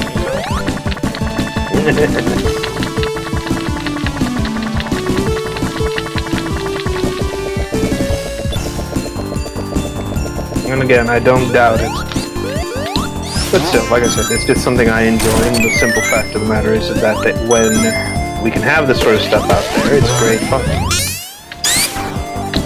Yeah. It's like, oh my god, you're so awful, you're so edgy, blah blah blah blah. It's like, I deal with stupid people every day. I need an outlet for my rage, or so help me God, I'm going to put my car through the nearest 7-Eleven. I don't know, I find the people that cry about edgy stuff are kind of hypocritical about it. Especially, it's because they do the same stuff too, but it's like, oh, my cringe is okay, but your cringe isn't. That's pretty much what it boils down to, because, oh, they're absolutely. Because they think, oh, your cringe is hecking problematic, whatever they fucking, I don't know, I hate that word so much. Right. Well, it used to actually mean something. It's like, oh, there's an issue, there's a problem, etc., etc. But it's not actually, what's it called? It's not an actual, it used to mean something. Nowadays, it's just, oh, I just disagree with things, and I think it's an issue. It's like, well, you're a bitch. Yeah. But it's still just the same case at the end of the day, really. Anyway, sorry, I'm just checking something. Oh, Fang is annoying so much. Well, he is Australian. Or was Australian. I took the Cyan Gem. Oh, one more, and we get Super Sonic. See you at the Atomic Destroyer? What? I can't get... Oh my. I have to wait till I get to the final level. Oh, by the way, some lore about this zone. It's actually, it used to be a normal zone, it was normal, but then it's called Robotnik Winter, and that's because it was nuked. So now it's a nuclear winter. I see. So that's the Atomic Destroyer. It's pretty much just a nuclear weapon made by it. It's the final zone of this game. Alright.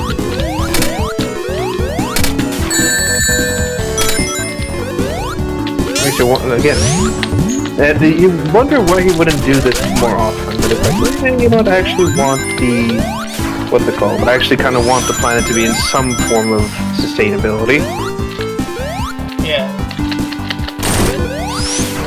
Actually, no, now that I think about it, that makes perfect sense. This whole thing is, I'm just industrializing. What better way to industrialize than to just nuke half the planet and kind of run with it? Yeah, because he wants to build Robotnik land. It was kind of weird to hear Robotnik again, so much, ever since the movies. Well, because it's technically his name, Ivo Robotnik. Yeah, but there was a time where that wasn't the case. Like, they're like, in the 2010s, they were just using Eggman most of the time. The most you got was in Generations. Right, and this has been one of those things because Eggman was an insult, and from what we understand, both from the official lore and other sources, is that what's the word? He uses the insult to fuel him. He owns it, and wants to prove to the world that's like, oh, if I'm such an Eggman, then why did I conquer half this planet? It's kind of an ironic sort of thing, you know? Yeah, so it's like when people call you a chud, then people actually own the term. I don't mean like you and as you, I mean like, you know... No, I get it. A generalized view. It's just one of those things where it's like, but you could probably choose a different name for stuff or whatever. Yeah. Still. I don't know if Robotnik's gonna return as a default thing. I think we've just been so used to Eggman in the games that it might as well just be what it is. I mean, even Mania kind of made the switch to Eggman. Like, they have, like, the word egg used in it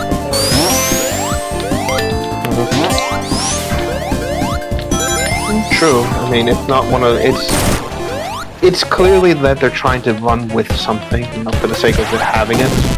But it's not like, oh, we're just gonna keep it as is, you know? Knuckle again. Thanks, Tails. Why are you being such a dick? Yeah, I want to find out why is he doing this. I did like the little Eggman snowman there. That was funny. Like, you know for a fact Eggman did make that. He's like, I'm going to come here for a second. I'm gonna do this and then I'm gonna fuck off. Like, out in the middle of fucking nowhere. There's no mountains. There's no machinery, there's no nothing. He's just doing it because he can. I guess the Atomic Destroyer just pushes, or makes Eggman structures of the environment. That would be an interesting idea for an Eggman, kind of like Sonic. Not serious, but like something short. Like, Sonic sees an entire island slowly turning into a machine, and then you find out Eggman has nanobots. Oh shit. Going into the background of the level. Oh, you dick. Oh, there he goes again. I mean, it's a cool effect. This proves that Superstars didn't need, like, frickin' 3D. They're like, oh, we want 3D to have more opportunities or whatever. But it's like, okay, you're just lazy. You just didn't want to do the hand-drawn game Christian Whitehead wanted. That's all there is to it. Lazy people who don't want to spend millions on that. I mean, money.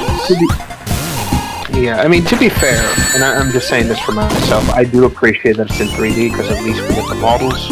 Yeah, that's the one on sprites and we finally have Mecha Sonic. Yes, and a decent classic Eggman-looking design. You know, we have Trip, which again is nice, and a good Fang model that I really do enjoy. I just wish he was in scale, because again, canonically speaking, he is supposed to be short.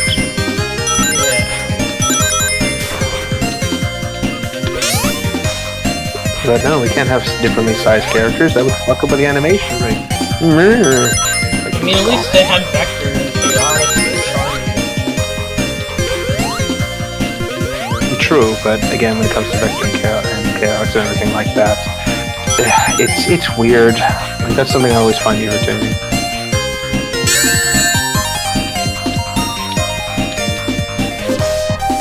I just mean that as a generalization, really.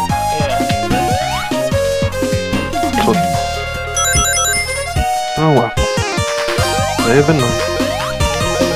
Also, I just... yes. Hanging on the edge of tomorrow. Funnily enough, I just realized what this game's style reminds me of. What? You know that pastel colorization, a lot of Cal Arts specific shows used to have. Yeah. That's what it reminds me. It's the same kind of like pastel, soft-colored, like simple shape design kind of background, like shit from like Bee and Puppycat, Steven Universe, and shows like that. That's what it reminds me of. It's like, if you're not exposed like I have to the infection, you don't pick up on it quickly. Also, I do like the fact that you're just snowboarding throughout this entire level, even though we went through the same level layout like this on foot. Well, at least you're actually able to use this. Oh, he actually does a trick when he goes on the ceiling. It's cool that to see them actually have the snowboard be a feature, Yeah, even though it's not actually... Right, except that, it doesn't actually do any, differences in gameplay. It is very much just aesthetic, but in a good way. I think it makes you go a bit faster. There's something. Yeah, other than that, it's basically the same fucking thing. And there it is. But yeah, it's the same general colorization. I never realized that that's what it was reminding me of. Also, that's another thing. I'm so glad we're done with that stupid CalArts bullshit. Yeah, I haven't noticed it. There hasn't been much of it. It's the bad reputation it's gotten, and the simple fact that so many shows just blended in together. So eventually it gets faded out, which, again, I remember shows back in my childhood that had shared art styles, so hey, I'm kind of used to, if it's popular, they're going to use it as much as possible. But in this case, it was less of, oh, it's popular, more it was just easy to use. And typically, as far as I've seen, it's always used by people who have no creative idea for what story they want to tell. Yeah. Simple, just bullshit at the end. I've noticed this, almost every show that does the CalArts style, there's always some weird slice of life with a fantastical element to it. Yeah. And not even interesting. Again, I mentioned Bee and Puppycat, that whole thing is just... Actually, no, I want to mention this. Because my sister, right, she is decent, right? She's smart relative to her age. She's a pretty decent person, she cares, right? And the big thing is that she's into these sorts of shows and these sort of cutesy, pastel-y, blah blah blah blah, right? Yeah. She enjoys this shit, but she could not, for the life of her, care about this Bee and Puppycat shit. And I was like, why is that? Why is this the case then? So I decided to watch some of it with her, and I could not, for the life of me, get past any of it. It made no sense, and it just felt like it was meandering to nothing. To the point where I was like, what is going on here? Apparently, from what I saw, nobody really understands it either. There are theories, concepts, and it's nothing about this show makes sense. And I think that's the goal, but not in a, we made this show with that concept. It's more of a, we just did whatever the fuck we wanted to do, and we didn't realize we had to do the story, so... Yeah. I'm just surprised, I think that was the critical mass point. I think this show specifically is what finally killed the CalArts style. Oh yeah, it is. Actually, let me Google that. Let me see. What is the last CalArts style show?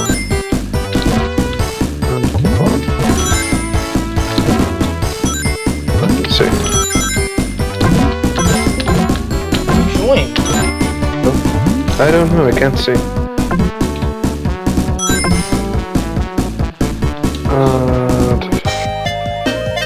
Okay, so there's a CalArts show. Okay, welcome. Just doing a stream. Hold on, Sprite Bun. I have to give you the link.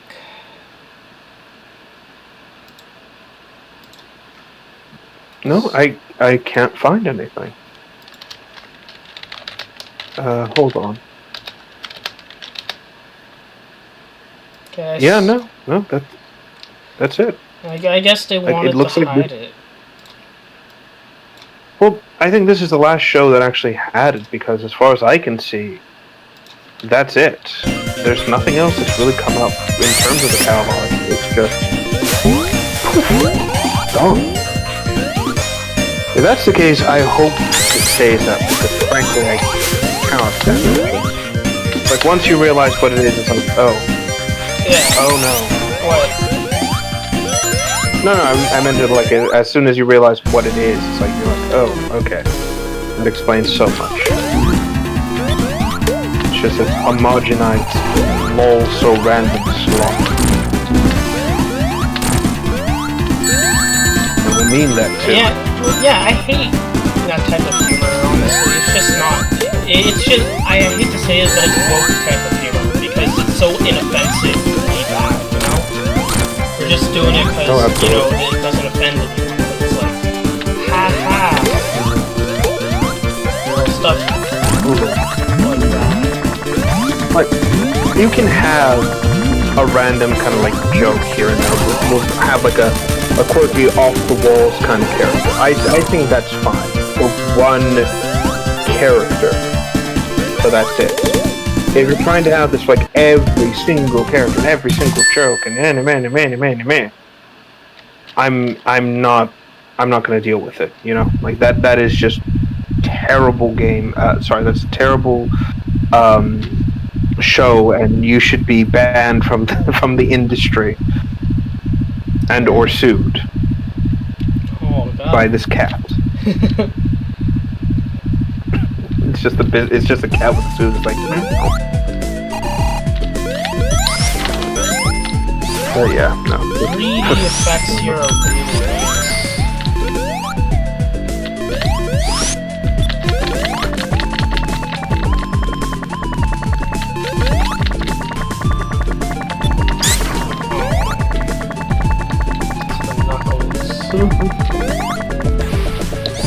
And what is your problem, you red dickhead? Yeah, well, I don't know. I don't know. I feel like once we get to the game, it will be explained on this stage. I'd hope so, because honestly, at this point, I'm just getting like irritated now. It's like, can you please explain what the fuck your deal is, Knuckles? It'll be explained. At the end of this stage. It's actually pretty cool. We learned that Fang secretly has stolen his entire supply of hentai. That's why he's doing it.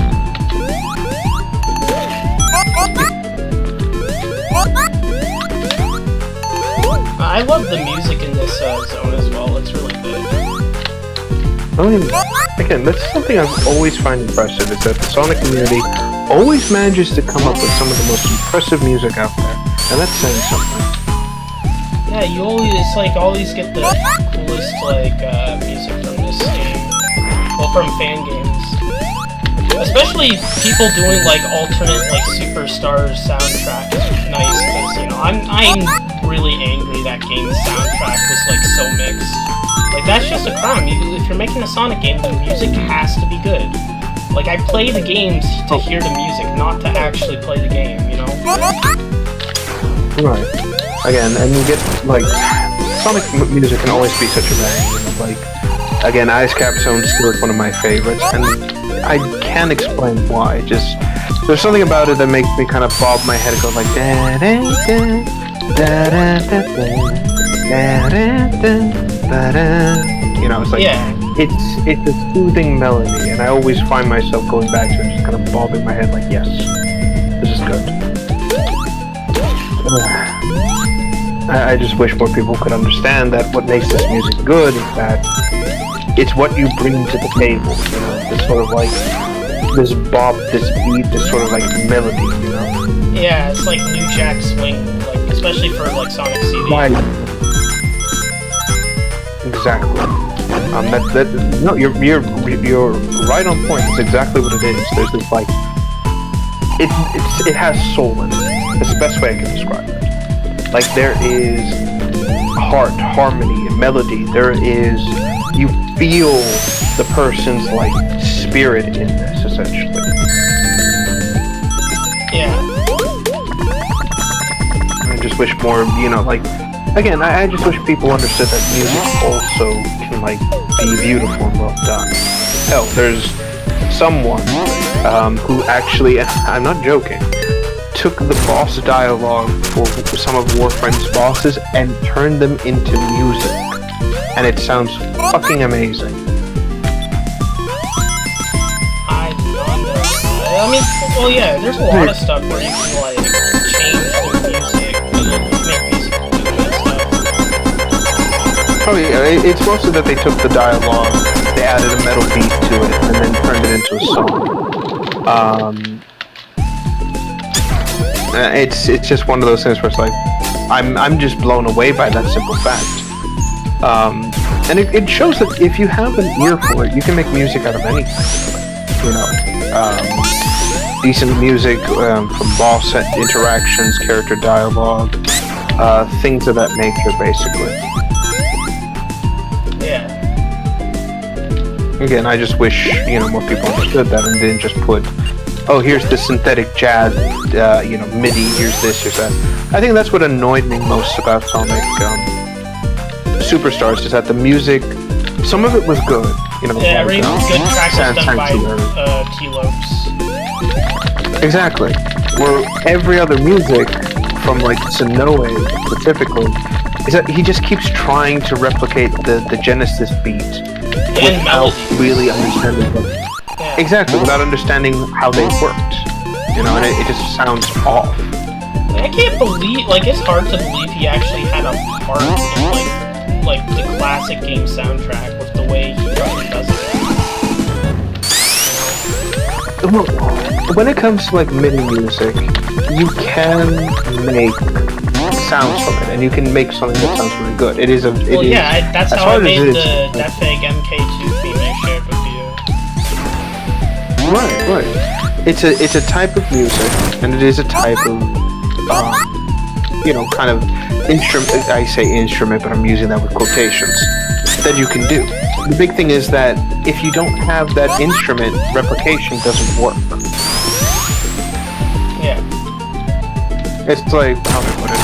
It's like trying to do a Metallica cover and you're using a banjo. It just won't work.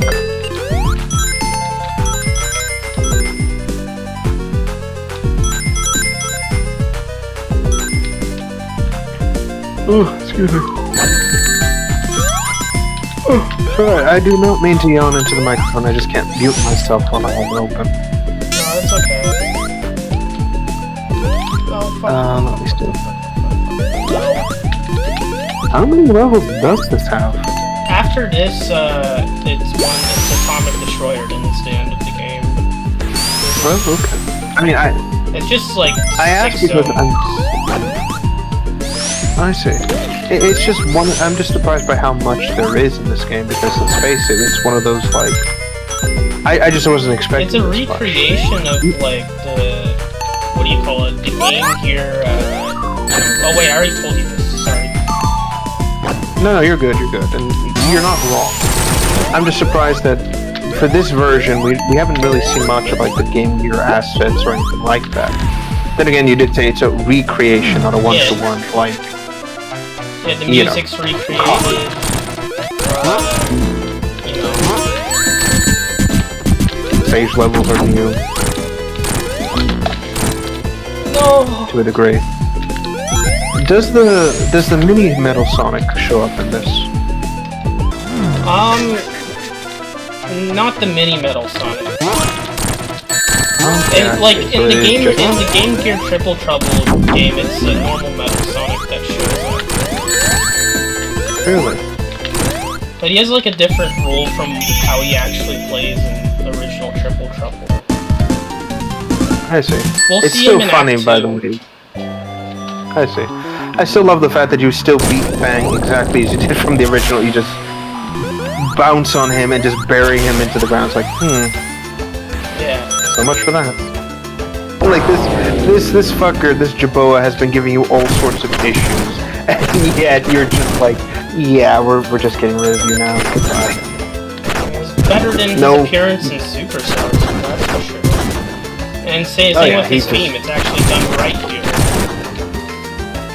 Oh yeah, like that's the ironic thing. Superstars brought him back more times, but it literally just had him as a chase scene, comic relief for a few cutscenes, well, in-game cutscenes.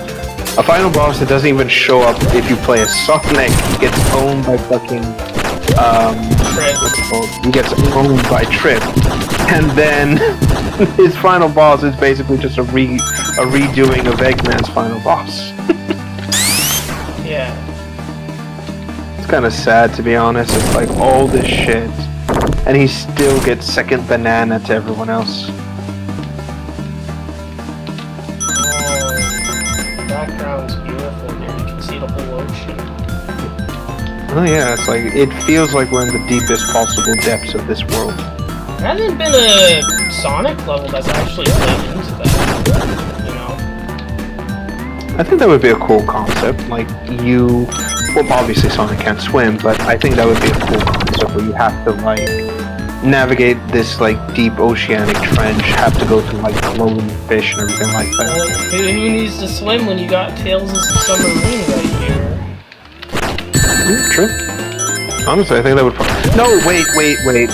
It has been done. Sonic Boom. They had a submarine level like this. Well, not like this, but they did have. Oh. Yeah, it's a blink and you miss it moment. Basically, it's Amy and Sonic. They go into an underwater base, basically, to find like another Chaos Crystal, and the final like section of that is that you're running away from these octopus squid guardian things, and you're using a submarine to get out of there. And it's an on-rail segment. It's horrible because you can die super easily, and you can get caught in like loops that one-shot you. It's a very boring level.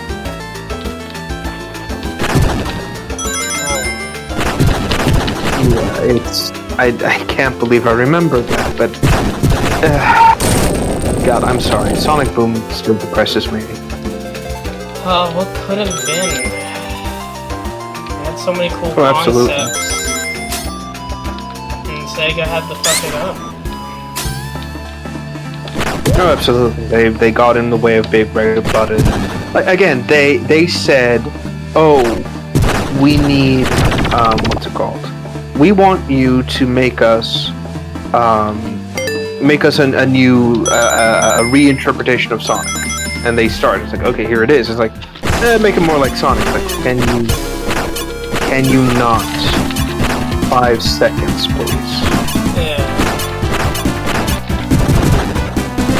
And it's just really is that like, I'm back. Knuckles sometimes sucks. Small and dumb. Look at him. Oh no! That's not Knuckles! Wait, did you see it yet? Give it a... Yeah, I did. It's like, well, that explains so much. Yeah, you know how in Heroes, how he copies life data? This whole time, and you can tell because in the theme for Knuckles' boss theme, it plays Stardust Speedway but in reverse.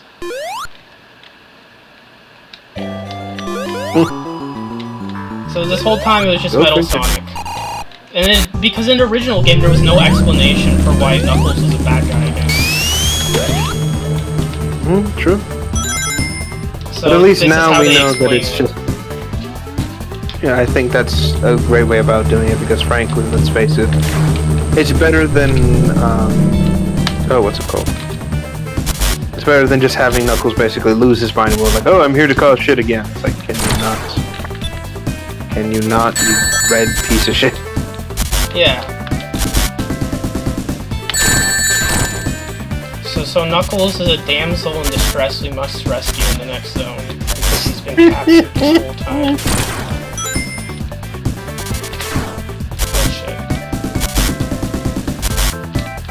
I don't know why that's funny, but it is. It's just like what? Rocket shoes. We're in space now.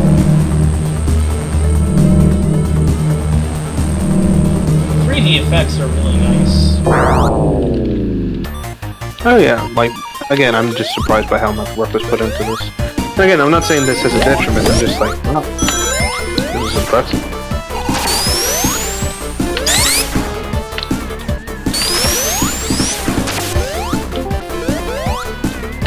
Oh, now...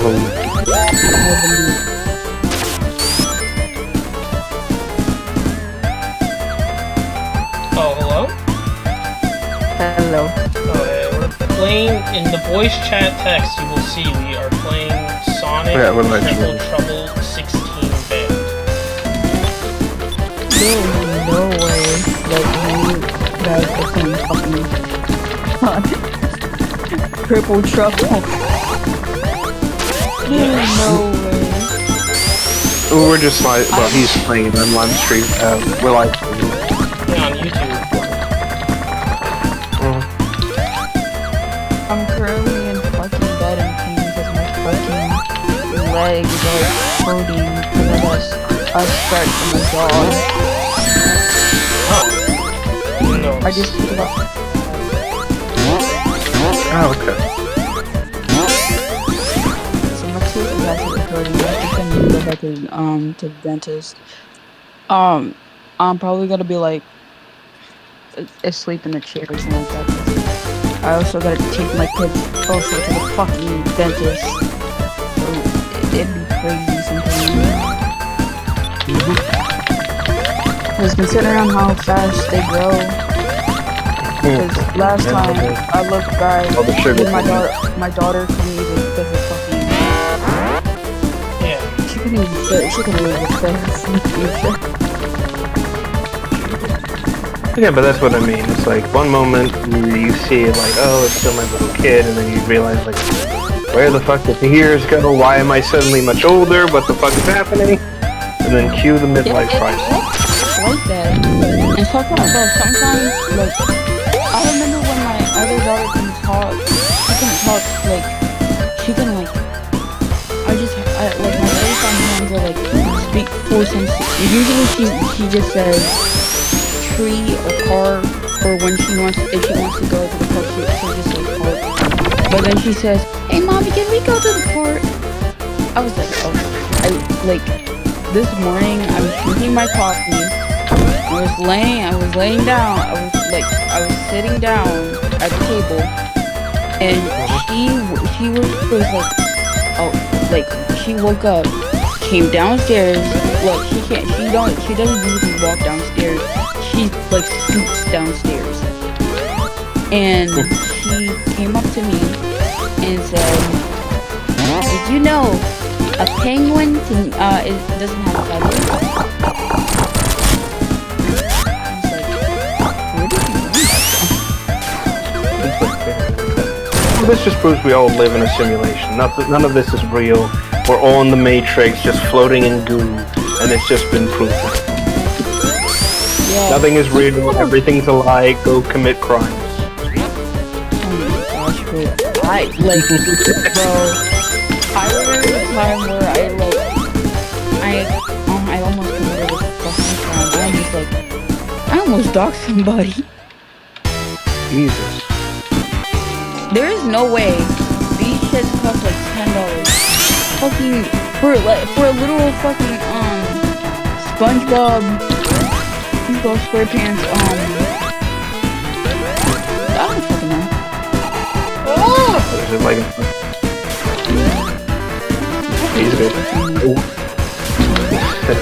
what is it? Is it like a bath toy? Is this like a fucking, what is it? You mean it's like the Discord 2015. Oh, okay. See, I thought you were talking about like some sort of like, oh, here's this thing I'm gonna buy my kids, which is like SpongeBob. Oh yeah, my son likes SpongeBob. He likes it a lot. I watch it with him, and we got, you know, the hips, the hips that shakes her hips and the hips. Oh yeah, the way that I look at her, I was like, yeah, maybe we should just turn this off and watch the end. I don't know why that episode it looks good, but like at the same time it's just like, did this be like a real film? Welcome to the constant worry that everybody has.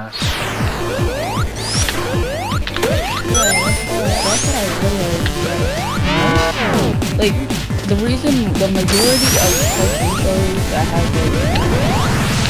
like I don't know, like NSFW-ish stuff in it is like sometimes like you know what? I'm surprised that hasn't gone through yet. I mean, the more you hate, the more not for like flying, but no, you're good. Alright, continue. No, you're good. Hey guys, I don't know.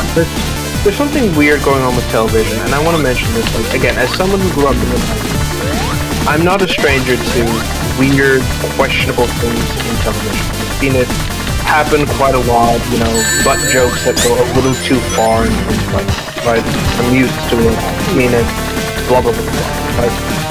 But recently, like there is this. You're not the only one who's noticed this. Like there is something weird going on where shows are going a lot further with this sort of shit. To the point where I'm like, what the fuck is going on here?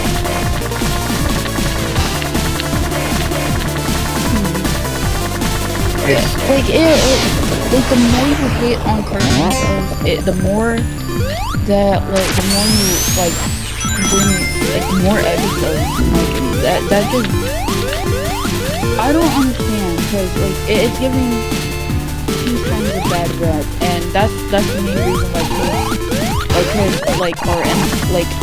and you know what's crazy is that I have never thought disrespect from my children. Sometimes I've never gotten any disrespect from my children when they were younger, but now I gave my kid an iPad. Yeah, that was my fault. I gave my kid an iPad, and he went on TikTok when he was not supposed to. Look, he shouldn't be able to do all that shit. He went on TikTok, right? He learned all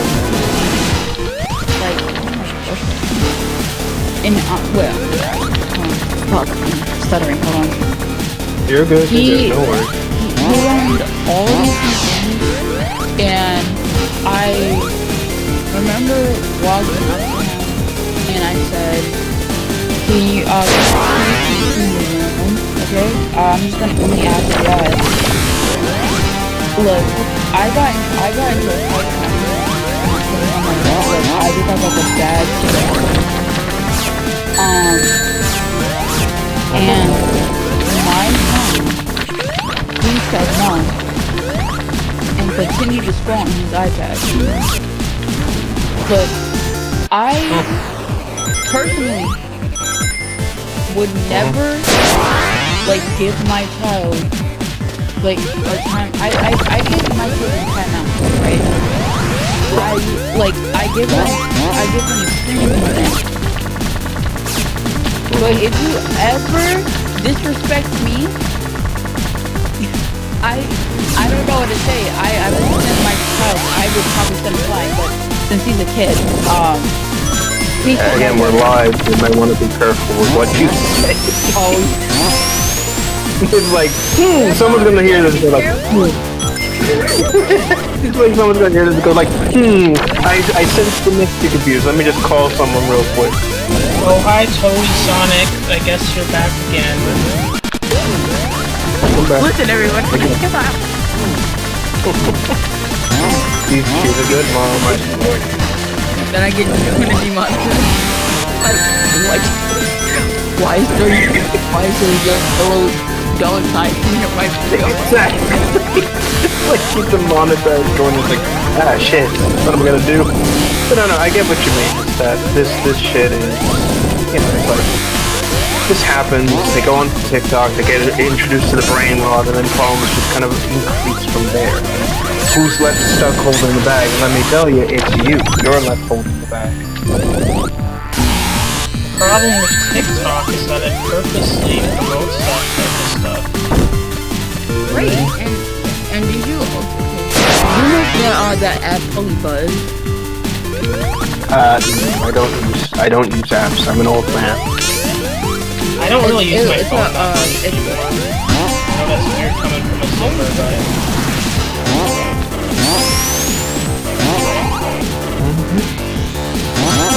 Into a weird era. Go on. I remember this song. I remember when I was at school, right? I was sitting down with my friend. Look, it was an era where Brian controlled things. She came up to me and she said, I don't want to be friends with you. And I was like, why? Because you don't, and then she said, because you don't have 1,000 followers on Vine. What the fuck do you post on Vine? It is completely useless, man. Stop. The closest me and my sibling ever got to doing anything on Vine was we had a bearded dragon. We had the skit planned out where it would be like me doing like a John Hammond skit, and it would be welcome to Cha-Cha Park, and it would just be the bearded dragon looking majestic in his cage with a little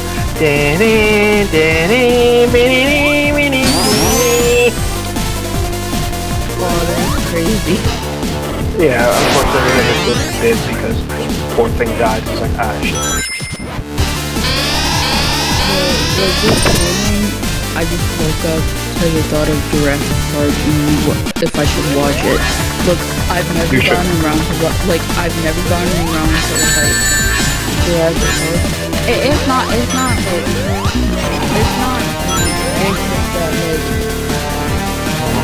I can't really enjoy Jurassic Park like that. I mean, I don't think anyone's forcing you to, it's not like a situation where it's like, watch it or you suck. It's like, I don't think it's that. No one's gonna be like that. That has my friend says that I suck because I don't watch Jurassic Park. I was gonna say a really bad word before my cousin. I was gonna say a really bad word. Well then, I'll say it for you. He's a bitch and he needs to get laid. There you go. That's my 2 cents. No, he does not deserve to get laid.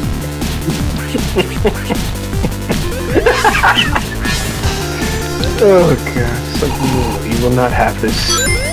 I mean, it's an acquired taste. Jurassic Park isn't for everyone. If you're not into dinosaurs and science going too far, that's fine. The thing is that I'm into dinosaurs. I like dinosaurs. Matter of fact, I dream of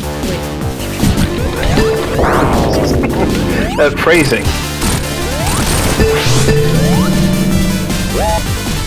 I get you. It's a film that you have to be in the mood for, or in the setting for. It's like one of those things where it's like, I've got nothing else to do. I'm chilling in my house. I've got nothing really going on, nothing planned. What should I do? Oh, I'll watch Jurassic Park. And there you go. It's one of those films where you have to be ready for, for lack of a better term. And I think, I'm sorry, let me rephrase that. It's just something simple like that, I don't think I personally don't believe you should be faulted just because, I'm not interested in watching Jurassic Park, blah, blah, blah, blah, blah. Everyone's got moods, everyone's got interests. Nobody should be forced to do it what's it called? No one should be forced to do something they should enjoy. I think that is a legitimate bitch move.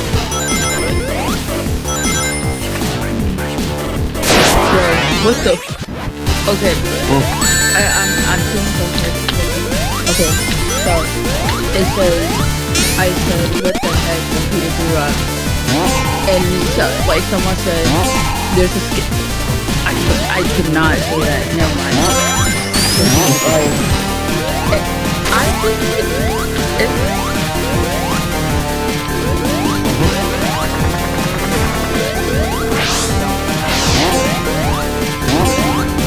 I'm sorry, what? I'm sorry, can we pause the stream for like 5 seconds to address the potential murder What's right going now? on? What the fuck? Sorry, the music's so according to her, she said that there's a skinless body behind the domino she works at. Like, the fuck? Oh my. bro. Like are you joking? Or is this like... I wish I was joking. I wish I was joking. My boss just texted us and he said that. What the... I'm like, I don't want to derail the stream or anything, but like, I'm sorry, I feel like this is like... I think the police should be involved. I think like... Maybe we should I read that out. I just read that out. I read it out, and I think my boss is What the fuck kind of random bullshit is this? Sprite Bun said, damn, no wonder my pepperoni pizza tastes like shit. Oh, what the fuck? I'm not squeamish or nothing. I'm just like... I'm taken aback by this. It's like... Again, what is like... I'm not joking.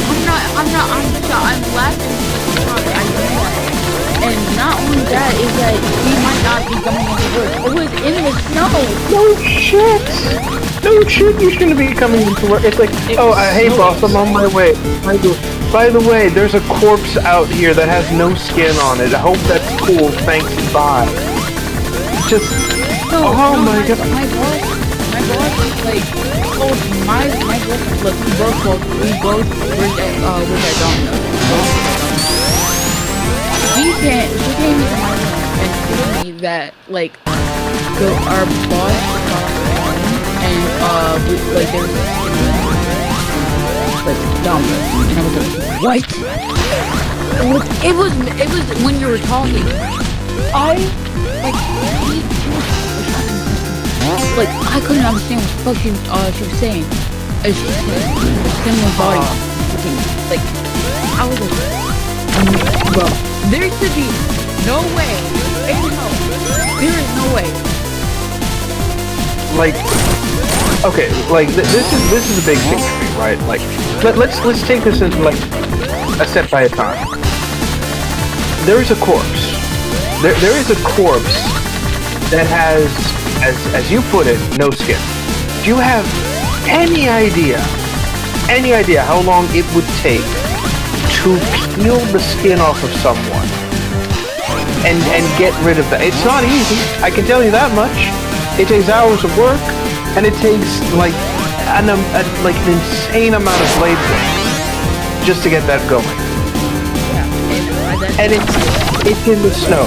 It's in the fucking... Like, someone had to wait for this whole situation, for like, the snow to fall, in order to hide this shit in the snow, which means it's either A, this person has been dead for a while, or B, it literally happened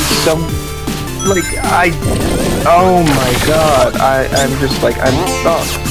No, I'm sorry for bringing down the mood, but like... No, you're fine. I'm genuinely so fucking sorry. I'm so shocked. I'm so shocked because there's no way in hell that this shit happened. Like, I pick up the trash, and if I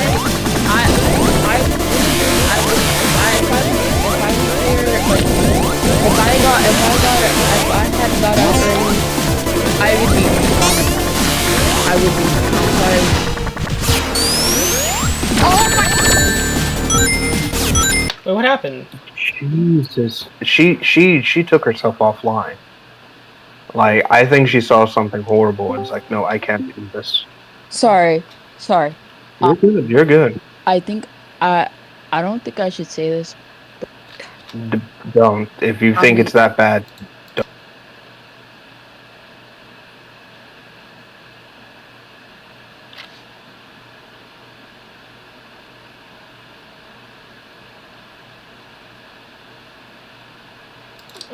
No, just don't say anything. Don't say anything. We don't need to know. Like, Help! what happened? Oh, the stupid thing killed me because I got distracted. Oh, Damn. Sorry. And again, I hate this. This is the thing about Atomic Destroyer. It's so damn hard. Wait. He's playing Sonic Triple Trouble. Okay. Let's talk about something else.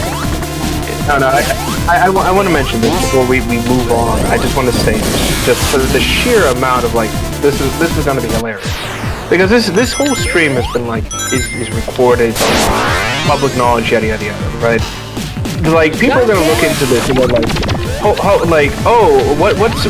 what stream is this about with Jordan? Oh, it sounds fine about the skinless body, like that immediately, no warning, no like, oh, by the way, this is just it. It's like, fuck. Oh my No, I can't get. No, bro. Now I can't get that one meme out of my head. What was that one? Bro, listen. Oh, I gotta do that all over again. Bro, that's actually crazy. Considering how. Isn't there a test?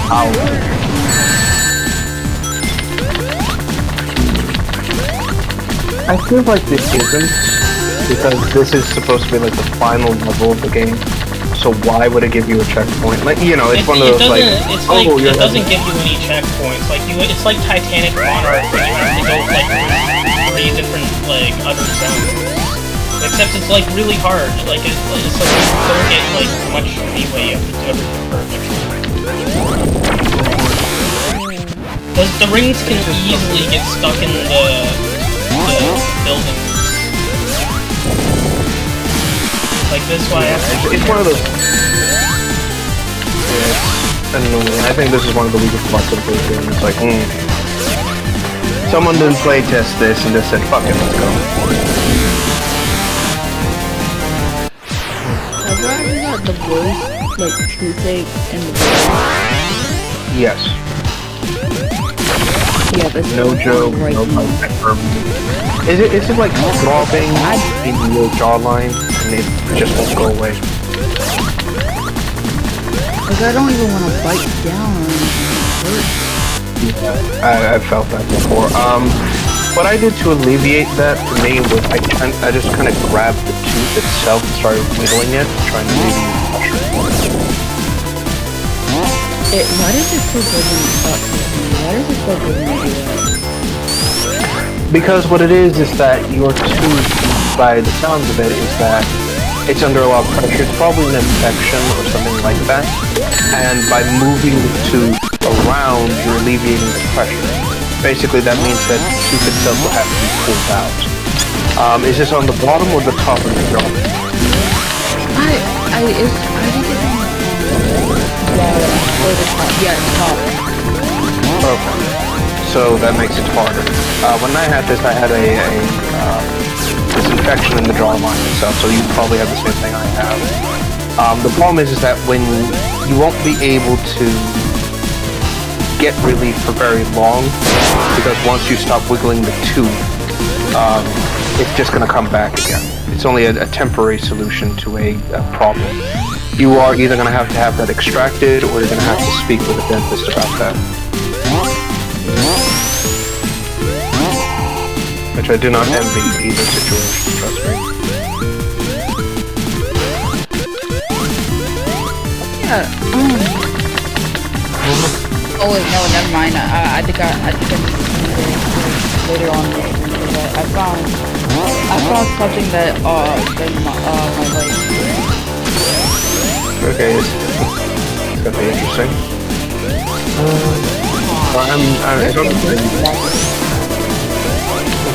Sorry if I'm not saying too much. I'm trying to just build something very small. Pain in my end.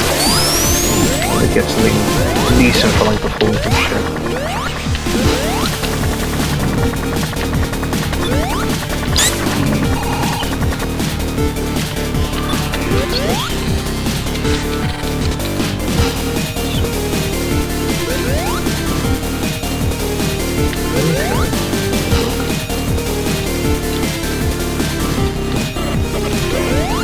Alright.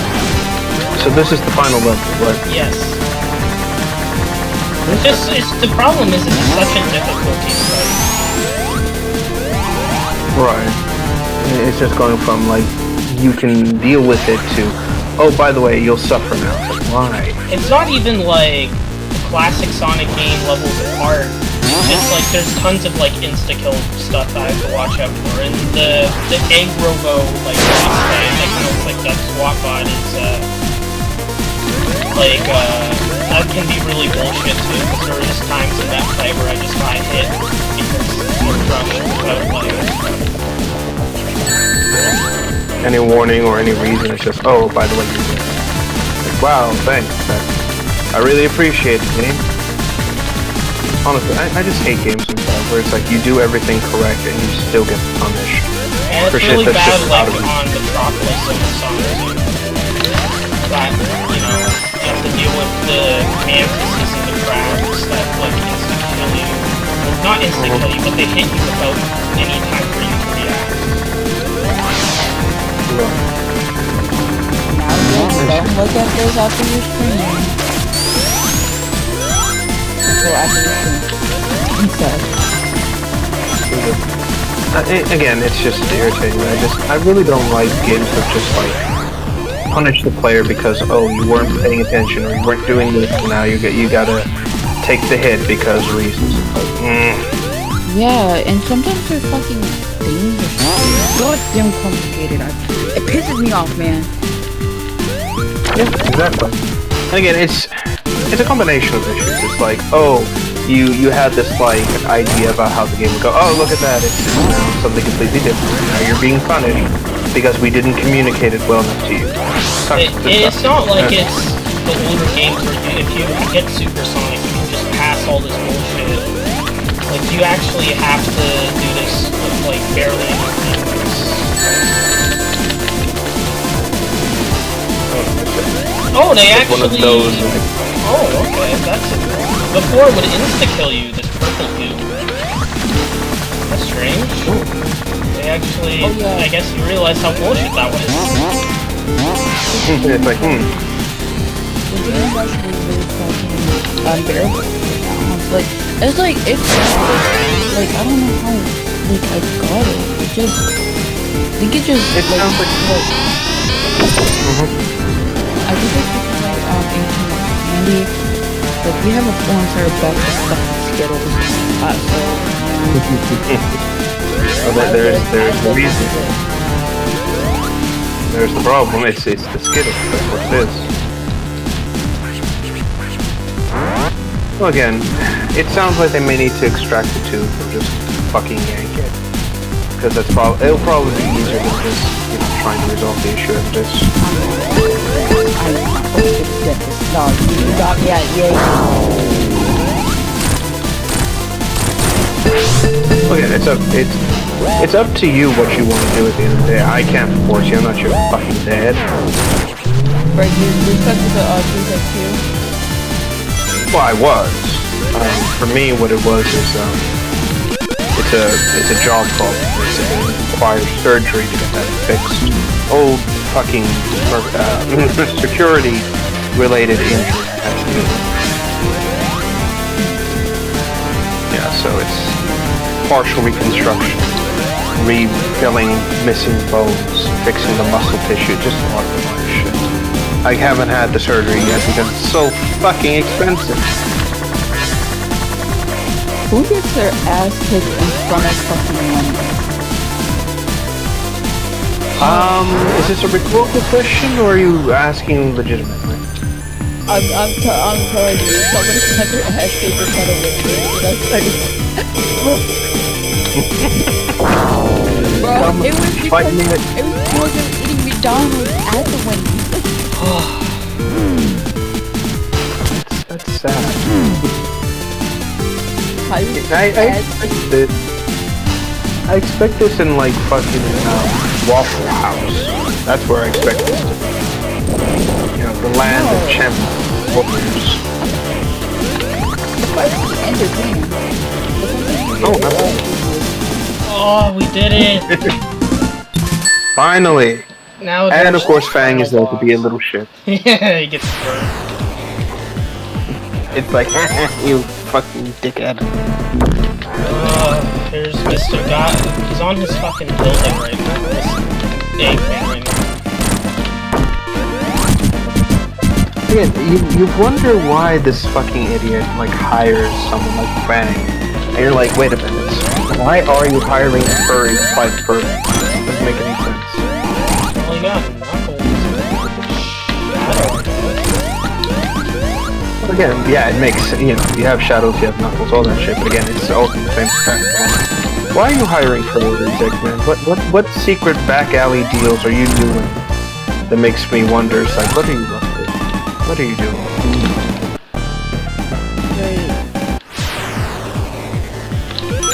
Oh. I've always wondered, is Eggman a furry? I always thought he was a furry. I don't think so, because as far as we know, and I hope this remains the case, he hasn't had any sort of like relations with any of the cast, like in that sense. Yeah, he's just a beaver. Unless we know about. Well, in Sonic X, he talks about Rouge's milk factories. Really? He talks about her tits? Yeah, like at one of the final episodes, I think, when they're on Earth. Or something. That's disturbing. And Rouge talks about like BDSMD, and well, it's in the Japanese version, keep in mind. I was about to say, it's like, if this isn't like the American like fork and shit, I need to know what uncensored version I missed out on. Yeah, but in the Japanese one, Rouge talks about BDSMD and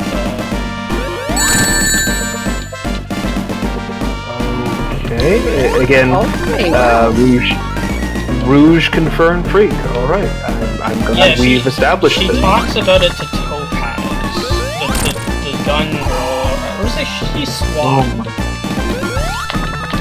No, she's a gun. She's a GUN agent.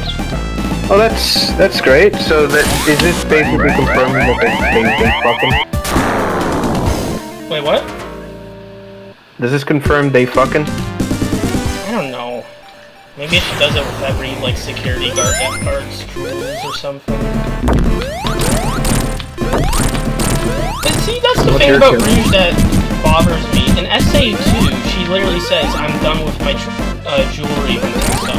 And they completely forgot about that in future games. And she was hinting at, like, being with Knuckles. And she said, I'm thinking of something else, you'll see it, to Knuckles. And then they never touched upon that again. Well, because it's easier to have it being the jewel. Well, it was after 06 they forgot about it. Because in 06 and Hero, she doesn't actually like do anything related to that, except for a few scenes where she's, you know, tempted by the jewels. You know, it's like an addiction, you know. It's like the old crack addict getting that, you know, that cocaine. Yes, and cocaine / crystal meth. Yeah, I love crystal meth. Are we talking about Pandora? Well, at least we're not calling it by its other name, Angel Dust. Yes, that is the name of the drug. No, it is not lost on me about the irony.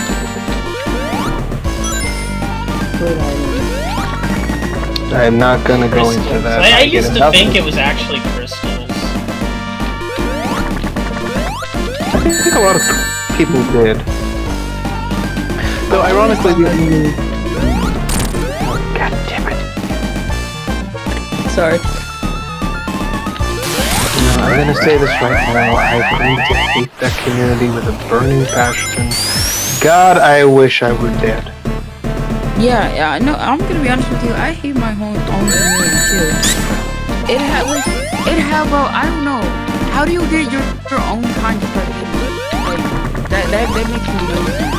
Like if you get like, wait, hold on a second. Like, you wanna phrase that? Yeah, I'm playing with the rephrase.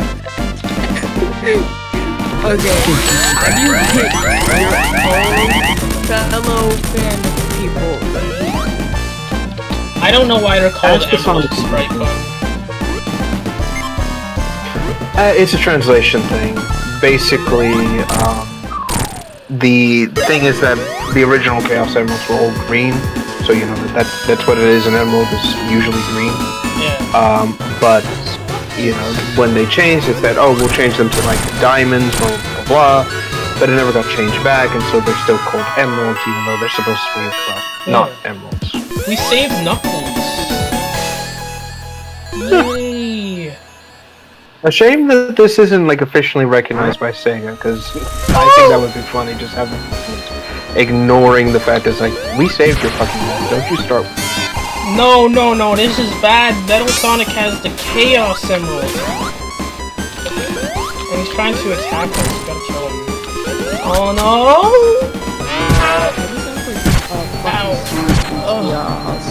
He's pounded us. Wait, I'm sorry. You mean Chaos Prodigal? No! He has the Chaos Emeralds, Rev! He's going to turn to Super Metal Sonic! Oh god, it's the Jet Metal Sonic from Sonic the Hedgehog. Oh, so that's where that design...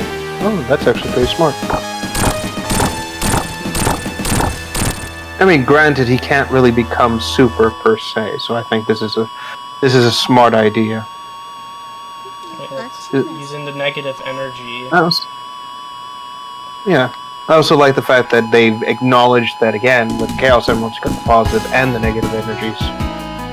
Which again, I wish would be more addressed in the other series, but it's like, no, fuck you, you get no continuity welding.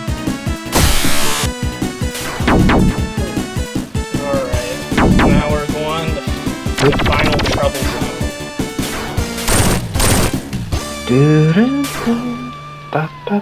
I'm sorry, I've got that stuck in my head now.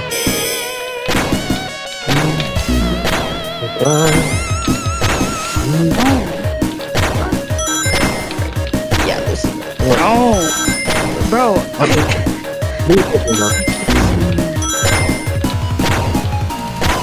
the tooth? I can't do this. You're gonna have to go to the dentist about that. You really are. Yeah, going back to the dentist at 2 in the morning. I'm tired of if it's an emergency, if it's an emergency situation, you can call 911 to have it extracted. That's only if it's like, oh my god, I can't function, I can't operate, I need help now, oh my god, the pain is too much. I cannot do I will do that. I will do that. Like, bro, I don't understand how. Yep, you're going through the same pain I went through. It fucking sucks. Yeah, I think it's actually a copy, or like it's gone to the root, like, in my room or something like that. Yep. Oh fuck, he's transforming with all the scrap metal like movie making. Oh, it's the Cut Sonic Extreme Metal Sonic design. Oh, look at that. I'm surprised, really. It's like, this mod really went out of its way to, like, reintroduce a lot of the aspects from this Sonic. I kinda like it.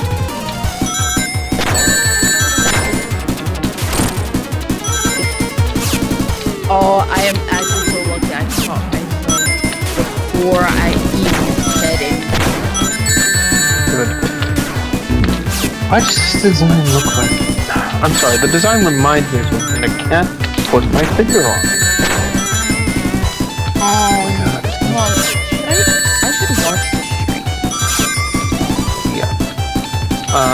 Maybe. It's... Oh, I now remember. One of the Mega Man bosses. That's what it reminds me of. I think it's like Drill Man or something like that.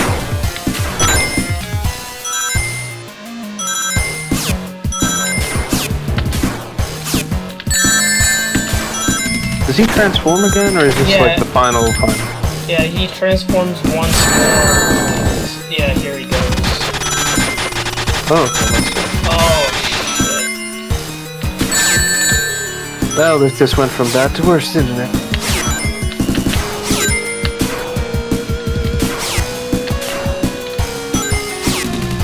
Oh, shit. Damn it, that's what I was worried about happening. I'm sorry I died because of stupid bullshit. Well, at least it gets a good checkpoint. Small mercy. Gotta love them.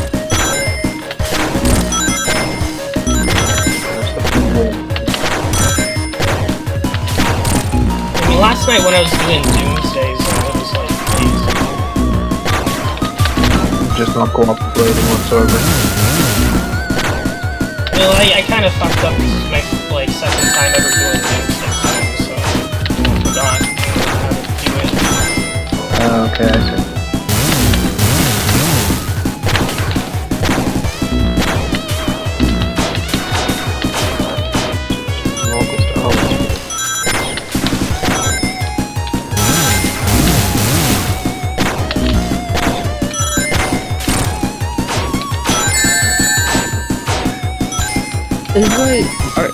It's like anyone like I'm hearing lots of clicking. Oh, that's him. Is that? I'm so sorry. No, it's okay. You're good. But again, it just comes with the territory. Like when you play a game like this, it's like. This is a tense fight.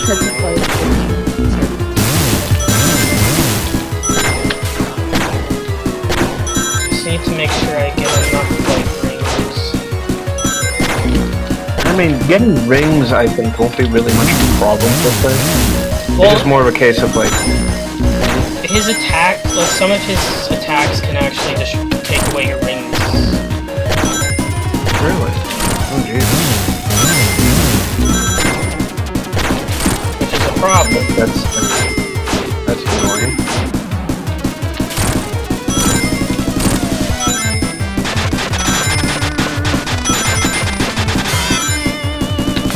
Oh my god!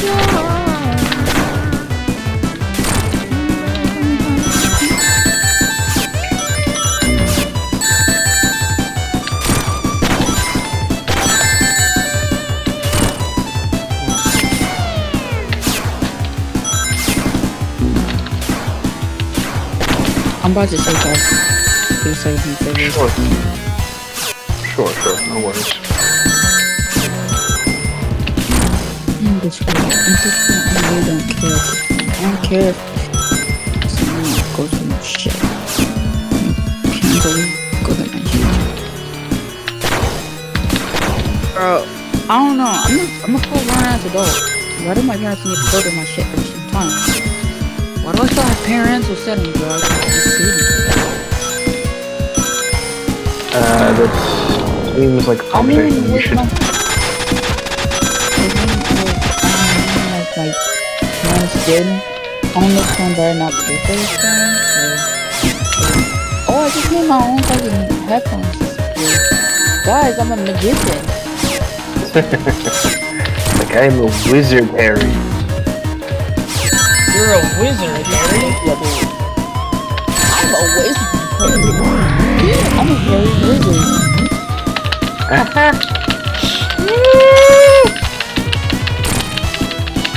You good? I gotta mash the button, please. Oh. My finger freaking hurts, man. I did damn anime forever.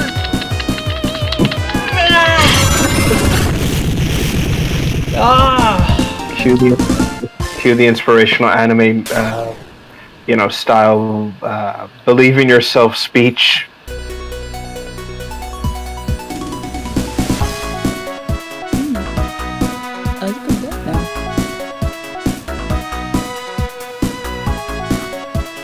Someone's at my door. Oh my! I just heard knocking from downstairs. I want to check on that. Again, it might be nothing. It might be. I think it might be I think it might be my kids watching that fucking animation that I made. Or no, not the animation that I made. Like that one animation that my wife made. Oh, okay. Well, there you go. It's either that or someone just ordered pizza. It's like, oh yeah, I'm here at 2 a.m. I don't want to eat pizza after what I just saw, man. Mystery meat.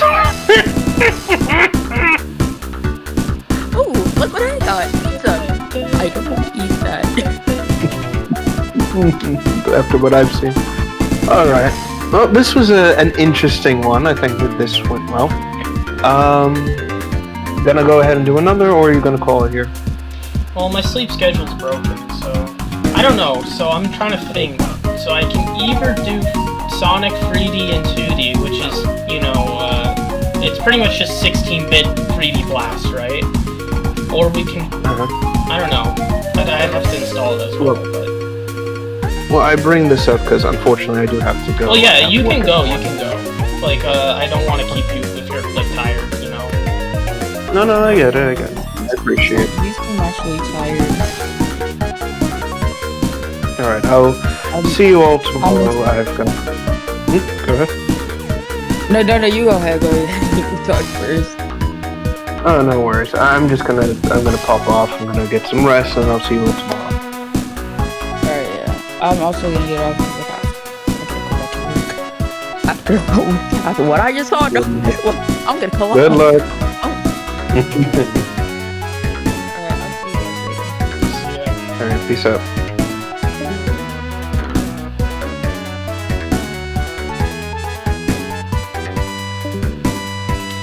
Well, Sprite Bun, I guess it's just you and me. Just like that Minecraft ripoff we played. Angry I got freaking banned from that game for auto-clicking. Oh, assholes. Tryhards. Oh my. That was hard. Well, not hard, but,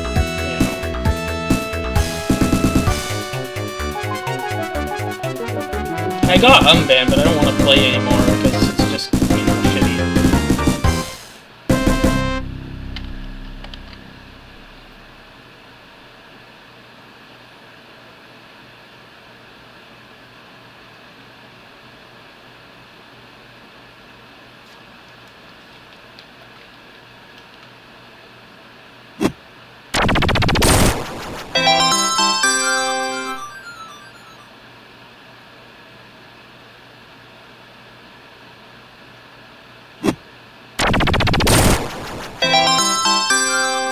We got Knack unlocked, or Fang, or whatever the hell they want to call them.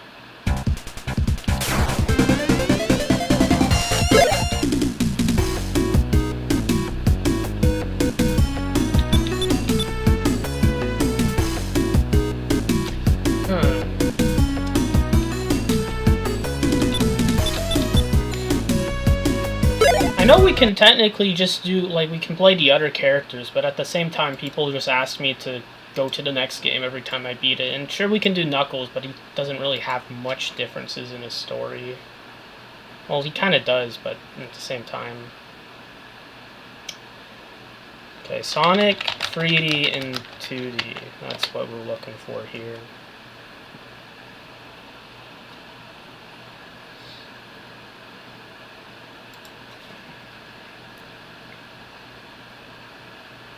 Slowly working on your MLP horror. Oh, nice, Sprite Bun.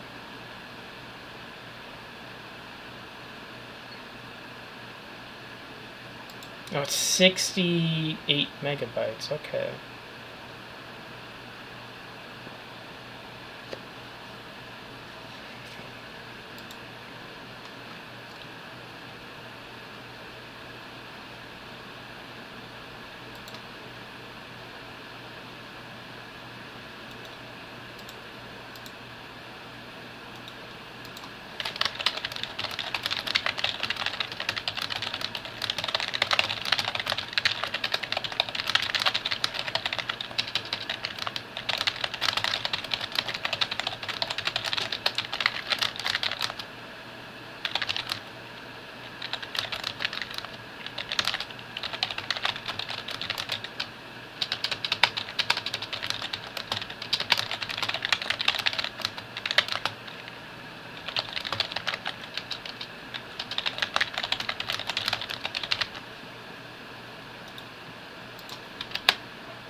It's messaged 16 times.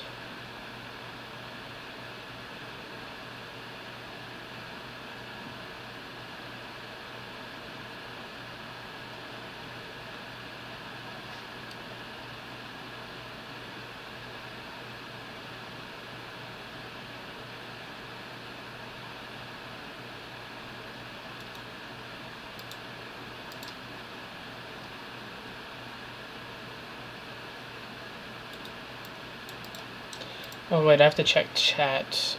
I posted in my channel on what I got so far. I'm stuck on. I may as well check it out while I'm waiting. Sprite bun, EXEs. Oh, the teeth are yellow. The eyebrows are blue, cyan. The pupils are large and the nose is bleeding. That is very creepy already. There seems to be like some weird hair stuff going on, I think, or at least, I don't know, my monitor kind of, on my left screen, kind of shows red outlines and stuff.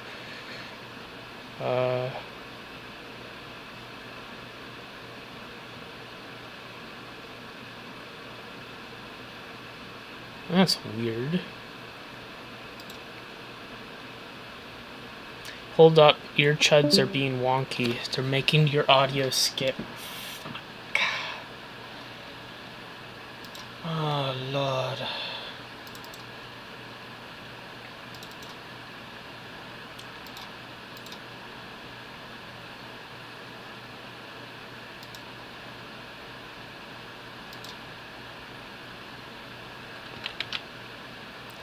It's blocking the download. Oh.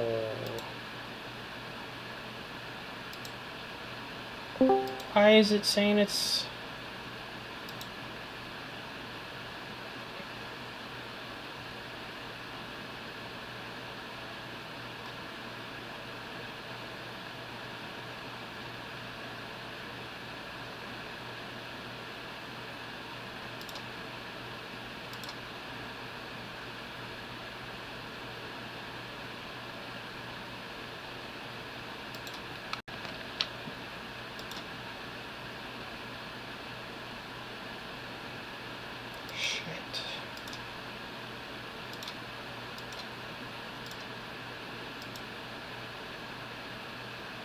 That's not good.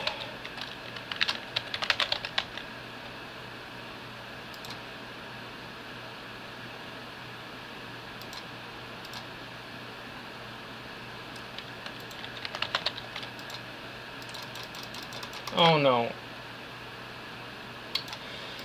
Come on, open recycling bin, please. I want to delete this. It's scaring me.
It says the download is dangerous, but I've had it before.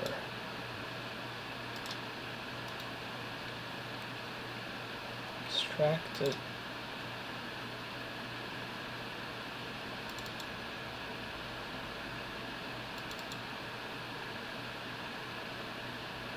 Well, it's working fine here. Wait, it is? Hold on. Hello?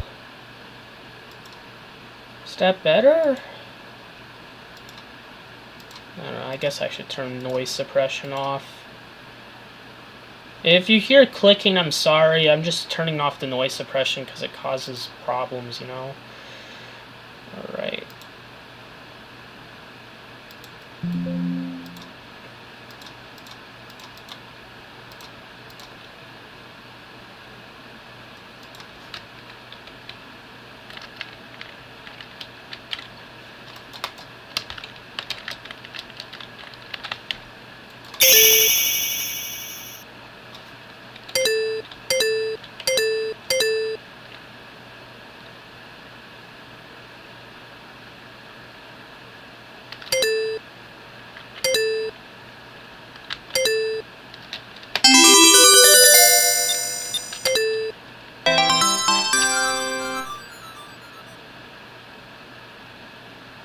This is a fan-made game.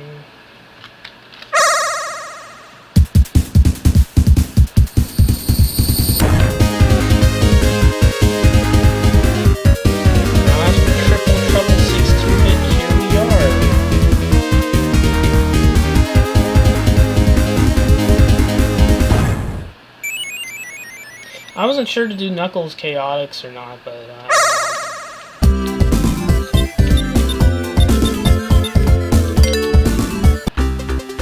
Clickies are mysterious birds. They live in another dimension and you can travel anywhere through large rings.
Hello, airplane water.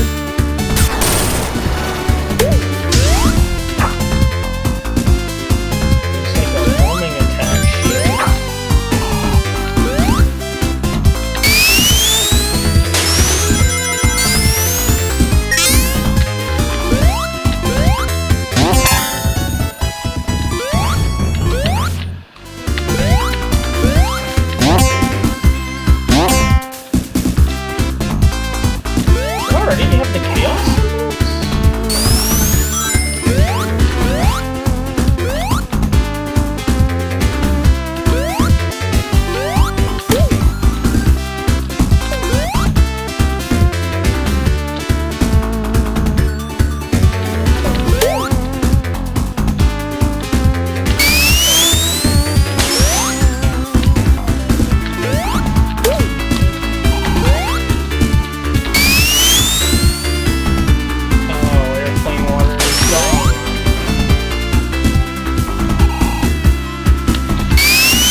for special stages. The Sonic 1 and Sonic 2 special stages? Oh, it's the bullshit you expect.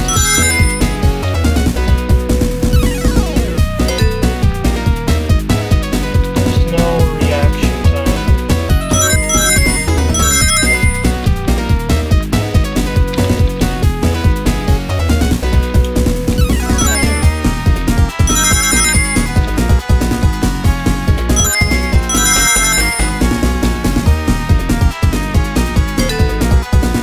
Lit it somehow. 9.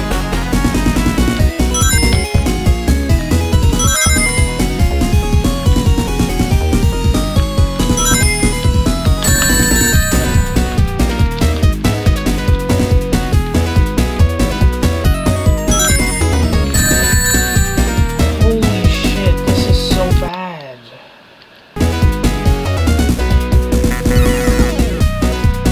And you can't retry.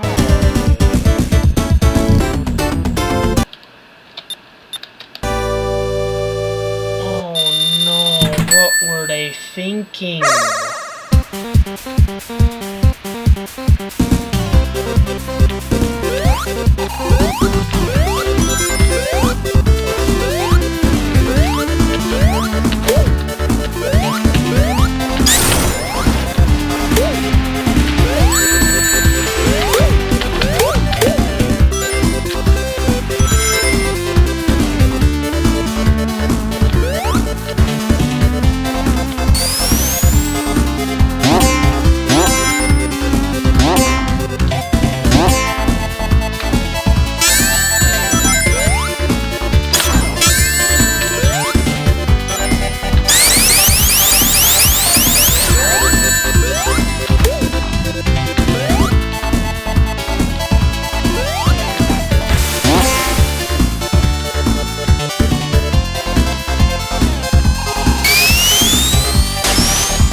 it again.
Chaos Emeralds.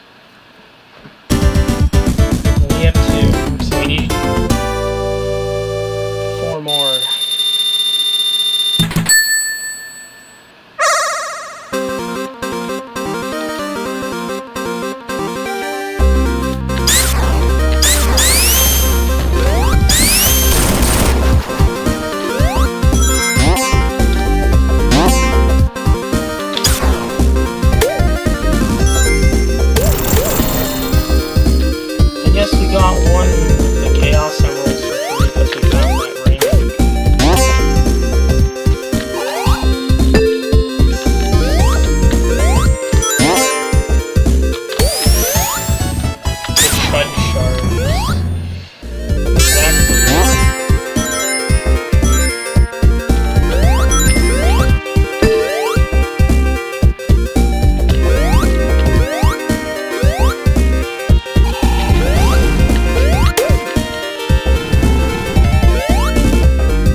Oh, Bang is back.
If only you could actually restart in case bullshit happens in special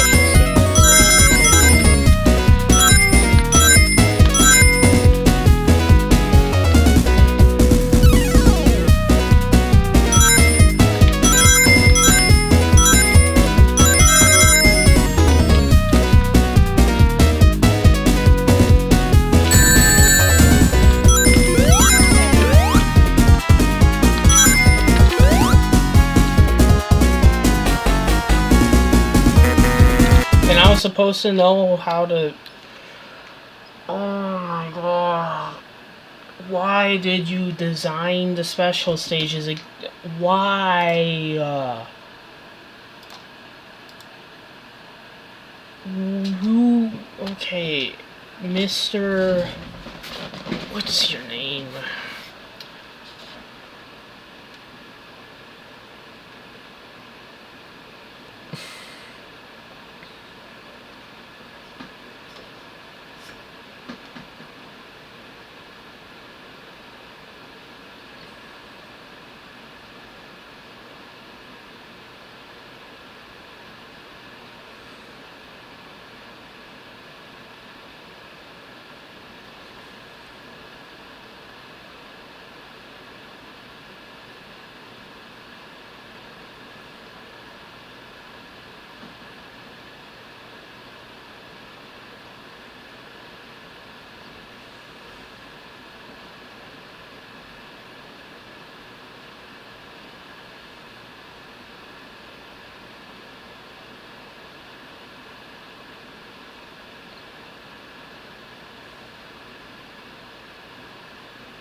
again.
Oh,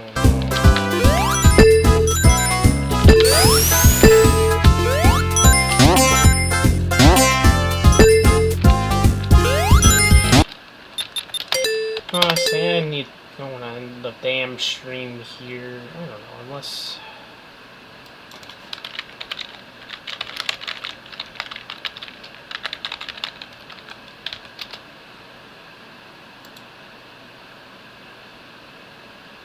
specific game to enhance it. You're just going to have to play the base game the way it is.